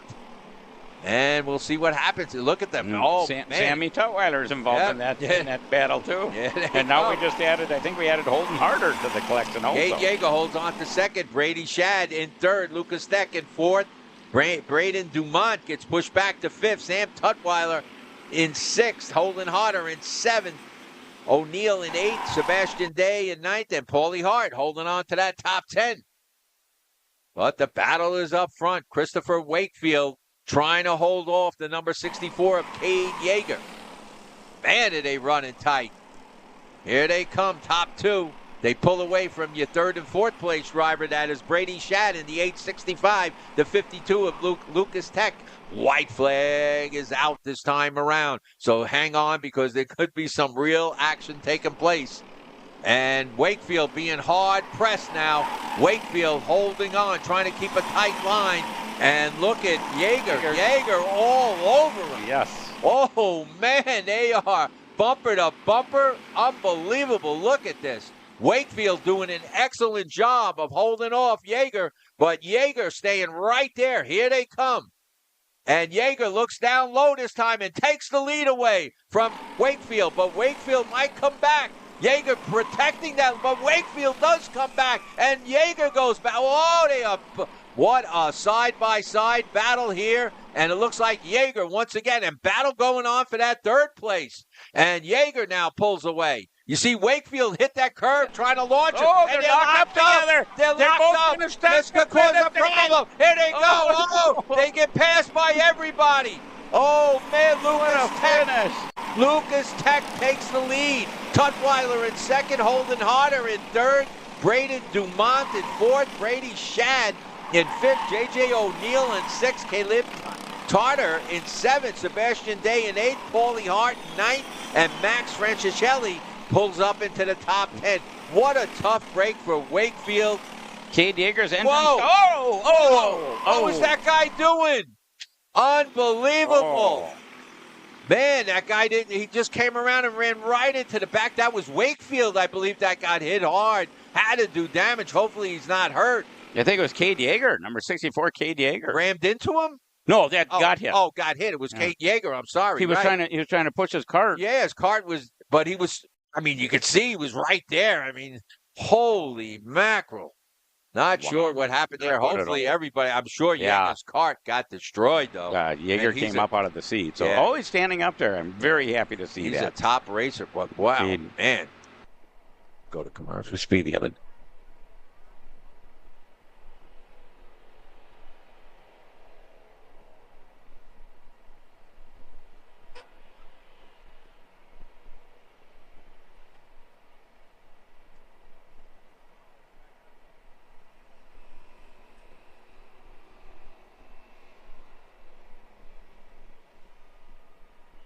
Your competition? Well, car class is the hard.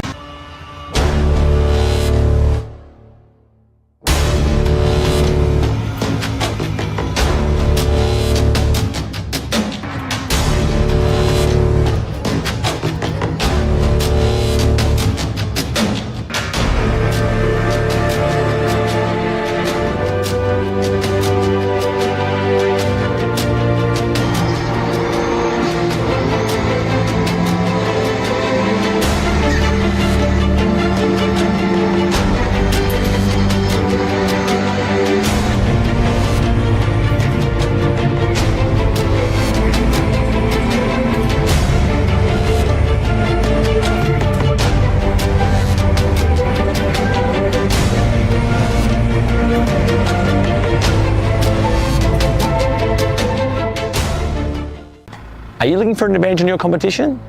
Well, car class has done the hard work for you. We've travelled to your racetracks to give you the inside knowledge. So what does car class offer? We've got drone footage that captures the racing lines, visual markers for your braking points, acceleration zones, and the best overtake opportunities on your racetrack. Pedal cam to show you where to brake and when to accelerate, and 360-degree footage to make sure you don't miss any parts on the racetrack. We've covered 13 racetracks in the United States, and Australia, you're up next. So visit cartclass.com to get your track information.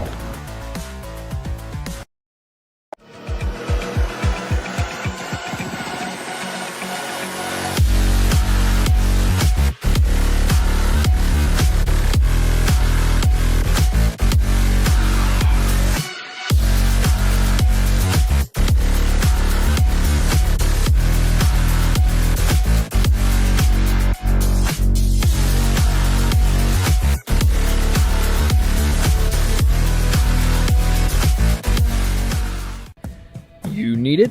We got it. At Kart Heat Parts, we are your complete online aftermarket kart part superstore. From chains to bearings to bumpers and components, we've got it in stock and ready to ship straight to your door from our base in Ontario, Canada. Check us out online at karteparts.ca.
Here at MPG Motorsports, our main goal is to provide the best pathway in the professional motorsports for our entire team, drivers and mechanics alike.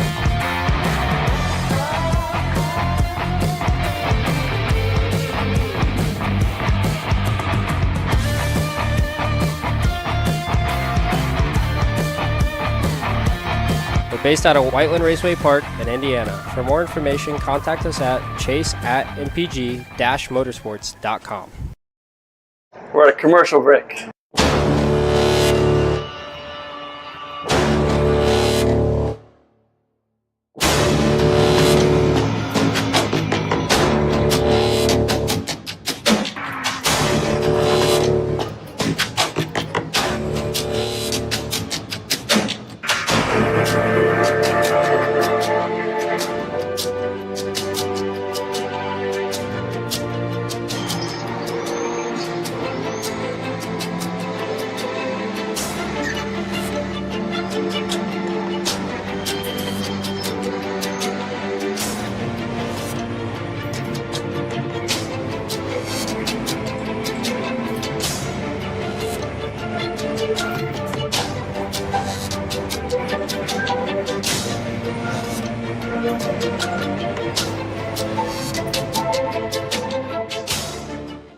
Colin, I need a new 219 chain. I need a 77 2-3 sprocket. I need some more chain lube, and I need it probably as soon as like tomorrow. Dude, are you even listening? Like, we need this to run this weekend. Want anything else? What do you mean? I already got it in the Kart on Acceleration Kart Racing's online store, bro. All orders over $200 get free shipping. Oh, throw in a set of tires. Done. Everything you need, all in one place and shipped to your door for free on orders of $200 or more. Exclusions apply. Shop AKR.com.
One, two. And we are green. Kart Chaser here at Charlotte Motor Speedway, Cup Karts North America. And we are just starting with our Kid Kart class. Kid Karts just got the green flag. So Kid Karts are out. Looks like we have, I think, 12 entries. We've got Grant Heckman, Spencer Height, Levi Nason, Nathan Stockwell, Lucas Dos Santos, Ethan Rainier, Trevor Enzer, Marcus Dos Santos, Koa Dozet, Tillerson Chung, Diesel Maxwell, and Sophia Mendoza. Sophia Mendoza, number 13, had a little bit of trouble yesterday, and I'm not sure if she's racing today. 2, 4, 5, 10, 11. So I don't think Sophia is out there. Nope, there she is. Okay, Sophia is out there. She had trouble finding the racetrack yesterday. Sophia was driving on all kinds of places, but not necessarily the racetrack. So Sophia's brand new and she's still learning. All right, yeah, and Grant Heckman, 2-2-2, holding the lead, but he's being hard pressed by the 31 of none other than Spencer Height. Yeah, he's one of your top Kid Kart drivers. Levi Nason in third, Stockwell in fourth, Dos Santos in fifth, and Trevor Enzor in sixth. But let's pick up that race. You see Spencer Height once again all over the back of Grant Heckman, but not making the move yet to pass him. Heckman driving an excellent race here and holding on to the lead, but being hard pressed. He's earning this one as Height hard puts the pressure on.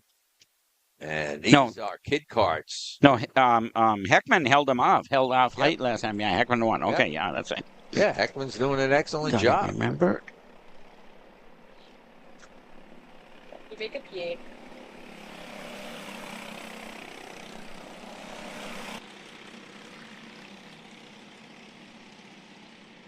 Heckman continues to keep the lead, but Height putting pressure on him.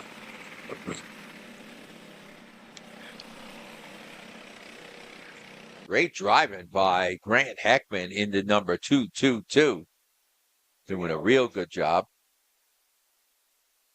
And Spencer Height. What?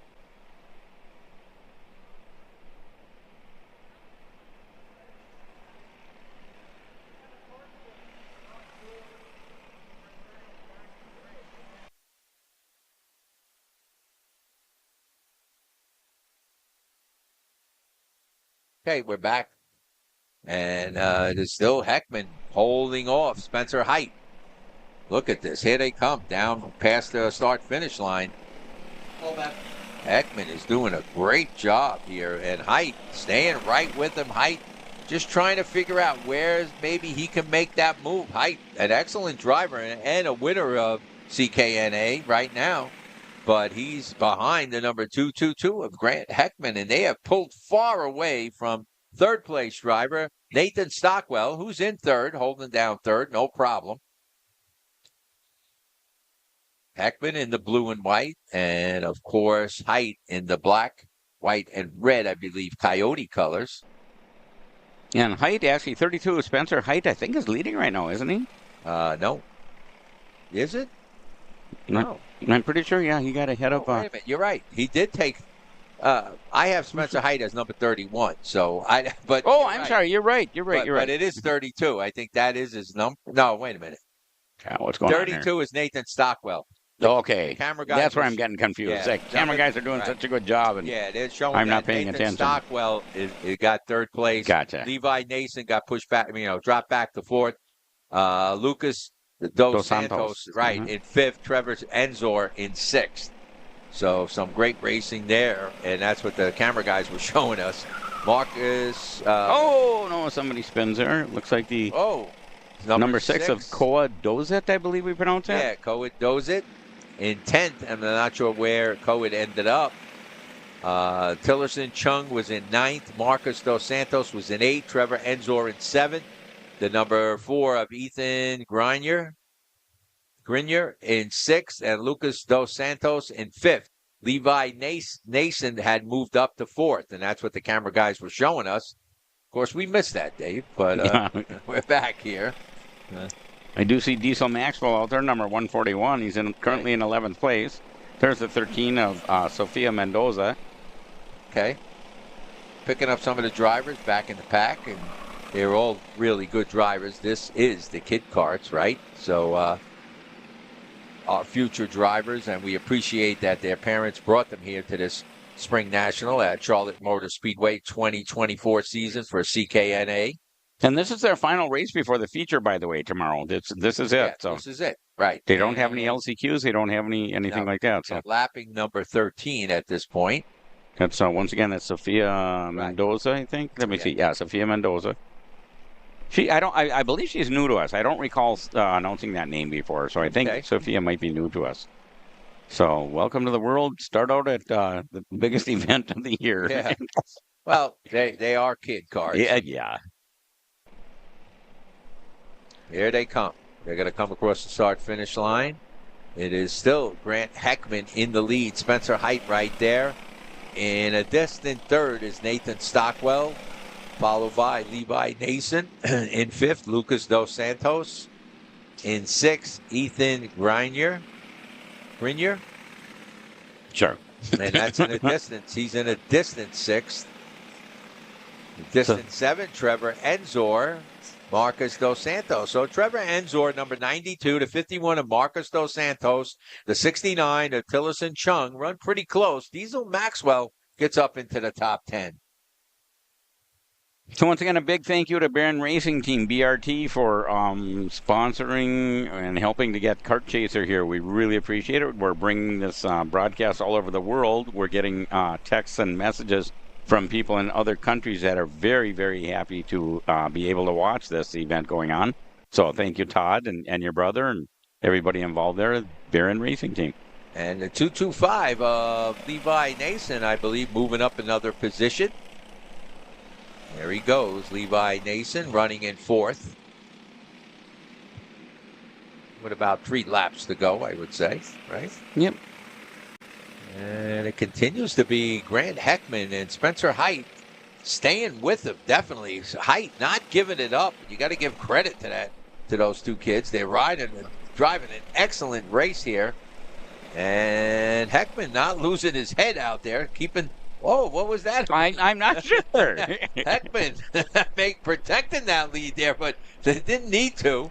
Height wasn't that close at the time, but Right. Heckman kind of did a double on that one. Right after you say he's not losing his head, he does something as well. It's kind of a little bit suspicious. That, Yeah. no, he's still driving an excellent race here. Hmm. And, of course, it didn't shake up Height. No. Height No, not at all. actually there, and Height looking to the outside, but no, drops behind him again.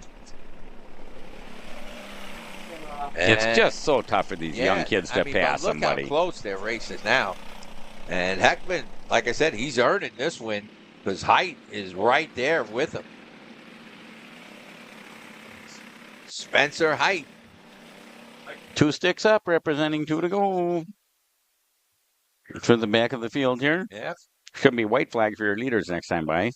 Stockwell in third, Nason in fourth, Dos Santos in fifth, Grenier in sixth, Trevor Enzor in seventh, Dos Santos, that's Marcus Dos Santos in eighth, Tillotson Chung in ninth, Diesel Maxwell holding on to that top 10. Diesel's not having a real good weekend so far. No, he's one of our top contenders. He normally is, yes, absolutely. Diesel's usually out there, but the rain and everything could have set everybody, a lot of people off. They might have went with the wrong setup for today. And we'll see what happens tomorrow because I think conditions are going to remain just about the same. Real close to today, right, yeah. So now you're gonna get that setup down, and it's going to be again. You might see somebody winning tomorrow that today they were doing great, but tomorrow changes everything. Sure. So your leader's got about a half a lap to go here. They're on the Yep. white flag lap right now. That's Grant Heckman followed by Spencer Height. And Heckman, like I said, doing an excellent job, and Spencer Height never giving up. Look at this. Look at Height. Height right there. Look at Well, that. they did that again. They really cut close in. Yeah. Maybe that's the better line, and we can't see. Oh no! Both The leaders took each other out. Oh no! Height got a little hot there, and oh no! They get back going. Yeah, they get back going. They're so and your far leader out is now front. Spencer Height gets out ahead of Heckman. Oh man, that was tough. Nathan Stockwell, if he was a little closer, could have had the win there. He was too far behind, so. Oh, wait a minute. Nathan did win. He did win it. So, it's hard to tell with the camera. Yeah. But Nathan Stockwell takes the win. was in the right place. Height finishes up in second. Heckman in third. Levi Nason in fourth. And Lucas Dos Santos in fifth. Ethan Grenier in sixth. Trevor Enzor in seventh. Tillerston Chung in eighth. Diesel Maxwell gets up to ninth, Dave. Okay. Marcus Dos Santos drops back to 10th. Koa Dozette in 11th. And Sofia Mendoza bring up your top 12 in this kid kart class. Good driving by really all of them. Yeah, congratulations, Nathan Stockwell. You were in the right place at the right time. Don't ever give up. Don't ever give up. Good advice there, Dave, because I thought he was too far behind, but he did get the win. So a good run by the 32 of Nathan Stockwell, your winner in this heat. Spencer Height ends up getting back on the track in front of Grant Heckman. Grant Heckman led most of the race. So great drive by Height and Heckman. Levi Nason held on to fourth, and Lucas Dos Santos gets a top 5. Yeah, and the sun is going down just a little bit. It's behind the grandstands, the NASCAR grandstand start-finish line. So the lights are on. Hey, we're going to take a quick commercial break here, and we'll be back shortly with Kart Chaser.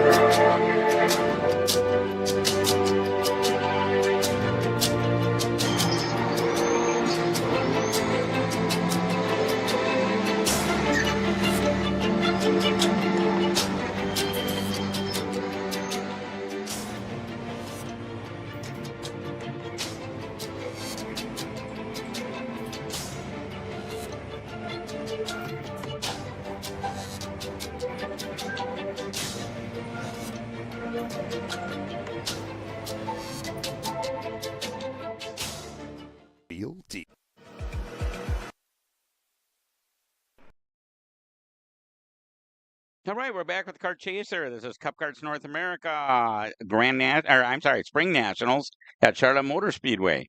And the next class to come out is our Senior Heavy Odd qualifier, Senior Heavy Odd. We're in the final heat race of the weekend. And tomorrow we'll have LCQs and warm-ups and then the features. So we're going to get rolling right along here. We're starting to light up all the lights, the portable lights. I believe Cup Karts rented 80 portable lights to light up this racetrack. So where else would you get this? I mean, you got to give credit to Cup Karts. This is a big race here today with over 500 entries. It's a national race, and they have catered to that and making these karters all feel important here. That it is an important race to win. Go down in the history books, and we're finishing up the heat races. This will be the last heat race for Senior Heavy, but I mean, this portion of it, we'll have another Senior Heavy right after this with the even kart numbers coming up. And if you want to be a little bit jealous, go to the Facebook page. Go to the Cup Karts Facebook page and look at some of the fabulous prizes that Cup Karts is giving away. That's the other thing. We just ran out of time in the drivers' meeting. That's where we normally give them away. So take a look at some of them fabulous prizes. And we're looking for the flag, and we are green, green, green, go, go, go! And I'm not sure if Owen Lloyd, he's not going to be able to do it. Oh, and we got the last couple of karts spin out and hit the wall. Whoa, somebody's into the tires. Yep.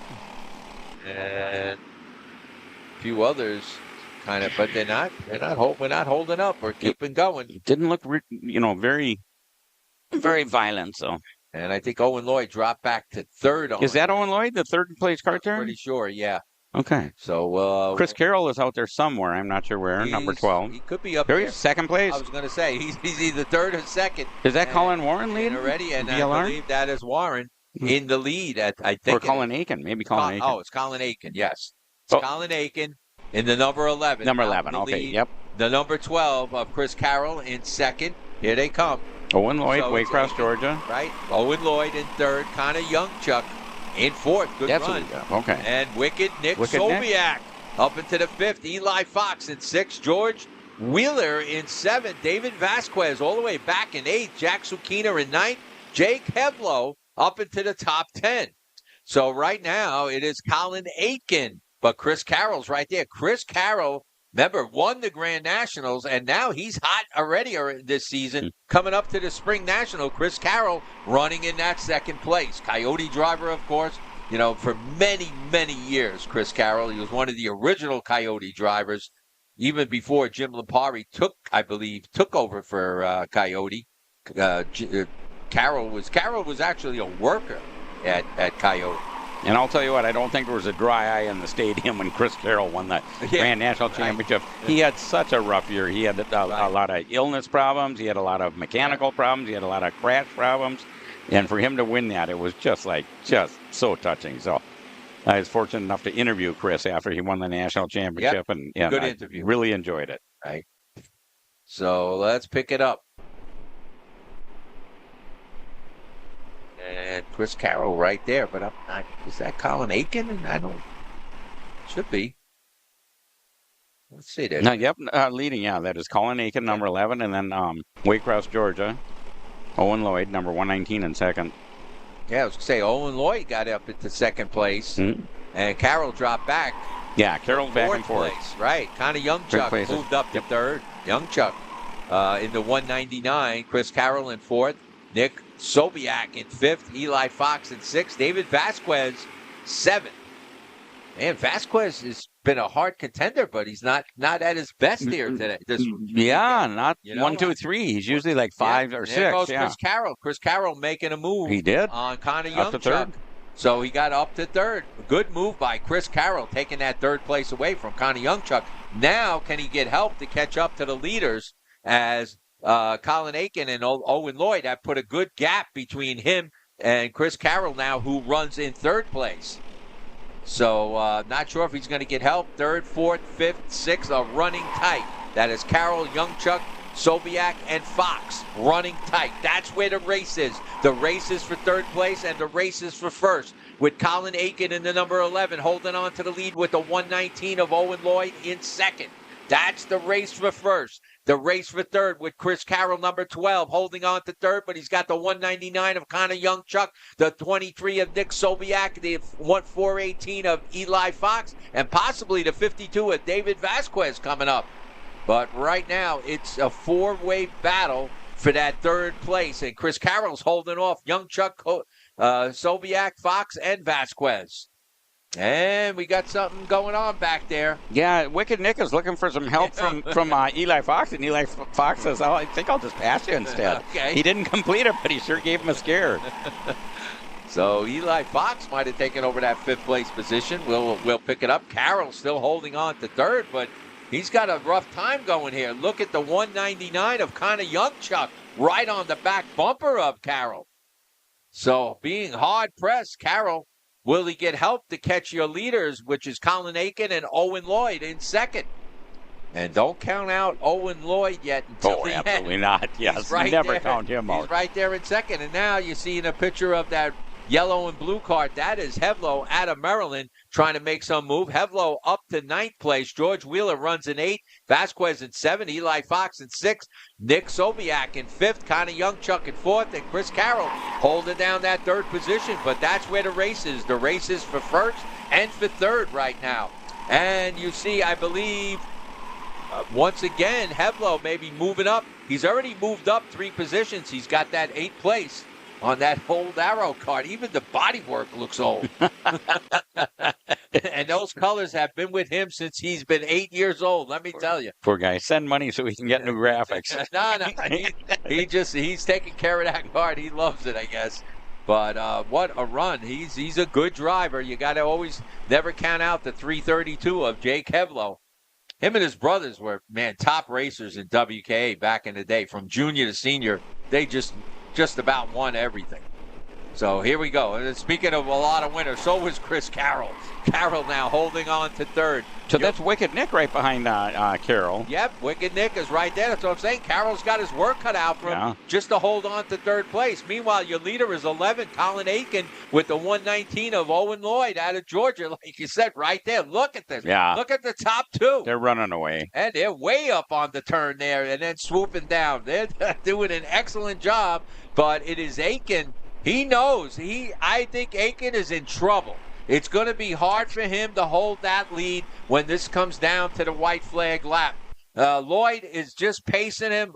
Lloyd not making any crazy moves at this point, just staying right behind him. They have pulled away from the rest of the pack. Chris Carroll runs in third, but he's in a distant third and has no shot at Owen Lloyd and Aiken. And they're getting the 2 laps remaining, but give it one more lap, and I think you're going to see a lot of changes here. Carroll might have his work cut out for him, trying to hold off Wicked Nick Sobiak. Youngchuck in 5th, Eli Fox in 6th, David Vasquez in 7th, Hevlo up to 8th, moving up 3 positions. So, but Hevlo's got a way to go. He needs help, and nobody's around him to help him. So let's go back to 3rd, 4th, 5th, and 6th. That is Carroll, Sobiak, Youngchuck, and Eli Fox battling for position. White flag is out. Here's where the action should start. Can Aiken hold off Lloyd? Look at this. 3rd place, 4th, 5th, and 6th running tight. Any one of them could be in your third place finish, but right now it's Chris Carroll. Here you go to the front. It's Colin Aiken and Owen Lloyd pushing it hard. Now, this is where Lloyd's going to make his move. And you see Lloyd now moving around a little bit in that seat, trying to figure out where's he going to make his move. Aiken driving a really good line here. There goes Lloyd on the outside, but he has to tuck back in, and he goes back out. He's going to try to swoop down. He's trying to get a run on him. Aiken looks back. Oh, you don't want to look back. There goes Lloyd. And Lloyd set him up. And Lloyd, but Aiken comes back. What a race, a seesaw battle here we're having. And Lloyd now going. They're going to Lloyd looking to the outside. They're side by side. And, they're not taking each other out here. Lloyd got a little bit of edge. And you see them jumping up and down out of the seat. Photo finish. And we're going to give it to Owen Lloyd. Owen Lloyd. I don't see a black, so this is official. What a run by Owen Lloyd. I said, hey, he played it very cool. Stayed in second the whole race. Aiken drove an excellent race, had no choice at the end. It was a drag race, and who can jump out of their seat the highest to take the weight off the wheels, but it wasn't good enough. Owen Lloyd gets it. He wins it. Carroll holds on to third. Eli Fox in fourth. Connie Youngchuck in fifth. What a run. Nick Sobiak in sixth. David Vasquez holds on to seven. Hevlo holds on to eight. Jake Sukina in ninth, and William Wallace in the top 10. I'll tell you what, I'm really surprised that Chris Carroll retained third place. Yeah. Right now, we're going to go to commercial break thanks to Kart Chaser.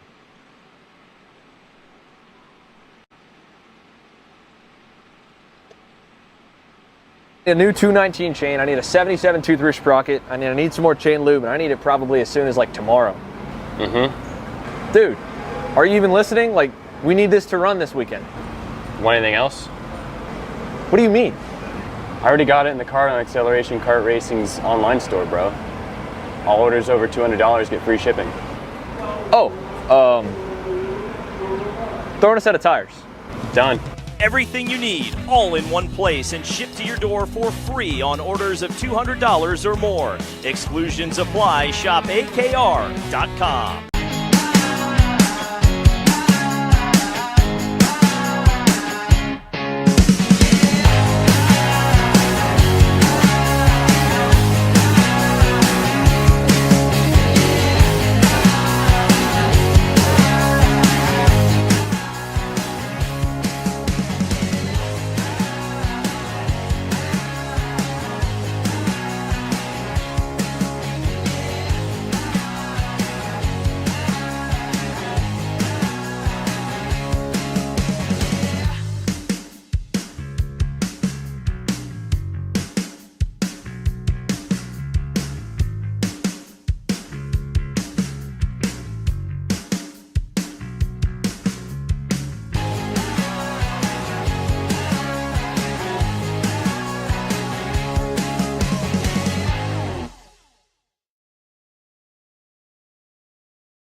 Okay, we're back with Kart Chaser. This is Cup Karts North America, Charlotte Motor Speedway, and this is the Senior Heavy Even. We did not get a start.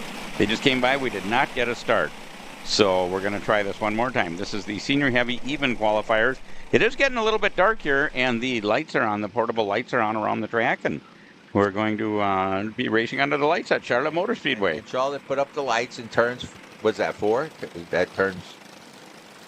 Turn 4. No, see it up on the grandstand all the way up top? Oh, yeah, above the building, yeah. Yep. Charlotte Turn 4, sure. They tried to give us whatever lights they could, right. So yeah. So they gave us some lights. And we've got the portables. I know everybody, the NASCAR made such a big deal a few years ago about this, and okay, we're going to see if we get green, and we are green, go, hammer down. And there's a couple of carts sideways, and a couple of carts get together in turn 1. Wow, this time they didn't make it through that turn 6, 7, maybe more. That was tough. And we'll pick that up. But I believe Ronnie Cleese was definitely not pulling out so far in front. We'll have to pick that up. And if you could see a number there, it's kind of hard. And yeah, it's going to get more difficult to see numbers as it gets dark here. But it's good if you know their colors. Yeah. You don't need numbers. That's where Xander is excellent at doing that. He picks that up right away. There's Mach 1. Dr. So Todd. I know that's Dr. Todd. He's the only Mach 1 card that I'm aware about there. So, yeah. He's easy to pick up. And his suit matches, of course. He's got a Mach 1 suit also. So. All right. And here so they come it looks by. like Ronnie Cleese, we said he was fast, and it was in this class, Senior Heavy. And right now he's in the lead with Junior Downs, the number 122. That was where some shakeup was. Junior Downs moved up into second. Aiden White fell back to third. Mickey Bolin in fourth. And William Lessig in fifth. Elmer Mo Edmondson in sixth. Bryce Downs in seventh. Sean Meyer back in eighth. Nicholas Kiefer in ninth. And Logan Stevens in 10th. I didn't see Dr. Brown up there. Yeah, there he is. Nope. All right. So we'll see what happens here. The lights are definitely taking hold because we are going into darkness. And Ronnie Cleese holding on to the lead with Junior Downs, but they're running tight. Downs, White, Bolin, Lessig, Edmondson, and Bryce Downs in 7th. Sean Meyer in 8th. Logan Stevens in 9th. And Nicholas Kiefer in 10th. Well, a good run here, but Ronnie Cleese in the number 7, holding on to the lead with the number 122 of Junior Downs in 2nd, the number 999 of Aiden White in 3rd, the number 626 of Mickey Bolin in 4th, and the 331 of William Lessig in the top 5. Mo Edmondson right there in 6th. I just checked the schedule here, and I agree with you. Dr. Todd Barron is not out there right now, so I wonder if somebody else is borrowing his suit. Oh, yeah, maybe he has somebody else, another driver for him. You know, not sure. He has somebody on his team there. Mo just took over the top spot. Elmer Edmondson is P1. William Lessig, Sean Meyer, Mickey Bolin, and Bryce Downs are your top 5.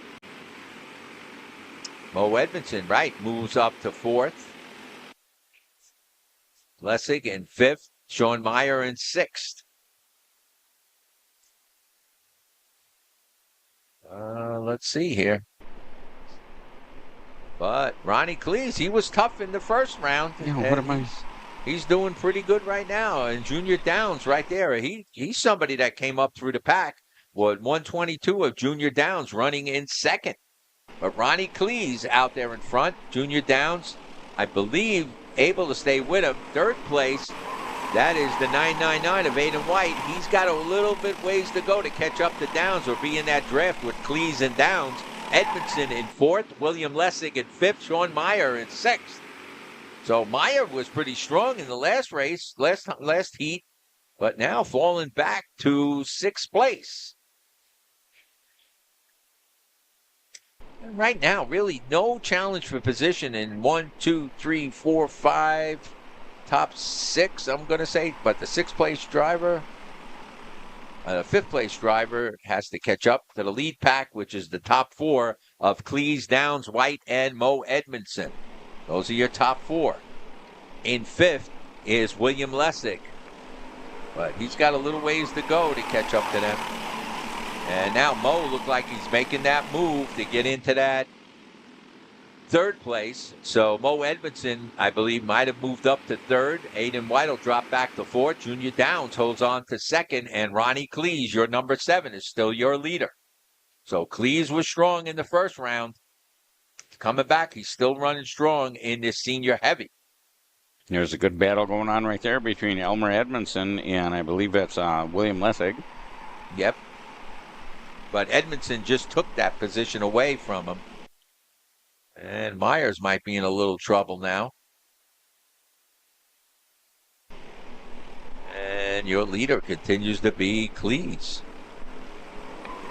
Downs in 2nd, Edmondson holding on to 3rd, White in 4th, Sean Meyer moves up to 5th. So he was moving up. He got it in front of the 331 of William Lessig.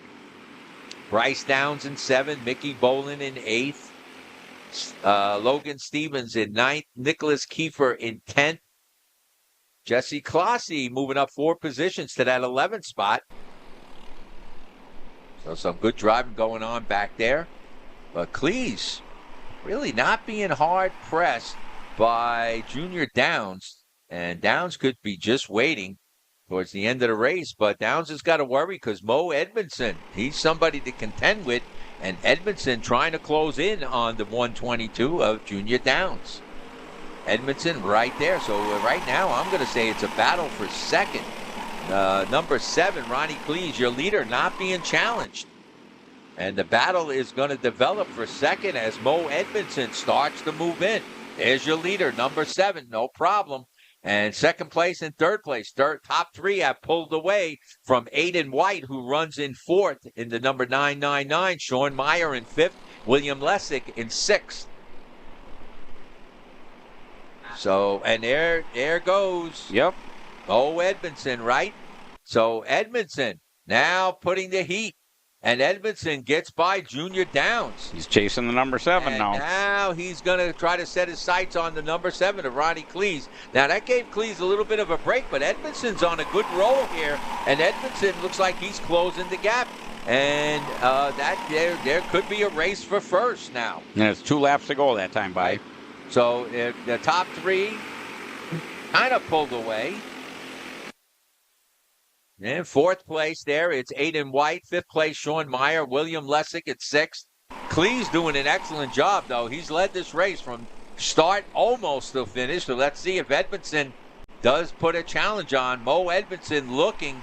Edmondson right there. So we do. And it's really, Edmondson's got to be careful because he can try to go for that first place, and he can allow Downs to get back up there and even Downs to win it. And Cleese has to hold on tight. As you see them now, bumper to bumper as they come around. So Cleese might be in a little trouble here. And look at the battle for fourth, fifth, and sixth between Aiden White, Sean Meyer, and William Lessick. Well, we got some good racing going on, but let's go back to the front. It's number 7, Ronnie Cleese, with Mo Edmondson in the 107 right there. And now Edmondson takes that high line. Yep. We've seen this move coming out before from a lot of other drivers. And there he goes. And Cleese, hold on. But Cleese, yes. And this is where they'll change positions back and forth because who has the line? Oh, Cleese goes into the dirt. And that's what I said. He could drop back, and he did. He drops back to third. Well, Mo loses the spot now. And now Mo loses that spot. And here comes Junior Downs. And they're still fighting it out. It's going to be another photo finish. And we'll pick it up. Junior Downs. So Junior Downs, which I kind of predicted that when they got that close, you have to watch out for Junior Downs. He might take advantage, and he did. Edmondson finishes second. Cleese drops back to third. William Lessick gets up to fourth. Myers gets fifth. Aiden White sixth. Bryce Downs seventh. Mickey Bolin in eighth. Nicholas Kiefer in ninth. And Logan Stevens top 10. Wow, what a great finish again. Yeah. Another photo finish. Yeah, another. This is nothing what's going to happen tomorrow. And this is the last race that these front runners are going to run. There will be LCQs tomorrow for the back runners, but this is the last race the front runners will run until the features tomorrow, which are 16 laps long. Very same track, but 16 laps long. Okay, right now we're going to go to commercial and taking over Car Chaser.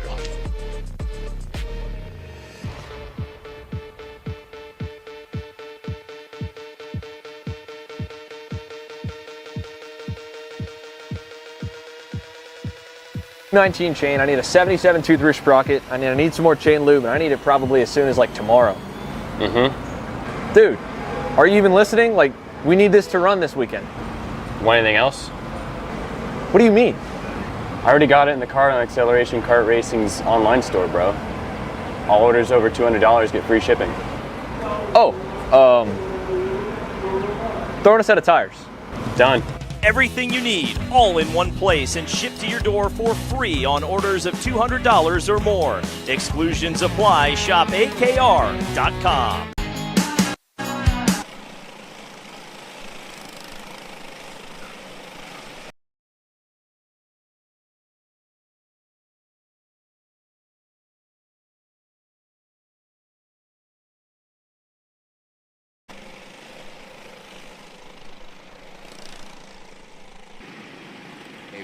Just remember, shop AKR.com. Use the code SPRING10. You get a 10% discount, or take a picture of the code on the right. And remember that if you spend over $200 or more, you will get a free shipping. And like I said, shipping's been expensive lately. And so that is really a big savings right there. So check out shop AKR.com. for your karting needs, and you can get a 10% discount by just mentioning the code or taking a picture of the code, and it'll show up on your phone. And if you go over $200, you'll get free shipping. Okay, we're green. Green. Go. This is our cadet class, 37 entries. Parker Stewart was kind of up there in the front. We'll see how everybody pans out. We've got a couple. We got 1, 2, 3, 4 carts, 5, 6, 7, having all kinds of problems. So we're gonna see how this all shakes out. You can see the track is getting a little bit dark now. This is the cadet class here at the 2024 Spring Nationals, CKNA Spring Nationals at the Charlotte Motor Speedway in Concord, North Carolina. And we're at the cadet class right now. It'll be one group, one heat for them, their second heat actually, which will get them the start positions after we have we'll have 2 heats complete. Right. And for the features tomorrow. And there's actually a point system for the two that they'll figure it out, but yeah. And that's one of the many things that Megan gets to do tonight, is figure all that out. Figure all of that out. All right. So Parker Stewart in the number 22 is your leader. Number 2, Logan McCluskey in second. The number 904 of Ryder Thompson in third. Camden Clay in the number 9 in fourth. Liam 4 in fifth with the number 4. Number 10, Hayden Lawson in sixth. Kristen Damanides in 7th, Elm Stoner in 8th, Ryan Rowlands in 9th, and Austin Taylor in your top 10. All right. So keep an eye on the 22 of Parker Stewart? Yep. Patrick Stewart. Doug's a real nice guy. Steve Parker and Doug at different racetracks all over the country. They live in South Carolina, so they're fairly close to here. Okay. So most of the northern tracks are kind of a long haul for them. Yeah. There's Liam 4 in the green number 4. He travels really well. He's down in New Orleans. He's just all over the place. Cadet driver.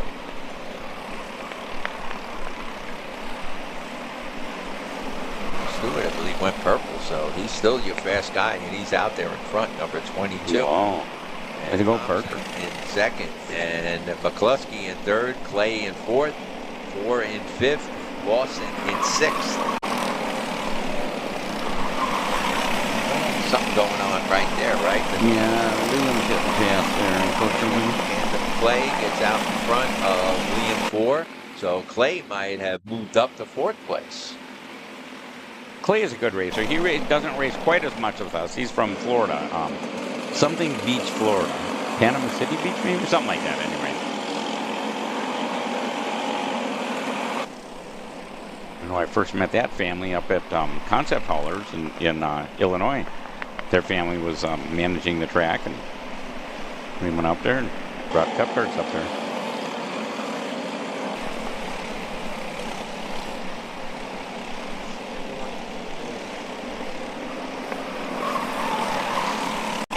Your leader still Parker Stewart. Ryder Thompson in second place turned purple last time, right? Like we said, the number 9 of Camden Clay moved up to fourth. Liam 4 dropped back to fifth. Hayden Lawson holding on to sixth. Parker Stewart, Thompson, McCluskey kind of running, keeping pace, but no challenge for those positions. Clay had that good run with Liam 4 and got to fourth place. Liam 4 holds on to fifth. Hayden Lawson sixth. Kristen Damanides in seventh. Ellen Stoner. And it looks like about 3 carts come together. Everybody gets going again. Oh, everybody gets going. That's what, number 14?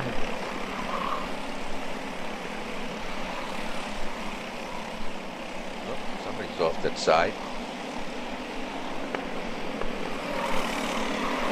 Easier cadet class. 8 to 10 years old. And you can see they're driving really good. I mean, how much driving ability they have earned, since a lot of them might have started with the kid karts at 5 years old, but some of them come right into this at 8 years old.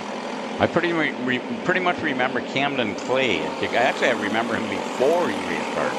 Okay. And Mom dressed him in a real bright orange shirt, and he had full run of the racetrack anywhere he wanted to go. Not on the track, but I mean in the pits. And she could just be up in the tower and look out and find him in his bright orange shirt. Yeah, good idea.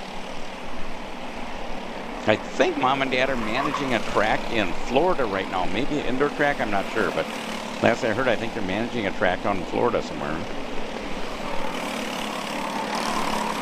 And your leader, number 2, Logan McCluskey. Blue and white colors there, out in front. Not really being challenged by anybody. In second place, Thompson, the number 904. In a distant second, not challenging Logan McCluskey. So first, second, third. Camden Clay in third, him 4 and 4th. So, but everybody's spread out at this point. Probably some good racing going on at the back of the pack, but right now the top 5, 6 kind of spread out. That's Thompson in second, Clay in third, 4 in fourth, Lawson in fifth. So Lawson gets up into the top 5. Damanides in 6th. Elam Stoner in 7th. Austin Taylor in 8th. Parker Stewart having a tough time. Parker Stewart was one of your top runners. He's all the way back in 7th. Elam Stoner in 8th. Austin Taylor in 9th. And Ruben Greer in the top 10. I'm not sure what happened to Parker. He was real strong. Well, he's always real strong. Somebody's got their hand up there coming in, or some kind of issue. I'm not sure what's going on. Okay. Let's see if we can get a number. Yeah, I don't see who it is.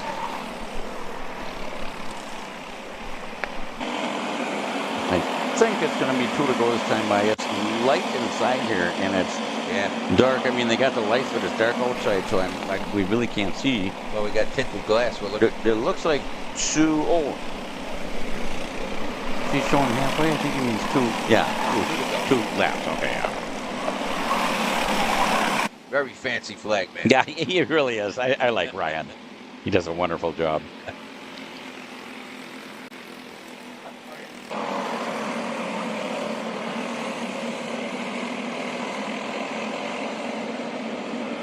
All right, so Logan McCluskey never had to look back.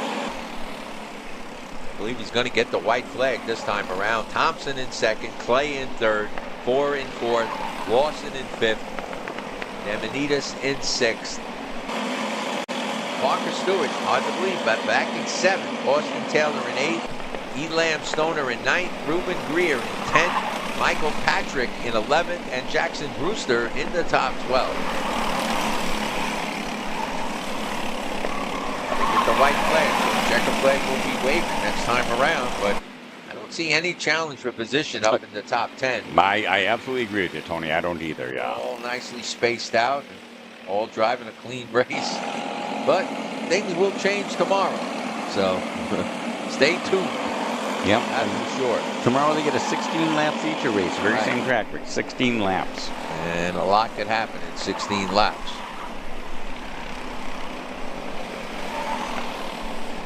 Get some action here. Cameras on. Watching these drivers dice it out. There's some actual racing going on there. Yep. Some good racing going on. And the checkered is out with the black, so this one is under review also. These are races. Now, results are unofficial. Well, Logan McCluskey takes the win. Ryder Thompson gets 2nd. Camden Clay in 3rd. Liam Ford in 4th. Parker Stewart in 5th. Hayden Lawson in 6th. Kristen Demonitas in 7th. Austin Taylor in 8th. Elam Stoner in 9th. Ruben Greer in the top 10. So a good run by Logan in the number 2. McCluskey and 904 Ryan Thompson in 2nd, and Camden Clay had to move up to that 3rd spot. So a good job by number 9 Camden Clay. Yeah, Camden had a real good race. Yep. Somebody wrecked into the wall. I'm not sure who it was right at the end there, but we didn't see it. They're giving us a picture of the scoreboard. The big screen here at Charlotte Motor Speedway. The big Jumbotron, we call it, yeah. Yep.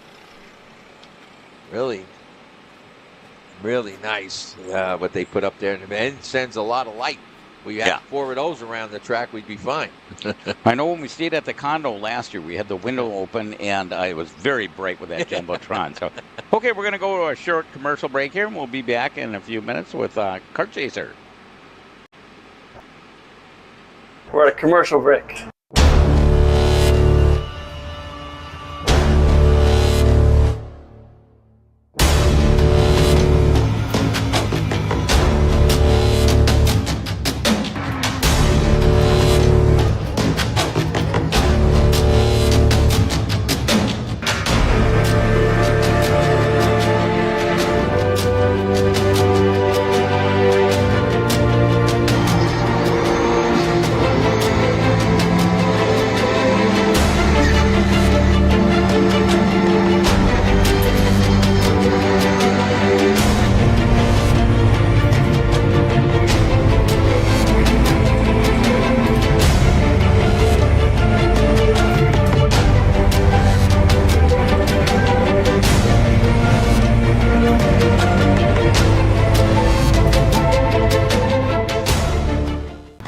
Are you looking for an advantage in your competition? Well, Car Class has done the hard work for you. We've travelled to your racetracks to give you the inside knowledge. So what does Car Class offer? We've got drone footage that captures the racing lines, visual markers for your braking points, acceleration zones, and the best overtake opportunities on your racetrack. Pedal cam to show you where to brake and when to accelerate, and 360-degree footage to make sure you don't miss any parts on the racetrack. We've covered 13 racetracks in the United States, and Australia, you're up next. So visit carclass.com to get your track information.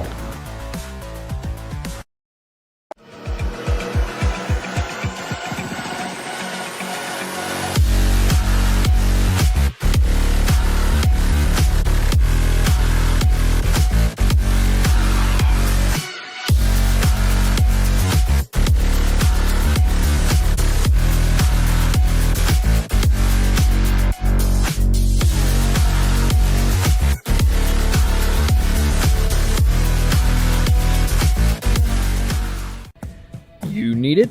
We got it. At Kart Heat Parts, we are your complete online aftermarket kart part superstore. From chains to bearings to bumpers and components, we've got it in stock and ready to ship straight to your door from our base in Ontario, Canada. Check us out online at karteparts.ca. We're at a commercial break.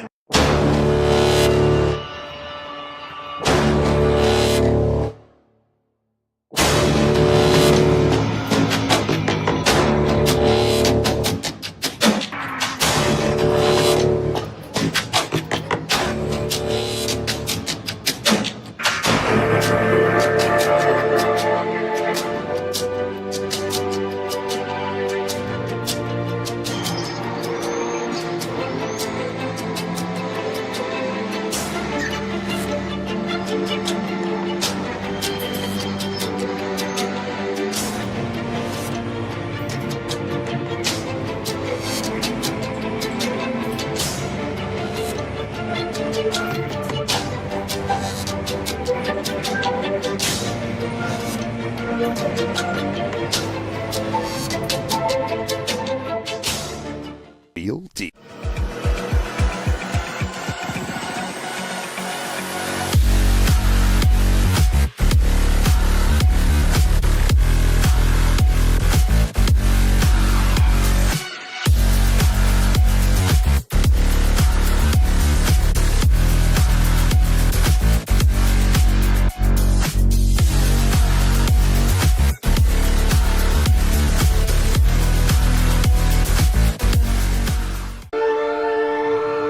Here at MPG Motorsports, our main goal is to provide the best pathway in the professional motorsports for our entire team, drivers and mechanics alike.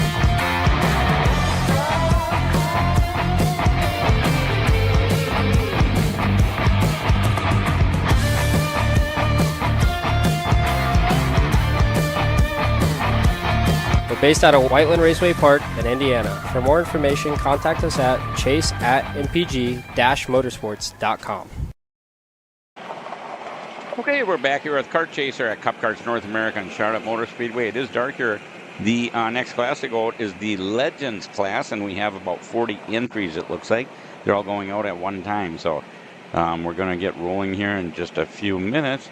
It is really dark here, and like I say, Cup Karts brought in approximately 80 lights, and I don't think it's doing a proper job. No, you think we're in tinted windows here, Tony? You think? Yes. Okay. Yes, the windows are a little so tinted. That's part of the problem. Right. If you look at the camera, it looks like it's almost daylight out Yeah, there. yeah. Good point. Okay. So, but I'm sure it's a little in between. Yeah. Yeah. Okay. And so once again, like I say, we've got 80 entries. We've got Ronald Henry and Rodrigo DiFrancisco and Mike Forget and Gallo Barros, Kevin Scott, Brian Lowry, Ellie Yanko, Steve Lyons, Paul McIlvery, Jeff Sterling, Paul Montepoli, Brant Estes, Robert Davis, Brian Donati, James Insko, Tyson Swan, Phil Pignataro, and I hear engines, but I don't see them. No, they're still on the hot grid. Timothy Clark, Raymond Brown, Michael Wells, Wayne Hanslick, Mike Todd, Tad Stahl, Richard Meisner, Jeffrey Rivas, Chris Hamilton, Dan Monson, Todd Bolton, Joe DeBover, Todd Davis, Doug Cook, J.D. Gunn, Scott Monson, Todd Barron. Dr. Todd is starting 30. Well, I don't know if this is that's correct. not right. Yeah. Right. Number 11, Todd Barron is out there. Rick Reinhold. Ken Paulson. I haven't seen Ken. I haven't noticed his name unless he's way back in the field. He'll be way back. Yep. Tim Stiefel, Don Newman, Jeff Chalmers, and Tim Hannon. So there's some big names in there. 40 entries. And we're scheduled for 10 laps. And here they are coming out on the track. So one warm-up lap, and then they're going to get the green, or hopefully they'll get the green. First time by. The motorhome spot that you always see on TV with the super dignitaries and whatever, and the motorhome spot is all lit up today. And all of our motorhomes are there. So they're coming by our flag man, Ryan. And they're going to go one more lap around before they'll potentially get the green. Once again, we're scheduled 10 laps. People from all over the United States and Canada racing in the series. This is the Legend. This is the oldest class we have. And you'd think they'd settle down a little bit, but they just don't. Sometimes they get a little bit wild. So it's just the way it works. I remember Phil Pigmatero won this one right at the last minute, right? So keep an eye on him.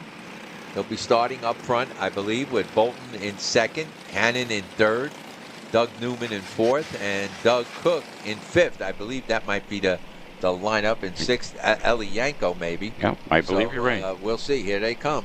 J.D. Gunn is right up there, too. He's in the top four rows. So. But Pigmatero.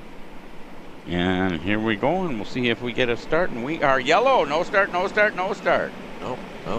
Ryan does not want to start. And what happened? They look pretty good, but we're seeing it from a little different angle than what Ryan is looking at. But they look pretty good. They didn't look that fast, but I don't know. Maybe somebody was jumping a little bit. I didn't see that. So they'll go around again. And we do use the tram lines here, by the way. And if you don't know what a tram line is, it's a line painted on the track before you get to the start-finish line. The flagman and a number of officials are watching very closely to see if you don't make sure you don't go outside the tram lines. You got to keep all your wheels inside. If you have 2 wheels out, it's a certain penalty. If you have all 4 out, it's an even bigger penalty. So we use the tram lines, and I am not. Ryan's signaling them. He wants them slow. Evidently, they were coming pretty fast. It's hard for us to tell, but man, he's just waving those flags, saying slow down, slow down. Yeah, and we are green, green, green. Go, go, go. So Pigmatero does break out into the lead around turn 2. He's able to hold on. And Pigmatero, like I said, somebody to reckon with. Don't count Phil out. And right now he goes into the lead.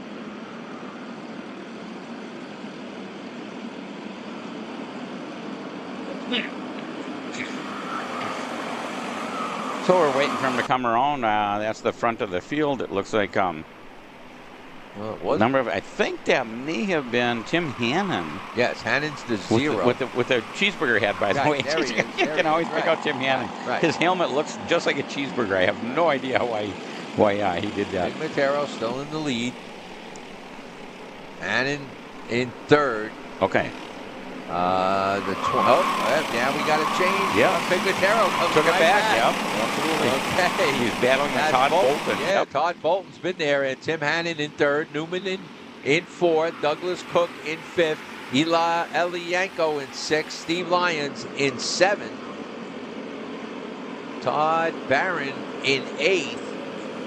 Barron, I think, got up or lost a position. J.D. Gunn in ninth, and Brandon Estes in the top 10. So let's see if Phil can hold on. He's being hard pressed by the number 22 of Todd Barron. Phil's having a good weekend. Phil's oh yeah, definitely good weekend for Phil. But you know he's up there. He's hanging on. But he's being really hard pressed. And Hannon is just sitting back, saying, "All right, let these 2 people get into it, and I'm going to take the lead. But if nothing happens, then I'll start making the move towards the end." But right now, Hannon sitting in a nice third place. He's right there in striking distance. Newman is right there also. Cook. I mean, we're not fully all separated here. 1, 2, 3, 4, 5, 6, 7. And even 8th place looks like he's closing in. And that is, I mean, Barron has moved up to 7th, but he's got Steve Lyons right there in 8th. So top 8. Man, these legends are running. They are the karting legends, and they're running tight. And Dr. Todd Barron did turn purple that last time. Yeah. So, but Phil holding on to that lead, and you see all their gauges lit up when we get that back shot of them. Looks pretty cool. That's their data acquisition system. Yep. I used to call it a tachometer. Somebody corrected me. No, there's a lot more than just It does a lot more. speed. It's like your phone does a lot more nowadays. Yes. It's a smartphone, right? It's not a phone. Real smartphone, yeah.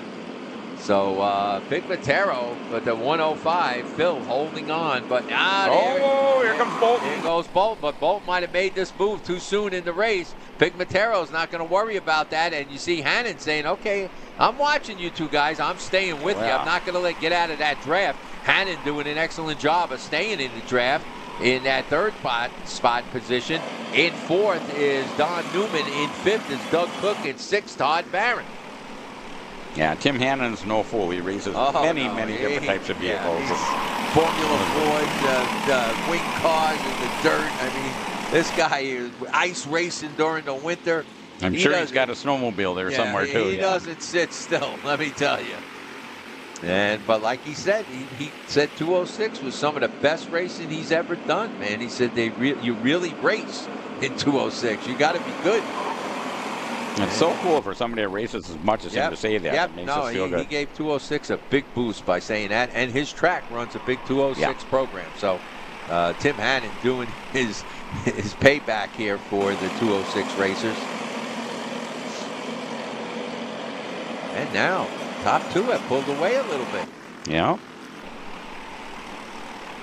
And we got somebody off the track, couple off the track. The 828 it looked like.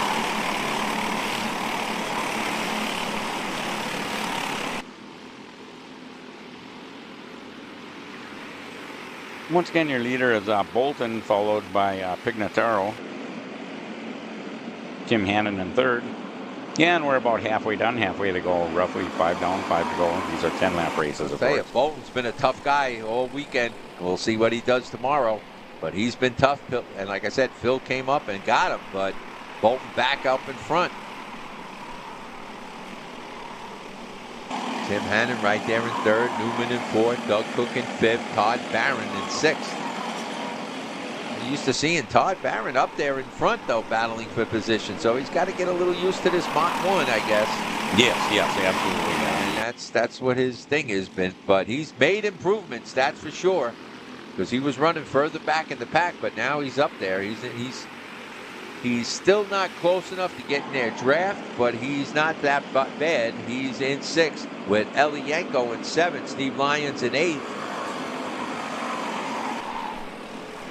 And here's your leaders. Bolton out front, Pignataro in second, Hannon in third. And like I said, Hannon's just going to, and then you go back to fourth, fifth, and sixth. And that is, I believe, Cook, Newman, and Barron. So a little while ago, the front two were pulling away from Tim Hannon. Not so much anymore. Hannon's right on. I said Hannon's playing the game.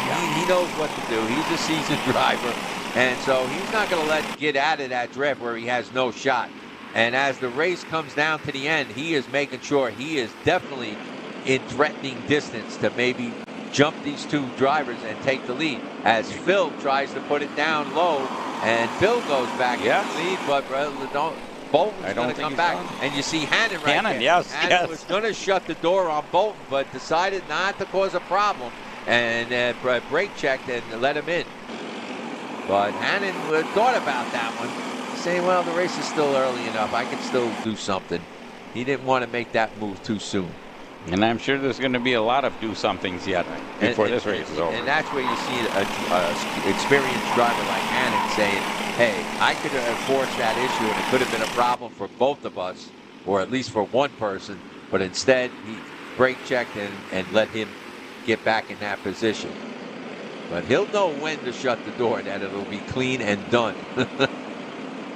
And now fourth place, Doug Cook, he's up there. He's right there, so anything can happen. If these top three get into it, Doug Cook could go on to be the winner. We've seen that happen today. When the top people get into it. Oh, wait. Phil goes back into the lead. So Phil Pigmatero back out in front. But listen, Bolton, white flag is out, so we're going to see something going on here now. Bolton right there, and you see Hannon right there. The top three now. They are ready to do battle here. Can Phil hold them off? Phil Pigmatero, one of the best in the business. He knows how to drive defensively on this last lap to get the win. And Pigmatero holding on, but watch. We're going to see. Here it comes. Yeah, here comes Bolton. Here comes Bolton. I said you're going to watch this. And Bolton trying to go. And there goes Hannon. Hannon now trying to run side by side. And not going to do it. Pigmatero goes into second. But don't count Phil out yet. And don't count Hannon out yet. Here they go. And they're dicing it up. Hannon right there. Look at Hannon making the move on Phil Pigmatero. Hannon going into second. Hannon, I don't know what he was pointing to at that point. Pointing at his engine or something. I'm not sure what that was. Checker flag is out, and it's going to be Todd Bolton. Good drive by Todd Bolton. Tim Hannon gets that second place. Phil Pigmatero ends up in third. Todd Barron in fourth. So Barron got up there. Bolton, I should say. Todd Bolton won. Tim Hannon in second. Pigmatero in third. Todd Barron in fourth. Doug Cook at fifth. Don Newman, who was challenging up there, dropped back to sixth. Steve Lyons moved up a couple positions to seventh. Elienko dropped back to eighth. Brandon Estes in ninth. And J.D. Gunn takes the top 10. Congratulations, J.D. J.D. been doing a good job today, but he was up further than that, so having some problems, I would say. Phil Pigmatero had to give it up. The camera's on Phil right now, and he looked pretty good there, and they're all pulling into the scales.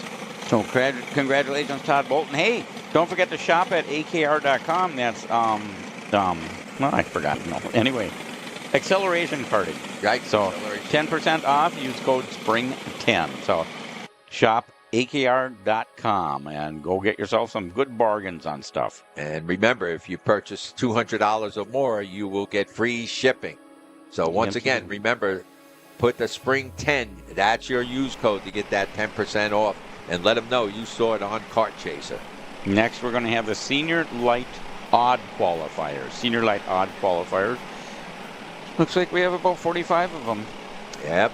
This is a big 46 race. Rather. This is a big race, let me tell you right now. I see Emily DeMaster is out here from Oostburg, Wisconsin. I always like that, any of the DeMasters. Tanner, her brother Tanner's back home bowling for the state championship. Oh. And I'm surprised Grandma and Grandpa are down here watching Emily. I thought they'd be back home watching Tanner. YouTube, yeah. Watching Kart. Yeah, because they could. We could easily be watching Kart Chaser, but we appreciate having them down here. It's always nice to see them. I go to Road America sometimes for the IndyCar race, and Grandpa comes by and sees me walking and picks me up in his golf cart. So very, very appreciative. They're from Oostburg, Wisconsin. My favorite town. All right, they're lined up. We got Owen Lloyd, Hudson Brown, Colin Warren, James Overbeck. I mean, all kinds of hot shoes. Emily, of course, I just said. All kinds of really fast people. Here we go. Let's see if they can get this on the first go-round. We're watching Ryan. Wants them nice and slow. They look pretty slow to us. I'll tell you right now, the way the camera angle, it looks very slow. Looks like they're doing a great job. Great job. Ryan looking. He... Yellow. No start. I thought they looked pretty good. See, again, he's got a different view down there. Yep. So I don't want to, Ryan's good. He knows what he wants. So he's going to send them around again. He wants to make it absolutely fair, and that's really good about Ryan. He'll keep doing them, keep him here all night if he has to, but he's going to have a fair start. What they do after that is up to them. It's their fault, but Ryan wants them to be fair. So you can tell the temperature's getting colder out there. They're jumping around, trying to warm up those tires, trying to squirm them up, trying to get them hot, because they know on that first lap going into turns 1 and 2, if you can hold, you got a good chance of taking the lead. So you just saw the Kart Chaser tent down there with some of the camera guys, and they're doing an excellent job here, Kart Chaser. Once again, we'd like to thank Kart Chaser for bringing YouTube and their videos and their camera people and workers here in the tower to making this possible.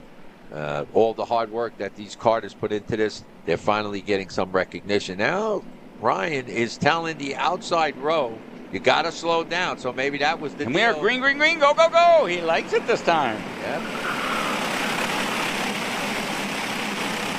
And it looks like Owen Lloyd. Owen Lloyd, once again, jumped out there, and he got the lead. So we got a couple of get-together. We got more than a couple out there. Yeah. I see some parts laying on the track. I don't know. It's probably a bumper or something. All right.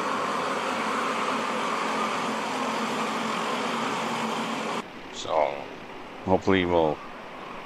There you go already. A challenge for the lead. That sure is. Loses the lead at Mo. Colin Warren up front. Yeah, Mo dropping back to at least third, maybe Mo. Here comes Owen. Oh, so already, not even with a lap complete, we're getting a lot of action here, and it's a drag race there for a while.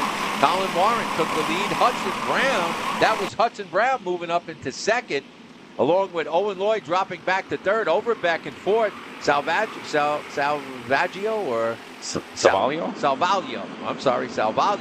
in fifth, Kevin Zing in sixth, Iannello in seventh. There comes Owen Lloyd. He's in third. He's looking at second. Well, no, he's not going to get Brown. it, though. Brown is in second, Owen Lloyd in third, and your leader, I believe, Colin Warren. I believe you're correct, 7-11. Oh, we got a few bumping around again. Man, they're not giving up here. No. It's going to be a tight race. And Owen Lloyd trying to hold that position. He's in third, I believe. Yep, Owen Lloyd in third. Kevin Zink moves up to fourth. Overbeck in fifth. Gianluca in sixth. Addison Iannello in seventh. Nicky Palladino in eighth. Eli Fox in ninth. And Logan Plotter in 10th. There's the Cincinnati kid, number 48, James Overbeck. Overbeck running in, I believe, that fifth slot. Yep, that's what I'm showing. Down 2, unfortunately, from the start. Right. Well, there was a lot of action on that start. And there's a lot of laps left, too, yeah. So right now, Colin Warren holding on to the lead with Hudson Brown in second. But Hudson Brown could be in trouble as Owen Lloyd pulls right alongside him. Owen Lloyd trying to get the line in this turn, and Hudson has to settle for that third place. Lloyd takes that second place position away from him. And he appeared like he was just glaring at him when he went out and got around. Good move by Owen Lloyd. Yes. Owen Lloyd made an excellent pass there. And now he'll try to hunt down Colin Warren. Yeah. And Hudson Brown running in that third spot. In fourth, he's being hard pressed by Kevin Zing. Kelvin Zing. I'm sorry, that's Kelvin Zing. Oh, I've been saying Kevin too. You're absolutely right. It's Kelvin, according to this. And James Overbeck in fifth. Some of your top drivers here, and it's not over till it's over, and that's tomorrow. But right now, Colin Warren, all right, one of the, like I said, drivers that's been around for a while, knowing what to do, what not to do. He is a definitely calculated driver. He puts everything in his head and looks at it and says, here's what I got to do, including the setup of the kart, and then getting out there and knowing where he has to make his moves and what he has to do either quickly or wait till later. And right now, he decided to get out front very quickly, and he did so. But you have Owen Lloyd, who has been tough, like you said, Dave. Wherever you go, if Owen Lloyd's there, you know he's going to be challenging for the lead. And Lloyd gets, I'm going to say he took the lead away from Colin Warren. Yes, Owen Lloyd is your leader, yes. Owen Lloyd gets out in front. So, and he's got so it's Georgia ahead of Florida right now. There we go. And Hudson Brown still holding on to third, but he's being hard pressed by James Overbeck, who's in fourth.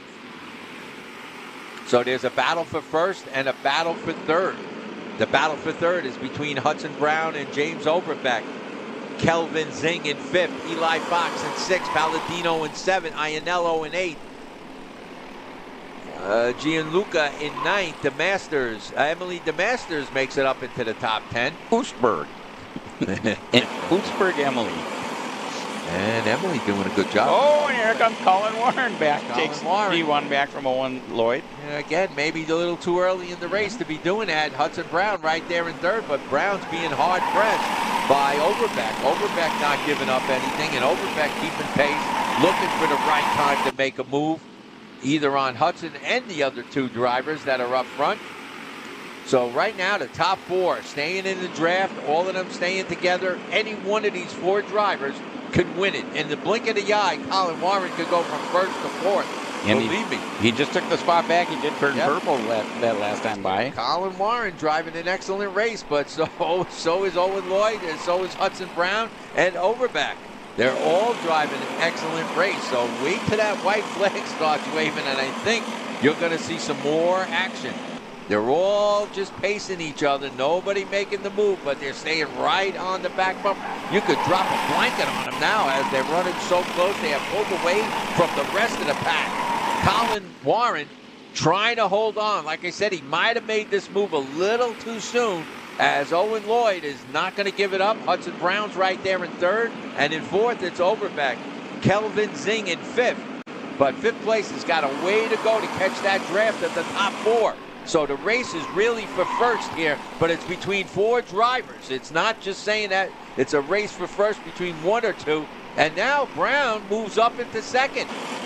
So Brown gets second. He gets by Lloyd. Lloyd maybe jumped that curve a little too much, and Brown was able to sneak in there and get it. So now Brown in second, now being hard press Colin Warren, I'm sorry. Colin Warren, who's in the lead. And it's 2 sticks up that time by, so it's going to be white flag for your leaders next time by. Right, so keep an eye. There's still going to be a lot of action here when it comes to the end. Can Colin Warren hold on? Can he hold off Hudson Brown and Owen Lloyd and also Overbeck? Overbeck hasn't been too active in this whole thing. He's kind of there going, wait a minute, Brown goes into the lead. Brown looks over to his shoulder, but they're still side by side. You got to give Colin Warren credit. Man, what a drive by Colin Warren, but Brown is holding on, and Brown takes the lead. What a race we got going on here. Colin Warren not going to give it up over Lloyd. He can give Colin Warren a push that can get him out in front of Hudson Brown, but Brown holds on. What a race we got coming down to the end. Oh, what a recovery there by Brown. He almost lost it. And who goes into the lead? I'm not sure. It looks like Overbeck, right? And the white flag is out. We're one lap to go. Yeah, I said this was going to happen. Yeah. And the Cincinnati kid just stayed there and watched this whole thing as it played out. And now, don't count out Lloyd and Colin Warren. Here comes Lloyd. Yeah. Oh, man. We've had a lot of... and look at... Brown coming from the outside now. We got a race for the first. Look at the battle. It's a drag race, right? Oh, Owen Lloyd. Over the curve. They come together. And what a race. I can't tell you. Brown, baby, gonna do it? No. Oh, Overbeck right there, but it's Colin Warren. And, man. I think it was Owen Lloyd got the win. Owen Lloyd didn't get the win. Owen Lloyd came back. I said right from the beginning, keep an eye on Owen Lloyd. And it looks like Nicky Palladino took second. Got up in there, got up into that mix, took second. Overbeck stayed in, got third. Hudson Brown got fourth. Kelvin Zing fifth. Colin Warren way back to sixth. Pushed way back to sixth. Eli Fox in seventh, Gianluca in eighth, Addison Ianello in ninth, and Will Lawler coming out up into the top 10. A good drive by the number 10 of Will Lawler, making it up at 10. And look at Brady Atwood, also a good racer, finishing up in 11th. The Masters ends up in 12th. Colin Aiken in 13th. Logan Plotter in 14th. Cody Lindstrom in 15th. Cameron Reed in 16th. But what a drive by Owen Lloyd. Oh, man, MGM driver. And right now we're going to go to commercial break. So you finally want to get behind the wheel, huh? Yeah, I've been shooting for 3 years and I've never got to drive. Well, you're going to need some more gear than just your helmet. Why don't you go to shopakr.com. They got their inventory online and they'll ship it the same day if you order before 5:30 p.m. Eastern. They got shoes? Yep. Gloves? Yep. Rip protectors? Got those too. Can they make me go fast? No. Here at Acceleration Kart Racing, we've got everything you need to get on track. What happens next? Well, that's on you. Check us out online at shopakr.com.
Here at MPG Motorsports, our main goal is to provide the best pathway into professional motorsports for our entire team, drivers and mechanics alike.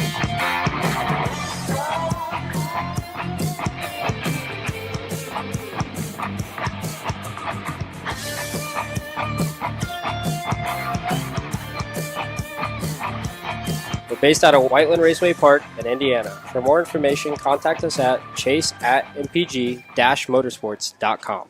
We're at a commercial break.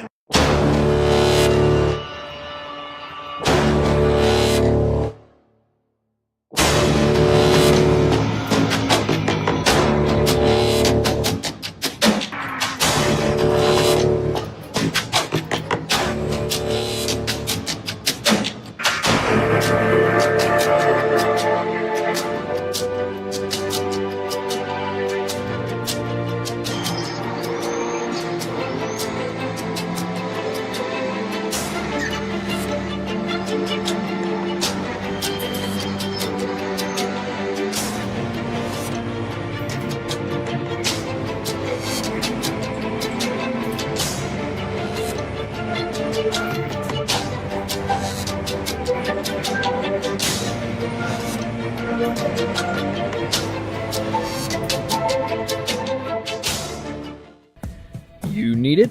We got it. At Kart Heat Parts, we are your complete online aftermarket kart part superstore. From chains to bearings to bumpers and components, we've got it in stock and ready to ship straight to your door from our base in Ontario, Canada. Check us out online at karteparts.ca.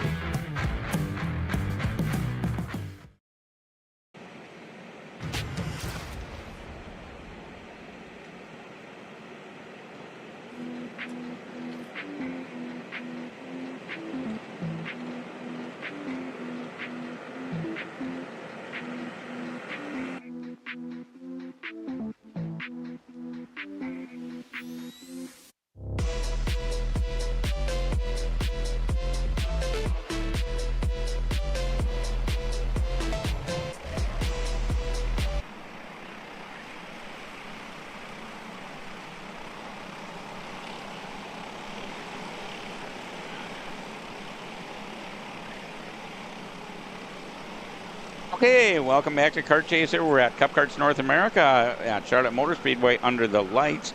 This is our senior light even qualifier. Hey, don't forget to go to AKR and get 10% off today at any merchandise you have on there. Once again, our senior lights, our even qualifiers are going to go once around the track, and hopefully Ryan will give them the green flag and they can get started. This is a 10-lap race. There's a whole bunch of people in here in no particular order. Randy Wheeler, Jared Clark, Connor Zillich, Christopher McKeithen, Paulie Massimino, Jacob Duvall, Brandon Jarsocrack, Ronnie Kleiss, Keegan Clark, Sam Abrutsky, Brent Cruz, Eli Warren, Dylan Amundsen, Ian Quinn, Brady Eichhoff, Radden Domingue, Michael Massandrea, Dylan Rennie. Okay, they're coming pretty close. I got to pay attention. I hope this is at least half as good as the last race. Yeah, oh, yeah, it will be. Believe me. And we are green, green, green. Go, go, go.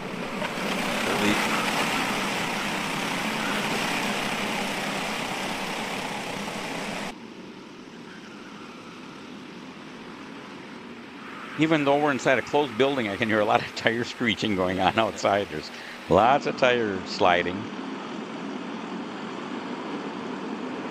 Yeah, and when we get a little bit closer and get into camera view, we'll be able to tell who's out there.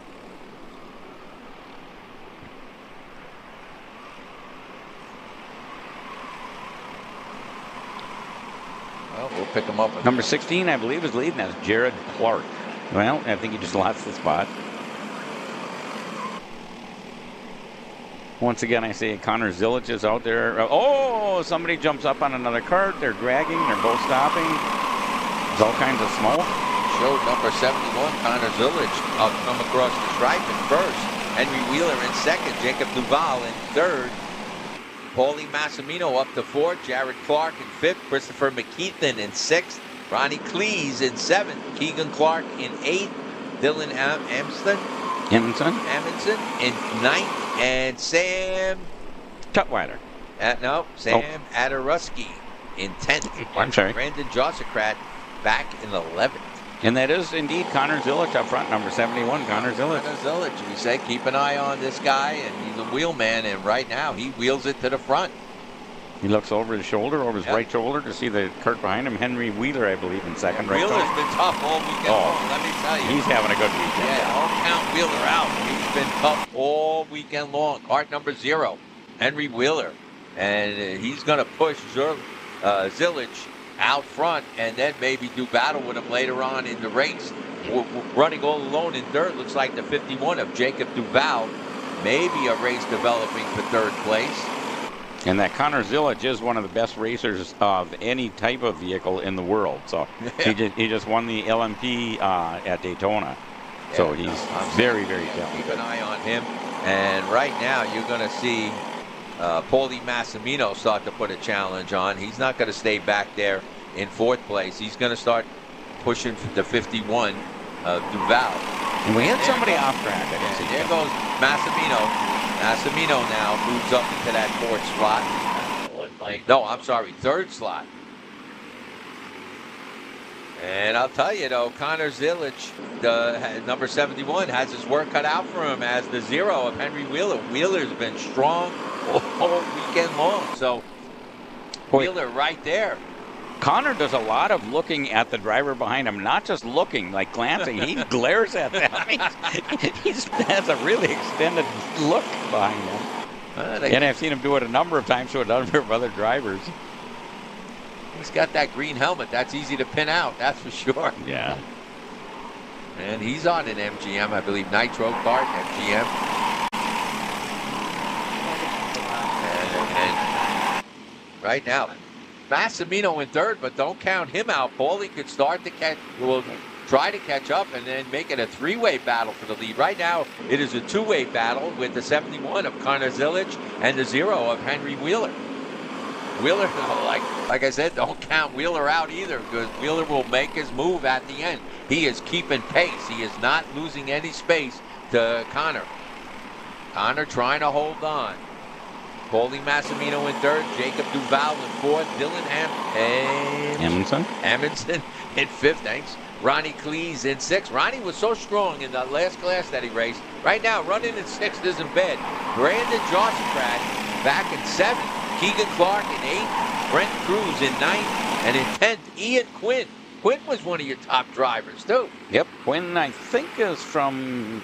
Is it Ohio or Pittsburgh or somewhere? Pittsburgh, I think. Oh, he's one of the Pittsburgh guys. Somewhere around that area. But Pitt's got some people here, and I understand from Dan Slosser that Pitt, when we have the Summer Nationals there, all of their club guys are going to be pretty much running. Oh, good. Yeah, and they got a big 206 class there. So everybody keep that in mind. If you want to race Pittsburgh, look it up on the schedule. It sounds like it's going to be a pretty good turnout there. I think Pittsburgh's going to be pretty big, Dave. Good. And a good track to do it at, and a great track for Summer Nationals. We actually enjoyed ourselves very much there last year, with the exception of the terrible downpour, and losing the power and all. I guess there's a bunch of incidents, and we still had a great time. Yeah. Well, top four now. It's Zilic, Wheeler, Massimino, and Duval. And they're trying to pull away from the rest of the pack. Massimino not yet closing that gap on the top two, but he's right there. He's still in their draft, and he might need a little help from Duval. If Duval helps them, they will catch up to the top two. They're running pretty close right now, the top four. That's the race on the track with those top four drivers: Zilic, Wheeler, Massimino, and Duval. Zilic had to come back. He had some problems earlier on. And we said keep an eye on him all through the day. And right now, Zilic is leading this race. Trans Am winner, of course, like you said, Daytona 24-hour winner. So Zilic, definitely a wheelman, and right now wheeling a cart around here and keeping it out front. But we'll see how long that lasts, because do not count Wheeler, Massimino. Those guys do not settle for second and third place. Yeah, exactly. Good description, Tony. Settle for that. So let's see what happens here. But Zilic right now holding on in that lead. But yeah, I think there we go. No, it's still Wheeler right in second. I thought Paulie was maybe making a move on him. But they got somebody out in this corner because the yellow was waving. Don't see anybody out, but yes, I saw that yellow do. I know exactly where. Oh, there's somebody there he is. just sitting there.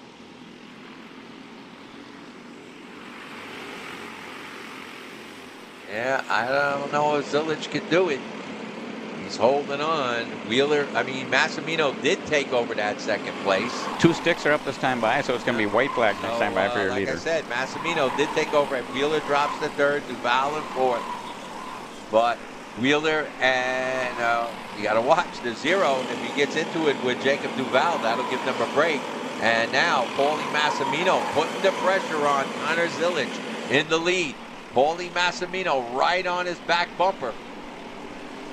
Oh, we got, white flag is, there's the cart there. Yep. Warning you about, okay. Okay, they're in good shape, no problem. That cart's not causing them a problem. So Zilic is still leading it. Yep, Zilic is still leading the white right flag, there. it's checkered flag, gonna come around this time. But a half a lap to go. Can Connor Zilic hold on? Can he get the win here in this heat? Oh, and he goes way inside. Way down. He wants, and Paulie trying to get a run, and Paulie now goes to the outside. And it's a 3-way battle. I said, look at this. It's a 4-way battle. And look at this. Oh, there's Wheeler. Don't count him out. Wheeler trying to get there. But look at Zilic. He does a great job of holding on. But here they come back. They're not going to give it to him that easy. Right-hander. He goes wide. He tries to make that cart as wide as possible. Race going on here. Zilic doing a great job. I think Zilic is going to get it. Yes. Whoa, man. You got to give Zilic credit. After all that side-by-side, he won quite decisively. He got ahead of everybody. Henry Wheeler was there. Ronnie Cleese came up. Paulie Massimino was there. But here's how they finished. Connor Zilic in the 71 gets the win with like 3 cars spread abreast as they came across the start-finish line. Wheeler gets second. Ronnie Cleese ends up in third. We said Cleese was good, and he ended up in third. Paulie Massimino had to drop back to fourth. Jacob Duval in fifth. And Dylan Amundsen gets sixth. Brandon Jostrat in seventh. Keegan Clark in eighth. Brent Cruz in ninth. Hunter Fox in 10th. Look at this. Eli Warren in 11. Ian Quinn in 12th. Oh, come on. This senior light. 13th, Michael Massandrea. 14th, Austin Johnson. 15th, Braden Domingue. 16th, Scotty Watkins. 17th, Ryan Surlick. 18th, Scotty Kleeman. 19th, Cody Johnson. And 20th place, Colin Danner. All right, we'll go to commercial break right now.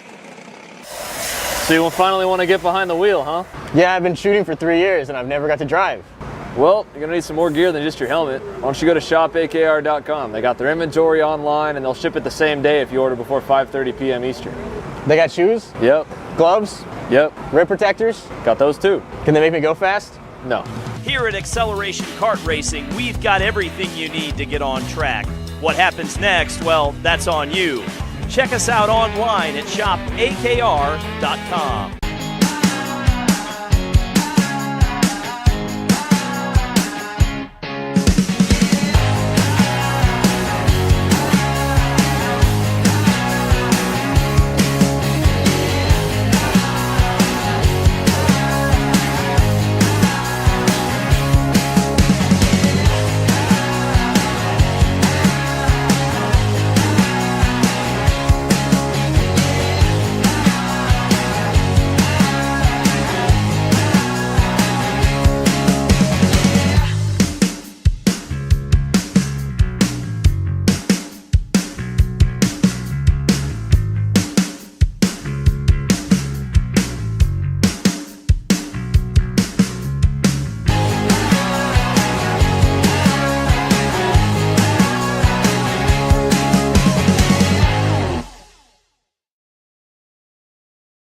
Here at MPG Motorsports, our main goal is to provide the best pathway to professional motorsports for our entire team, drivers and mechanics alike.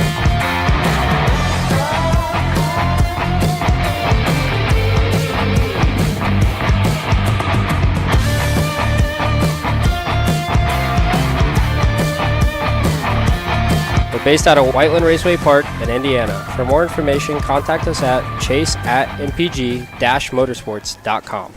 Studies show that even the best current generation of simulators only convince 50% of the human brain that they are real. Here at SimCraft, that just isn't realistic enough. Developed to offer the most realistic karting sim experience in the world, all testing has shown that the physics engine used in SimCraft's Grid 1 model convinces 90% of the human brain that you are actually on track. Now that is the real deal. Board.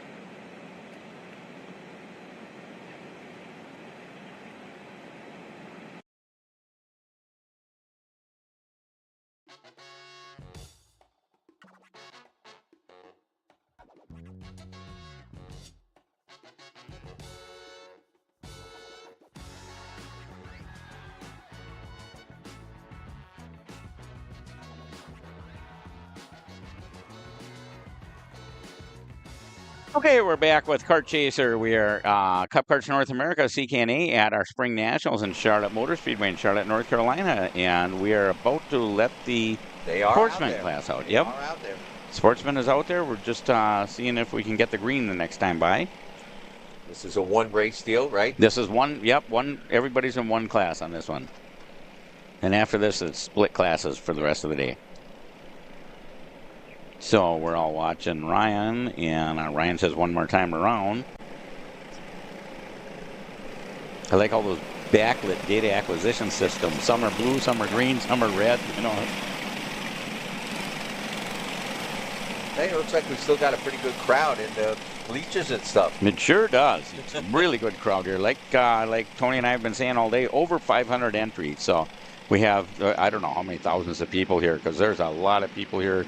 That are like grandmas, grandpas, you know, right. Whatever, that just came to watch the races. I think there's some that don't have anybody here. They're just fans of kart racing. Right. I'm sure this looks fairly impressive from outside. See Charlotte Motor Speedway all lit up. Trying to slow them down now as they come up for the final run here. Hopefully they'll get the green. And this was a good idea by CKNA to extend this straightaway here so that they all can get in line before they get the green flag.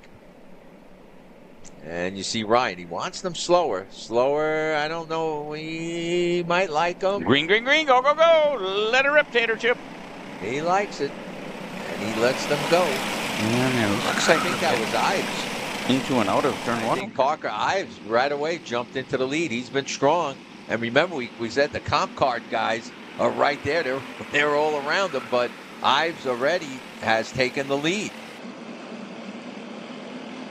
Yep, see it? He's got it right on his front. Absolutely, you're correct. He makes it easy, Ives. He got his name right there. I really appreciate that. I appreciate that as well. I know I'm being lazy, but yeah, that makes our job so much easier, Tony. Ives has got it, man, especially for this type of coverage. You know it's Ives. That's a good deal. And then there's a bunch of comp carts behind him. Oh, yeah, a bunch.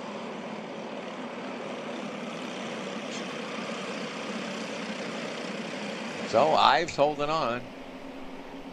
And here they go. So we got Parker Ives in the lead. Holden Myers in second. Cade Wolf in third. Bowen Green in fourth. Laney Thigpen in fifth. A.J. Stoner in sixth. Xander Mateus in seventh. Daniel Dragunov in eighth. Lincoln Massey in ninth. And Keegan Irwin in the top 10. So, but keep an eye on Parker Ives. But he's being hard pressed by those comp cart guys. That is Myers and Wolf, I believe. Yep, Myers and Wolf right there.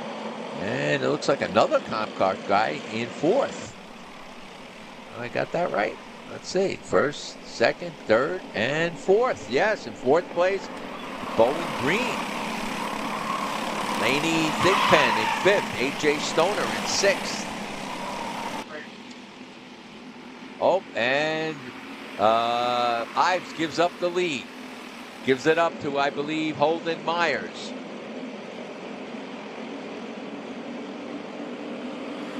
Oh, Holden Myers now goes in. Ives gets in between the two comp carts. Not sure what kind of cart Ives is on. Holden Myers did turn purple last time by, so that would explain a lot. Oh, yep. Holden Myers did turn purple, so he's out in front right now. So Holden Myers followed by Parker Ives. Yep. And Wolf in third, and it looks like the top three have pulled away from the fourth place driver, who is Bowen Green in fifth, Laney Thigpen in fifth, AJ Stoner in sixth. And once again, this is going to be a 10-lap race, as all of them are today. Okay.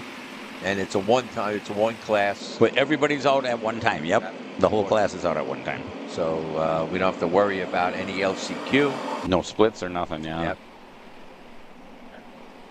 And Sportsman's a fairly new class that CKNA put on the agenda, so maybe that's not saying it's light. It's got, what, 40 entries? But yeah, it's, well, let's look.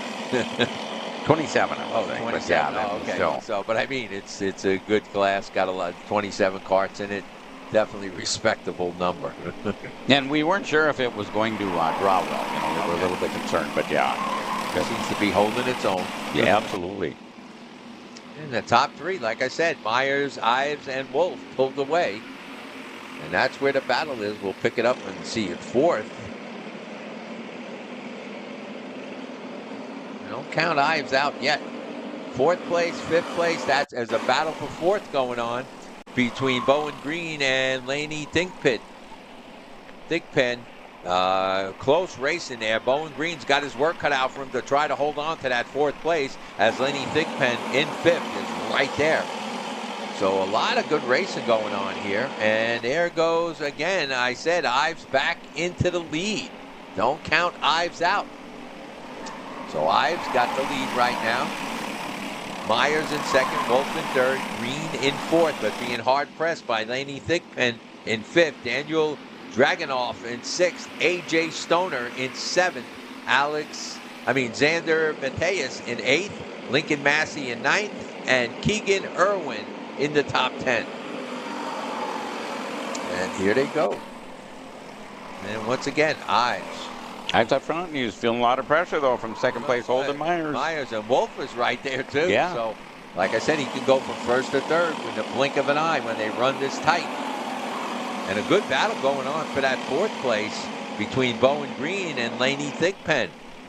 Battling for fourth. But right now, holding on to that fourth place is Bowen Green. Oh. Just racing. There you are. Let me tell you, Ives has got his work cut out for him. He's doing a good job.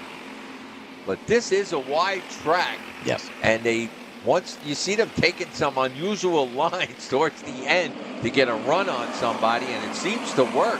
And that's what we've seen in most of the races. Yeah, it's real strange lines. But you either got to protect your lead or try to pass the guy in front of you. So that's what's causing all that. But yes, you're absolutely right, Tony. It's a very wide track.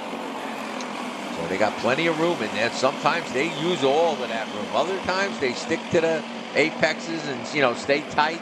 But there's sometimes when they take up this full track to make a move. And the track is in beautiful shape. Oh, really, really nice shape. I gotta give Charlotte Motor Speedway credit. Yeah. What a paving job they've done. I think the tires hardly get any wear on them. Not sure what's happening now because the track was so clean, but it's just a great track.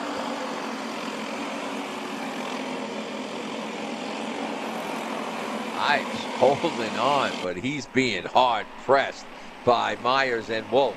Green holding on to fourth, but being hard pressed by Laney Thigpen in fifth.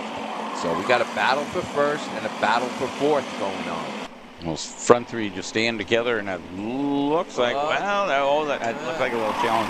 Yep. And I think it's going to be, 2 laps to go right now. Yeah, so now you're going to see them starting to dice it up a little bit because they know the race is coming to the end. If they're going to do anything, they got to do it now. Look at that. Driver in third place there. Wolf trying to swing out, trying to get a run, I think. And maybe, Wolf going way up high. Yeah, and Ives trying to pinch him off. Ives trying to pinch him off. And Ives is, look at this. Look at how tight. And there goes Wolf again. Wolf actually in the lead here, but Ives comes back. And at no time did Myers give up. He stayed in that second place and was able to hold on to second. Here they come.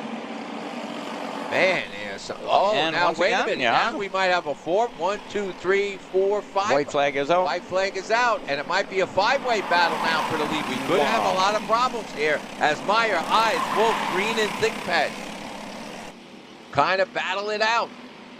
And we got a new leader. I believe that is Holden Myers. Holden Myers going into Parker the lead. Ives, and this is the last lap. Watch out for Ives. He's got. Look at this. They're going to start dicing it up again. Right now, Ives holding on to second. I believe Myers in the lead. There's a whole lot of comp carts out there against a lot of comp carts out there, and they're all around poor Ives, but he's doing a great job. And what a race coming down to the end here. Checker flag will be waving this time around. And Ives goes off the track. Yeah, it's going to hurt him big time. No, he gets back at least maybe in fifth. He might be able to get fifth. Yeah, and the checkered and the black are waving, so it's this race is under review. This is unofficial. So we got Holden Myers did win this race. Green finished up in second. Parker Ives, they have him down for third. I didn't think he got back there, but he did. Cade Wolf finished fourth, and Laney Thigpen got fifth. Daniel Dragunov got sixth. A.J. Stoner in seventh. Xander Mateus in eighth. Lincoln Massey in ninth. Keegan Irwin in the top 10. Yeah, absolutely. So that once again, the results are unofficial though until the officials say it's official. Right. Here's a good view of the all the campers and everything. Man, look at all and that's just one very small portion of the pits here. Let me tell you, that is one small portion. It is a nice facility, very nice facility. But a lot of people are here. The garages are full. Yeah. The NASCAR garages are full. I'm going to post some pictures later on, but yeah, the NASCAR garages are absolutely full. Everyone's ready. Got a lot of teams, and I'll tell you, it might be a long push from the garages to the grid, which it is. But yesterday, with that weather, the garages were a blessing for them. At least they got out of it. I mean, we set up tarps and stuff, but let's face it, it rained all day. Yeah. It was cold. It was damp when it wasn't raining. And under a tarp, you're not staying dry. The moisture is just all around you. But at least in the garage, you got into some dry territory. But it's a whole new day today, and it's going to be even nicer tomorrow. So I'm very, very excited about it. And the next class is out already. And it looks like that's Masters odd qualifiers. Ooh, Masters. This is another tough one. Yeah, once again, a little bit older people that should know better. And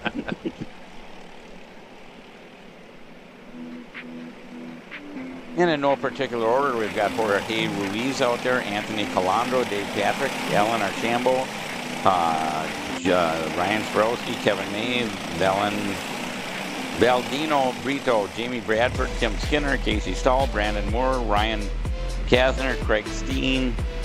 So also have Wayne Hanslick, Wiggity Wayne, Alex Cullinan, Brandon Bell, Amber Flint, Elliot Fitz, and so on and so forth. There's a bunch of people out there.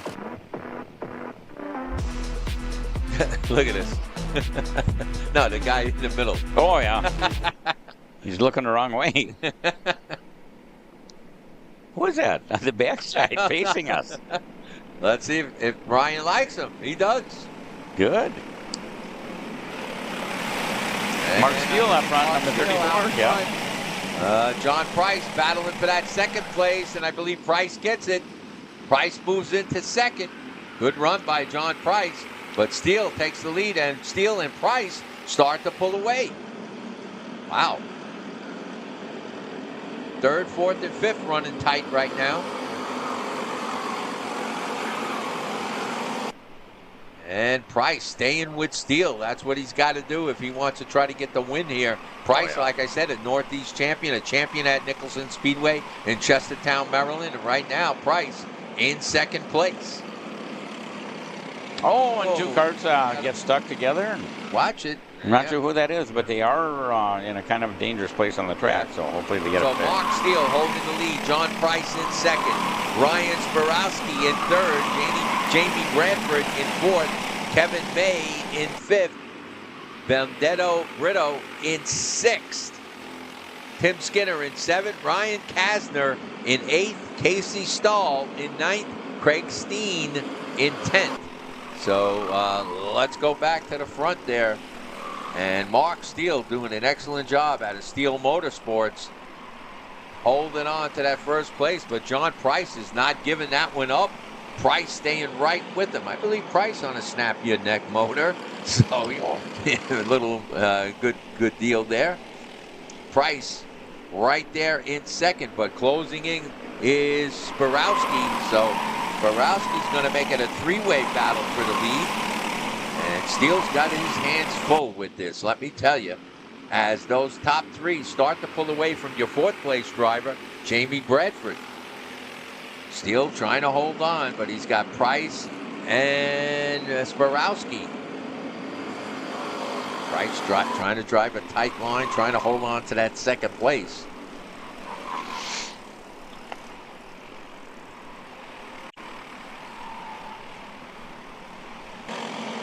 Mark Steele is so strong everywhere he races. If he doesn't win, it's surprising. Yep. You know, that's how Steele strong he is. Motorsports right now up in front.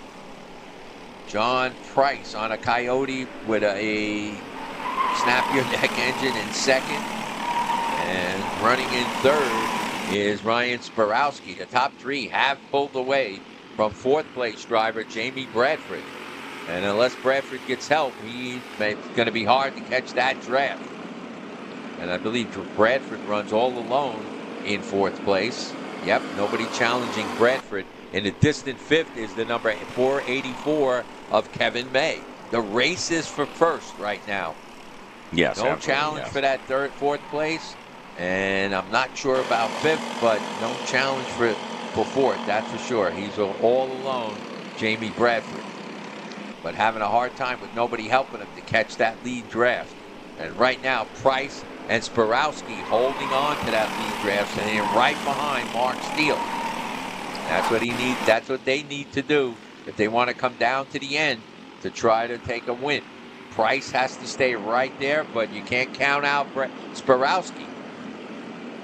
And of course, you never count out Steele. Right, yeah. Even though he's in the lead, and he might be in the lead a little too soon, you don't know. Price is right there behind him. Sparowski, now this is where you see that third place driver a lot of times. You think he's dropping off, but he's watching it and maybe saying, let me see what happens, so I don't have to brake check if something happens to those two and I can swing by them. And so they drop back a little bit in that third place. And we've seen that a couple of times today. We've seen that a couple times. That's what I'm saying. It is a good strategy. Rather than stay right on the bumper of Price, he backs up a little bit and waits for something to go, and he could go full throttle by it if something happens. So it's been a strategy I've seen today, and it's worked for some of the drivers. And we're about halfway done. I think we're about 5 down, 5 to go, give or take. Yeah, 5 to go. So Steele has to hold on a little longer. And we'll see how Steele handles it when it comes down to the end. Top three, that's where the race is. Steele, Price, and Sparowski. In fourth is Bradford all alone. Kevin May in fifth. Tim Skinner in sixth. Ryan Kasner in seventh. Vendetto Brito in eighth. Casey Stahl in ninth. And Craig Steen in 10th. David Patrick in 11th. And once again, this is a heat race. The features are tomorrow. Yeah, the features are tomorrow. This is Masters odd qualifiers right now.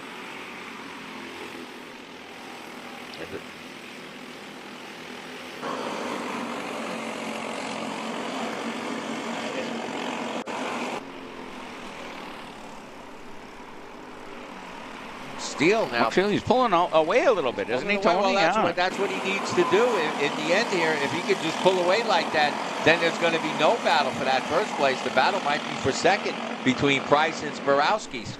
Price running in second. And yeah, he's lost a little. Price has lost a little. Not sure what's happening. You know, things are tightening up, getting a little, tires might be getting a little too hot. Binding up a little bit. He might have been really good on the real cold stuff, and now that things are heating up, It's kind of slowing him down. Where Steele's got the right setup, he hasn't changed. Now you see Steele put his knees up again. I did see that. So I'm not sure. Maybe he's just having some problems. I'm going to have to ask him if I see him tonight or tomorrow or something. What exactly is going on? And not sure what that's about, but I never seen that before. He put both knees up. And I would think his foot would come off the throttle if you lift your knees. I don't know, maybe not, but now that they have that little heel guard, heel thing that they could step on, that's what he might be doing. Maybe to try to increase front traction. Maybe he's feeling his front wheels are starting to give away a little. He's not getting the traction he wants. And look, it must be working. He's pulling away from Price and Starowski. So I'm not going to. If you find out, I want to know. Look at him. Oh, yeah, it's way up again. There he goes. So, we've got to find out what's going on with that. He could be leaning on that heel thing. Aerodynamics Briggs Tuck by Mark Steele. That's what he calls it. We just got word about that. He calls that aerodynamic by Mark Steele. Okay. Could be. I got to look at that again. I want to see him do it again, but it's working. Apparently, yeah. He's pulling away from Price. Price was right on his bumper. Now Price is in trouble as Borowski with the white flag. There might be a battle for second. Right now, I'm going to say Mark Steele's got this thing wrapped up. Knees up in the air or not. That worked. So now drivers are going to start thinking about this. Does that help the aerodynamics? There it is. Way up in the air again. Because he's closing off the side of the fairing. And, I'm going to say, maybe. It definitely, in this case, I'm saying it's working. And now we might start seeing that a lot more versus drivers putting down their head. Sure. They might be picking up their knees. Wow. You got to give Mark Steele credit. Like he said, it's aerodynamics by Mark Steele. Steele Motorsports. So he's giving away a secret there, but it's definitely worked for him. And there's he a checker. Across. Price was able to hold on to that second place, which was good. Tough break for Ryan Sporowski. He was right there, but ends up in third. Jamie Bradford all alone in fourth. Ryan Kasner gets fifth. Tim Skinner in sixth. Kevin May in seventh. Valdeno Brito in eighth. Anthony Calandro moves up 13 positions to get up into ninth place, getting into the top 10. Never count the number 45 of Tony Calandro out, moving up to ninth. Craig Steen in 10th. Wow, what a run by Calandro. Number 45 coming up 13 positions. No, that's it. Okay. Am I on? Yeah, there we go. Okay. So I see Jorge Ruiz is back there in 15th place. He moved up 8 spots. So that's very good. We also have Hanslick, Flint, Fitch, Massandrea, Archambault, Justin Carter, Brandon Moore, Dave Patrick, and Tyson Swan. So I think we're going to take a little break here, and we'll be back shortly.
Okay, once again, this is Kart Chaser, Cup Karts North America at Charlotte Motor Speedway, and we're just getting ready for our Masters odd qualifying group to come out.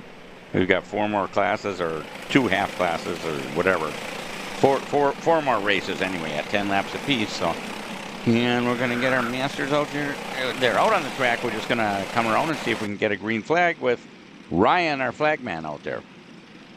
Ryan, I think it's from New York or something. One of your people up Oakland Valley. Oakland. I mean, well, he's from the Oakland Valley group. Okay, so he works for Tim normally here. Okay. He's Hannon Motorsports. And well, we've got a bunch of big names here: Chris Carroll, James Insko, Todd Barron, Jesse Clossy, Adam Hiller, Tim Stiefel, J.D. Gunn, Kenneth Williams, Jonathan Gomes, Joseph Janowski, Ian McIntyre, Barry Hastings, Ellie Yanko, Robert Ross, Ron Kleiss, Doug Hutchinson, Eric King, Matthew Marks, Joshua Smoker, Brandon Vaughn, Corey Flint, Kevin Medarius, Jeff Hill. Jeff Hill supposedly is coming out, and Joe DeBover. So I'm interested in watching Jeff Hill. We have, it looks like 25. Oh, James Brancati too. Looks like we have 25 entered in this class. We'll see if we get a green. We're out watching Ryan. And we're green, green, green. Go, go, go. Chris Carroll. And somebody's smoking heavily inside second to last row. Chris Carroll, what a jump he got there. He pulled way out front. I mean, no problem for him. He didn't have to battle for it. He got a real good jump at the green flag and took the lead very quickly. And he is out front, but let's see what happens. But, man, what a move by Chris Carroll there. That was good. And second, third, and fourth now running tight and already dicing for position. Yes, they are. Chris Carroll looks real healthy up front. Yeah, he really pulled out, and that's what he needed to do. And there's Dr. Barron battling for that third place. In the Mach 1 cart, or Mach 1 suit. Yep, and he's able to hold it. Will he catch Chris Carroll? I don't know about that. Carroll got a good jump and is out there. And Barron runs in second.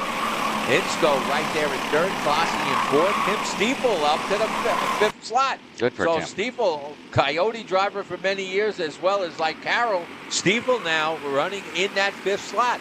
Adam Hiller in sixth. J.D. Gunn up into seventh. James Bucati in eighth. Ian McIntyre in ninth. And Jonathan Combs in 10th. So Chris Carroll, though, right now out in front, and that he did what he had to do so he doesn't have to battle with these guys. A battle going on as Todd Barron tries to hold on to second with Insko in third, Jesse Clossy in fourth, Tim Stiefel in fifth. Stiefel worked his way all the way up into the top 5. Wow, good for Tim. It's nice to see him doing well. Tim's doing good right now, holding on, but he's being hard pressed. Stiefel being hard pressed by J.D. Gunn and Adam Hiller. James Burkatti in 8th, Ian McIntyre in 9th. There's a lot of racing going on there. Jonathan Combs in 10th. Tim Stiefel's got his work cut out for him as he runs in 5th. But J.D. Gunner's right there in 6th, Adam Hiller and Burkatti. So we'll see what happens with that deal. And they just had to look back, see how Jeff Hill's doing. He's in 25th out of 25. Insko moves into second. He gets by Dr. Todd Barron, I believe, and Barron has to settle for third. Clossy in fourth, Tim Stiefel in fifth. And Stiefel's got a little bit ways to go. Whoa, I think somebody went into Somebody dirt went in the there. dirt, yep. And that might change this top 5. Meanwhile, look at him go. Look at number 12, Chris Carroll. What a move he pulled on the start, and that paid off because he's staying out front. Barron moves back up into second. Clossy in third. Insko in fourth. Stiefel holds on to fifth. J.D. Gunn in sixth. Adam Hiller in seventh. So Hiller was up there. He must have been the guy slicing the dirt over there and dropped back to seventh. James Bucati in eighth. And Ian McIntyre in ninth. In 10th is Jonathan Combs. But Chris Carroll, good jump at the start, and it's, you don't see this all the time. Pulled away and is gone. Yeah, he's not even in the same camera shot there. He's not. Chris Carroll is gone. So I don't know if these other drivers, because they're dicing a little too much instead of helping each other. So I don't know if they're ever going to catch him. So the battle is for second. Todd Barron holding on to that second place. The number 11. The number 60 of Jesse Clossy in third. The number 117 of James Insko in fourth. Tim Stiefel, number 5, holding on to that 5th place. J.D. Gunn right there in 6th. So good racing going on between Stiefel and J.D. Gunn at a Target Distributing CRG driver. Of course, Stiefel, a long-time Coyote driver.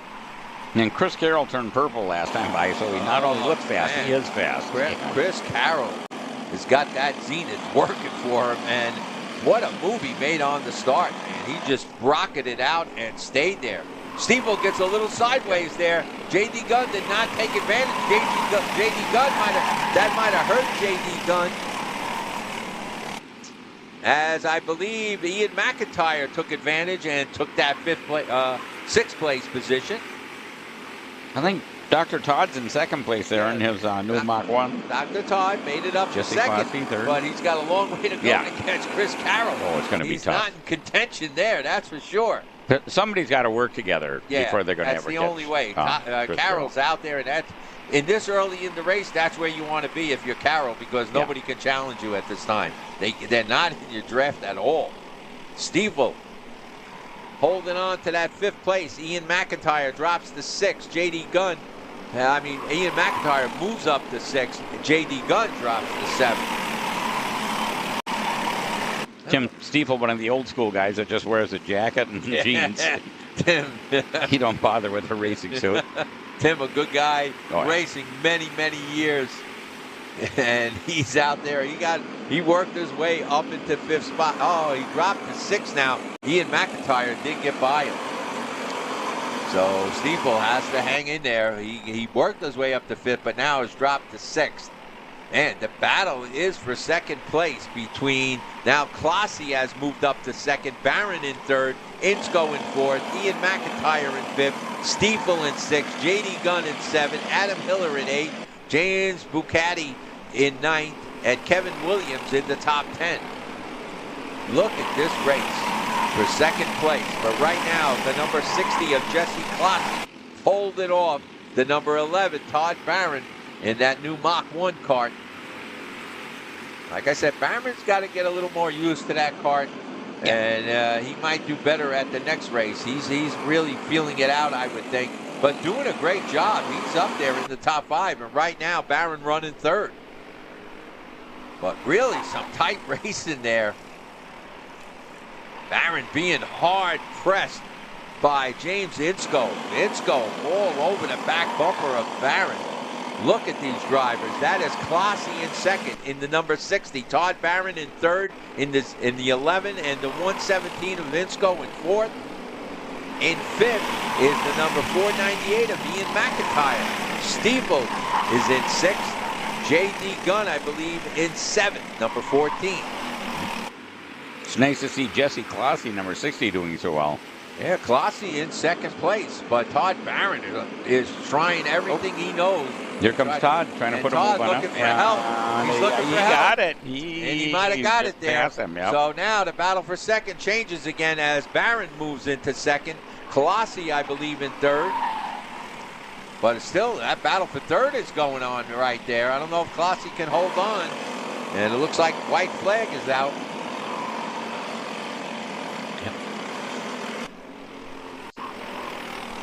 And Barron, and it's still challenging for position. What a battle for the 2nd place. It has not ended yet. Look at this. They are running so close. That is Barron, Insko, Classie, McIntyre, Tim Stiefel. Oh, somebody's off the track. Oh, Jesse Classie, number 60? Yep, 60 oh, Jesse no. Classie. Man, he was in contention there for that 2nd place, but now has dropped out. White flag still out. Checker flag will be waving this time around. And man, what a battle for that 2nd place. Todd Barron in 2nd, Insko in 3rd, McIntyre, I believe, in 4th. Tim Stiefel maybe moving back up into 5th. Here comes your leader, your leader. Carroll. He's been way out there. Yeah, No okay, problem. now we're going to take a nap before 2nd place comes in. Now let's watch for 2nd. And Todd Barron gets 2nd. J.D. Gunn gets that 3rd place. Gunn, what a run by Gunn right at the end. Insko yes. settles for 4th. McIntyre in 5th. Kenneth Williams in 6th. Joe Janowski, isn't he the insurance guy? Yeah, I believe so. Joe Janowski moves up to 7th. Adam Hiller in 8th. Eli Yanko In 9th, James Bucati. In 10th, a tough break for Tim Stiefel, who was up in the top 5. He finishes up in 11. He drops 5 positions. Man, what a tough break. Stiefel was up there. Ron Cleese ends up in 12th, man. You're talking about some top drivers there.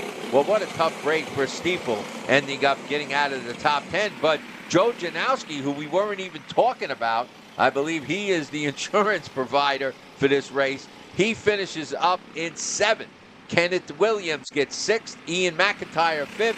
Insko 4th. And J.D. Gunn takes it in 2nd. In 3rd. Todd Barron 2nd. Chris Carroll, no problem, takes the win easily. We're going to go to commercial break.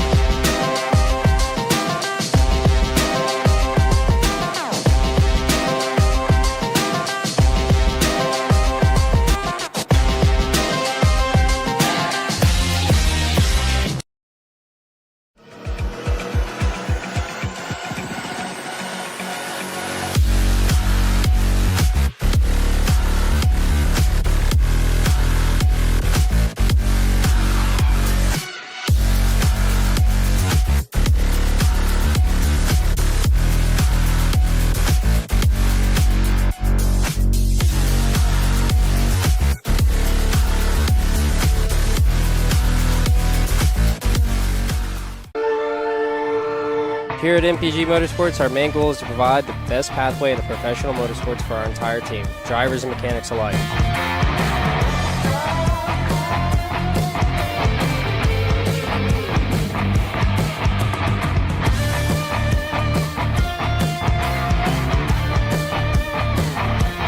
We're based out of Whiteland Raceway Park in Indiana. For more information, contact us at chase@mpg-motorsports.com.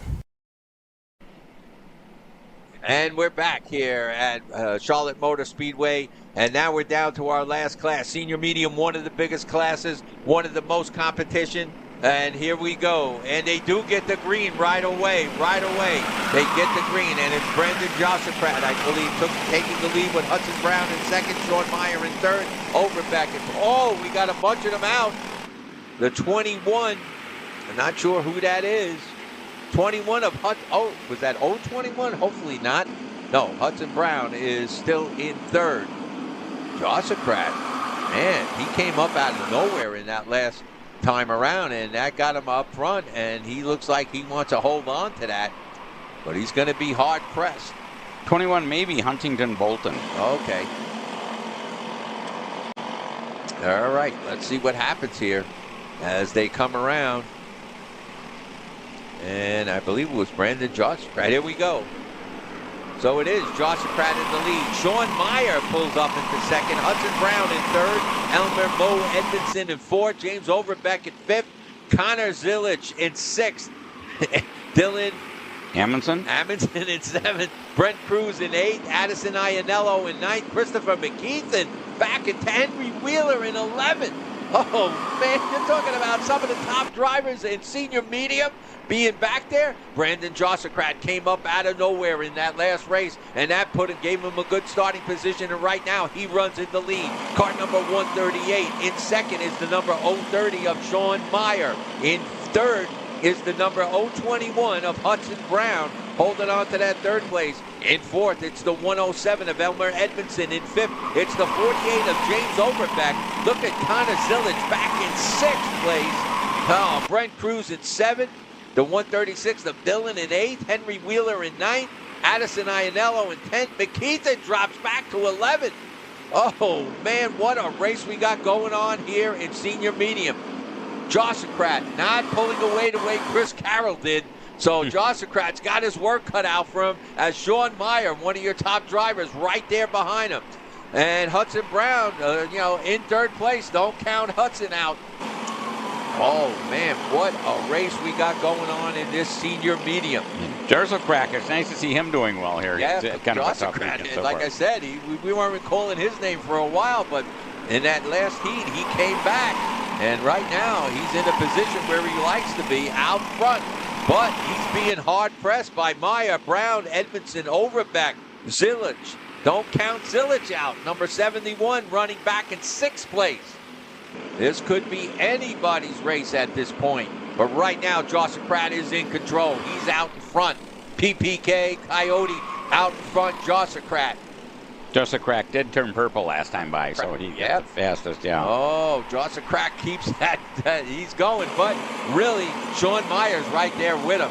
So he might have went purple, but Myers is right there in second. Hudson Brown keeping pace. So is Edmondson and Overbeck.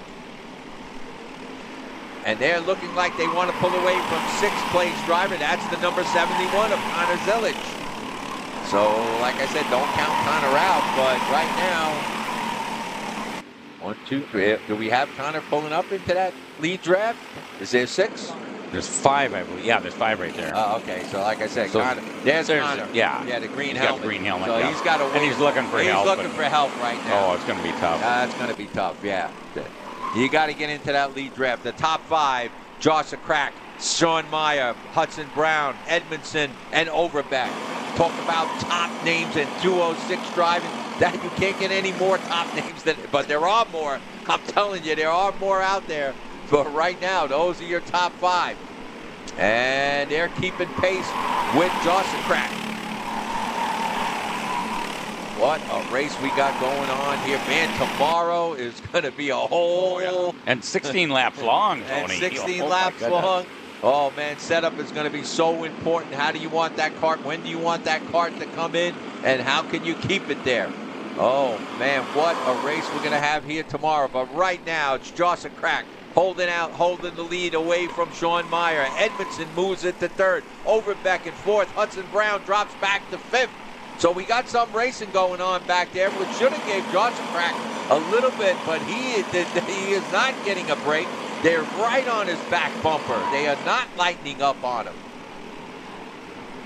And Hudson Brown are kind of dropping off the pace a little, not keeping up with those top 4 drivers. He's got to stay in that draft. Brown was right up there in 3rd, but now dropped back. Oh, so Brown out of that lead draft, and we'll see. Unless Zilich comes up, Zilich comes up and helps Brown, and the two of them then can get into that lead draft. I'm not sure. Zilich is looking for help to catch Hudson Brown, and he's got Amundsen right behind him, the number 136 of Dillon. Brent Cruz in 8th, Henry Wheeler in 9th. Don't count Wheeler out. But right now, Joseph Crack, he is the guy, but let me tell you, he's got to earn this one. It's not going to be like Chris Carroll there just ran away with it. This is a battle for the lead.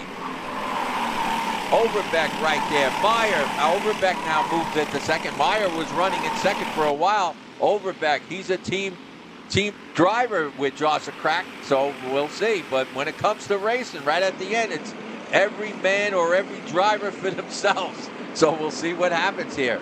Look at how they're all tucking in behind each other. The top 4 now have pulled away from Hudson Brown, who runs 5th. Mo Edmondson staying with that top 4. Edmondson in 4th. Sean Meyer in 3rd. Overbeck in 2nd. Joseph Crack, your leader right from the beginning, but believe me, he's got his work cut out for him. Huge target on his back.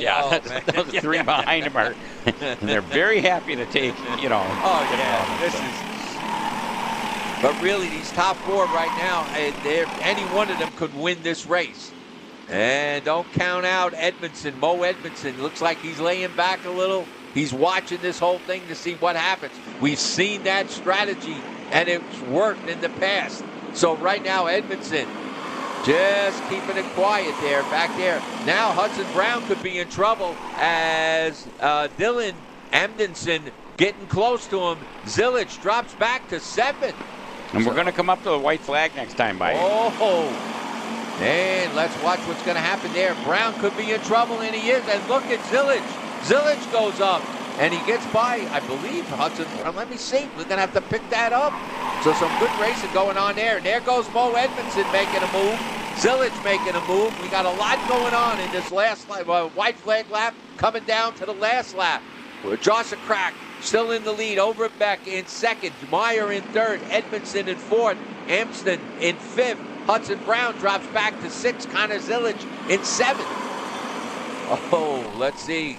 Joseph Crack doing an excellent job of holding off Overbeck. Overbeck, will he make a move right at the end here? What a drive, and you see Sean Meyer right there. 3 Coyotes right up front. Edmondson, I believe MGM, Mo Edmondson, but 3 Coyotes, and they get the black and checkered, so this race is under protest, but you got to give Joseph Crack credit. He held the lead right from the beginning to the end. Overbeck gets 2nd, Meyer gets 3rd. What a run for Coyote. Sean Meyer gets, Mo Edmondson gets 3rd. He puts that MGM in between there. Myers finishes up in 4th. Look at Connor Zillage gets a top 5. Dylan Amston gets 6th. Brent Cruz 7. Hudson Brown drops back to 8. Henry Wheeler in 9th. Christopher McKeithen in the top 10. Wow. So congratulations unofficially to Brandon Joseph Crack.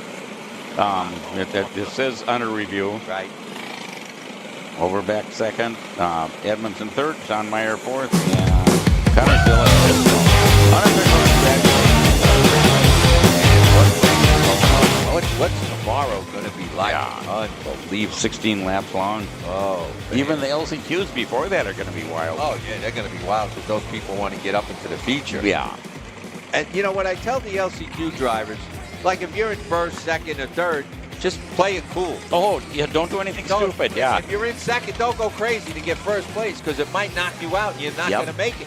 You're not going to make the How many times have we seen that? But we've seen that happen because they got to go for that next position. Hey, you know. They're racers. They can't help themselves. Right. If the next position gets you in the feature, fine. Yeah. But not if you're already up there. You're secure. Hold on to it.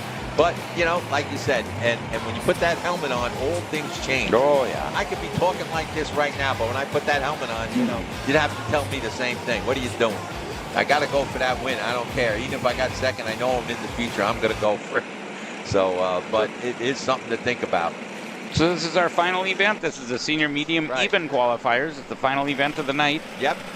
And we have, once again, 42... 43, yeah, it looks like about 42 or 43 entries. Wow. The senior medium is one of the highly competitive. I mean, all of them are highly competitive. But when you get in, you got to be at your best when you enter a senior medium. So anybody running this senior medium, even if you're finishing back in 40th, you got to say, hey, I made it to the CKNA Spring Nationals and I ran with the best of them. Yeah, absolutely. And you will go back to your local club learning a lot, let me tell you. These people, this class and the light class, I mean, all of them, like I said, highly competitive. But senior medium's always been the class that you want to see who's going to win it. Yeah, and we've got some of the tough ones. Huge names in here, of course. Owen Lloyd, Waycross, Georgia. He's filming it. He's filming it to see if they go to the tram lines. Now I see what's going on. Oh, CKNA. Oh, I was wondering what that was. Now it makes sense. There we go. Okay. We are yellow. No start. Wow. 40 cars going by us, Dave. Unbelievable. In the dark. So we got Ian Quinn out there. Hey, Owen look, Lloyd. there we are. Hey, there we are. Colin Warren Polly. Oh, we're media hogs, aren't we, Tony? Colin Warren You Polly. gotta get the camera in here once in a while, you know? Cameron Reed, Colin Aiken, Eli Fox, Jacob Duvall, Eli Warren, David Vasquez, Brady Atwood, Wicked Nick Sobiek, Jake Evilo. Right. I mean, just some huge names. Huge names. In karting. Here they go. Look at the guy filming the tram line. So, CKNA tightening up here. Want to make sure everybody's getting a fair race. And he's trying to slow them down. We're Ryan like them. Look at Looks this to be like they're lineup. going plenty slow now. What a lineup. That's got to be a good picture, I'll tell See you if right Ryan's now. happy with him. Well, we'll see. Ryan. And he is green, go, go, go. Let her rip, Tater Chip. And that was Owen Lloyd once again jumping out into the lead. One sideways. That's 9:49. It could have been a lot worse. It could have been a lot worse. Owen Lloyd, though, jumped into the lead. I think it was Colin Warren. Yep. 9:49 is Harbor Das. All right. Warren gets into that second position. Ian Quinn maybe in third. I believe that's correct. Number 97, Ian Quinn, I believe, is Paulie third. Massimino. What happened to Paulie? Fifth. Oh. Right around there. Yeah, Paulie was up there, but we'll see. We'll see. And once again, Owen Lloyd, never count him out. MGM driver out in front. Of course, VLR driver, Colin Warren in second. In third is Ian Quinn. In fourth, Colin Aiken. In fifth, it's Jacob Duval.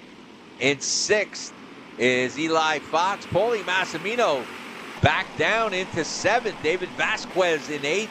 Cameron Reed in ninth. Brady Atwood coming up. He's in the top 10. Eli Warren in 11th. Nick Sobiak in 12th. Hey, Dave, come on. I'm calling some of the top names here. Yeah. They're going back there. But right now, it's Owen Lloyd. And Owen Lloyd has been tough all day, but nothing made easy for Owen Lloyd. He didn't have an easy run like Chris Carroll did. Goodness. We got it. That one is Jacob Hevlo, I believe. I believe that's Hevlo. And maybe not. It's his color, but I could have been wrong. It might have been William Lessig. 33. 30. It was 33. Okay, that's Hevlo then. It was Hevlo. Okay. Well, I'm not sure. I couldn't see the number, but 331 is Lessig. That's why I was thinking it may have been. Maybe I had the number wrong, right? You're right. But his colors were Hevlo's colors. That's why I said that. But anyway, man, back at the front, Owen Lloyd has not had an easy night. He's been doing a great job, but he has not had it easy. He has to earn everything he's gotten. And right now, Colin Warren pushing Owen Lloyd out so they can get away from Ian Quinn, Colin Atkin, and Jacob Duval, Eli Fox, and Paulie Massimino. Yeah. He knows, Colin Warren, he is a seasoned driver, and he knows you're going to get tangled up with these people. They're going to come on strong at the end. Well, I'm here to tell you, Colin Warren isn't doing it to be nice to Owen Lloyd. No. He's doing it so that he can do battle with Owen Lloyd and not worrying about Massimino and other guys coming all around him and taking their position away. So great strategy, and you see Owen Lloyd. Thank you. Saying thank you, but Owen Lloyd knows at the end he's going to have to drive very defensive, especially to keep off somebody like Colin Warren. And Ian Quinn in third. And it appears to be working. It appears like they're pulling away. They are pulling away. And that's what Colin Warren has to do in order that he can have a clean battle for first place. So the battle now is for third. Ian Quinn hanging on to third. Colin Aiken in fourth. Eli Fox in fifth. Paulie Massimino in sixth. Jacob Duval in seventh. David Vasquez in eighth. Cameron Reed in ninth. Eli Warren in 10th. Brady Atwood drops back to 11, I believe. So right now, Owen Lloyd and Colin Warren trying to pull away from the rest of the group to break that draft so they can have a good battle at the end. They can finish no worse than second. But the battle is for third right now. Colin Aitken, Ian Quinn, Eli Fox, Paulie Massimino, they're all into this. Third, fourth, fifth, sixth, and I believe maybe third, fourth, fifth, and sixth. Paulie Massimino ends up that pack, I think. And so there could be some good racing going on back there. But as they dice it out, that is making actually Owen Lloyd and Colin Warren just get a bigger lead. So no problem for those two. But it took two of them to put the lead that what do you call Chris Carroll had on the rest of the back. that was just insane what Chris Carroll did today. So right now, Owen Lloyd, he's just cruising there. He knows that come the end here, I'm going to have to see what I got to do. Well, and he's smart. He's been racing a long time. He's seen it all. So look, what else could he do at this point? Yeah, and he's doing the right thing. Just keeping the draft, keep things going, and then we'll see what happens at the end. But why blow it at this early on in the race? So Owen Lloyd in the lead, Warren in second. Colin Aiken, that's where the battle is for third. Ian Quinn in fourth. Massimino now moving back up. Massimino in fourth. He gets by Quinn. So Massimino now putting the pressure on Colin Aiken. So we got a battle, like I said, for third place. That is where the race is going to be. Third place, Colin Aiken in the number 11, trying to hold on, trying to hold off the number 40 of Paulie Massimino. Ian Quinn in fifth. Eli Fox in sixth. Jacob Duval in seventh. Got some good racing going on. There's your leaders again. Owen Lloyd, I believe, did he give it up? I don't think so, but let's see. Yeah, we'll see. We'll go back. No, yeah, he did. No. different camera. Oh, yeah. That's not. Yeah, There we go. Okay, there's Colin Warren in second, yeah. Right. Owen Lloyd still holding on to the lead. A lot of racing. No, Massimino now finally gets up into third place. Can he catch Colin Warren and Owen Lloyd? I don't think so. Colin Aiken had to give it up. He's in fourth. Eli Fox in fifth. David Vasquez up to sixth. But Vasquez making some good moves back there. Jacob Duval in seventh. Oh, man, Eli Warren in eighth. Ian Quinn in ninth. And Cameron Reed in the top 10. But let's go back to the lead with 3 to go. It is Owen Lloyd in the lead with Colin Warren right behind him. Look at this racing going on in the back pack. I think that is 7th, 8th, and 9th. But there's your 2 leaders right now. So really, they're not in trouble at this point. The worst maybe they can do unless they knock each other out. Right. Yeah, exactly. But somebody's off. Somebody's off. Oh, 2 people around. Yeah. Kart looks like it's smoking pretty heavily. Yeah, 311. All right, let's go back to the leader. Owen Lloyd holding on here. But he's got Colin Warren playing a good race here. I know Colin Warren is not going to finish this race like this. He's just not going to drive around like this. Something has got to give. 311 is Carson Bartlett, by the way. That's okay. Paulie Massimino made it up to third, but I don't know if he's got enough steam to catch him. Or he's going to need help from somebody else. He's going to need help from Aitken, but if Massimino is faster, it's just not going to happen. So let's watch and see what happens here. Here they come. White flag is out on the 2 top leaders. Now keep an eye on Colin Warren, the number 211, who's in second. Colin Warren is not going to stay there. Let's watch. Where is he going to make his move? A left-hander or right-hander? I'm not sure yet. And right now, unless Lloyd can pour it on a little bit, that could hold them off. They're both going with, taking that one wide. And, well, Colin Warren staying right with him, not trying to do it. There he goes. There goes Colin Warren. On the left side, comes back inside. He's going to switch it up, and he takes the lead. I said, Owen Lloyd would be in trouble towards the end. Colin Warren played that right, and Colin Warren trying to put some space between him and Owen Lloyd. And, man, Colin Warren, and he'll get it. Colin Warren. So Warren gets the win. Massimino will end up in third. Lloyd got second. What a drive by those 2 drivers, but I knew Warren was putting a lot of strategy in that. I said he's a well-calculated driver. He thinks about all of this in his head. He puts the pieces together. He knew exactly where he was going to make the move, and Colin Warren did it, and he wins this qualifier race. Warren gets first, Lloyd second, Aiken gets third. Wow, what happened to Paulie Massimino? Aiken got him right at the end. Massimino dropped back to fourth. Eli Fox gets fifth. Vasquez out of California gets sixth. Eli Warren in seventh. Ian Quinn in eighth. Oh, Nick Sobiak up to 9. Up to 9. Jacob Duval got 10. Brady Atwood drops to 11. Cameron Reed drops to 12. Lost 7 spots for Cameron. Man, a lot of top racers here. But Colin Warren proved his strategy and stayed with him. Never really pushed Owen Lloyd. Never let him put a lot of pressure on him. Just stayed with him, and then in the end calculated his move and took the win. Tomorrow is a whole nother day, and we'll see what happens with a 16-lap race. Thank you for watching and subscribing. We will be back at 8 a.m. tomorrow morning with the LCQ warm-ups. And remember, if you know somebody that wants to watch Kart Chaser, they're going to have to join Kart Chaser. So just send them to the website. It's only $10, and they'll have a monthly subscription. Plus, let me tell you, tomorrow's racing is going to be really rough, a tight race, and it's got to be one of the biggest races so far of the 2024 season. This is Dave Mack and Tony the Toast Cirillo.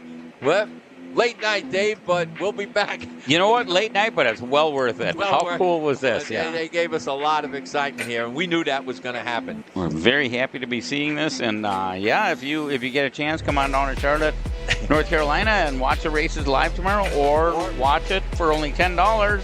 I mean, it's a bargain at any price, but for only $10, sign up for a subscription to Kart Chaser. You get a whole month, and it's the second of the month, so yeah. I don't know if it goes by a day by day or however, but it'd be a heck of a bargain. So Kart Chaser, put it on automatic renewal. You won't have to worry about it. So we're going to sign off. We'll see you tomorrow. On behalf of Cup Karts North America, Dave Mack and Tony the Tow, Kart Chaser, thank you very much, everybody. Good night and good luck.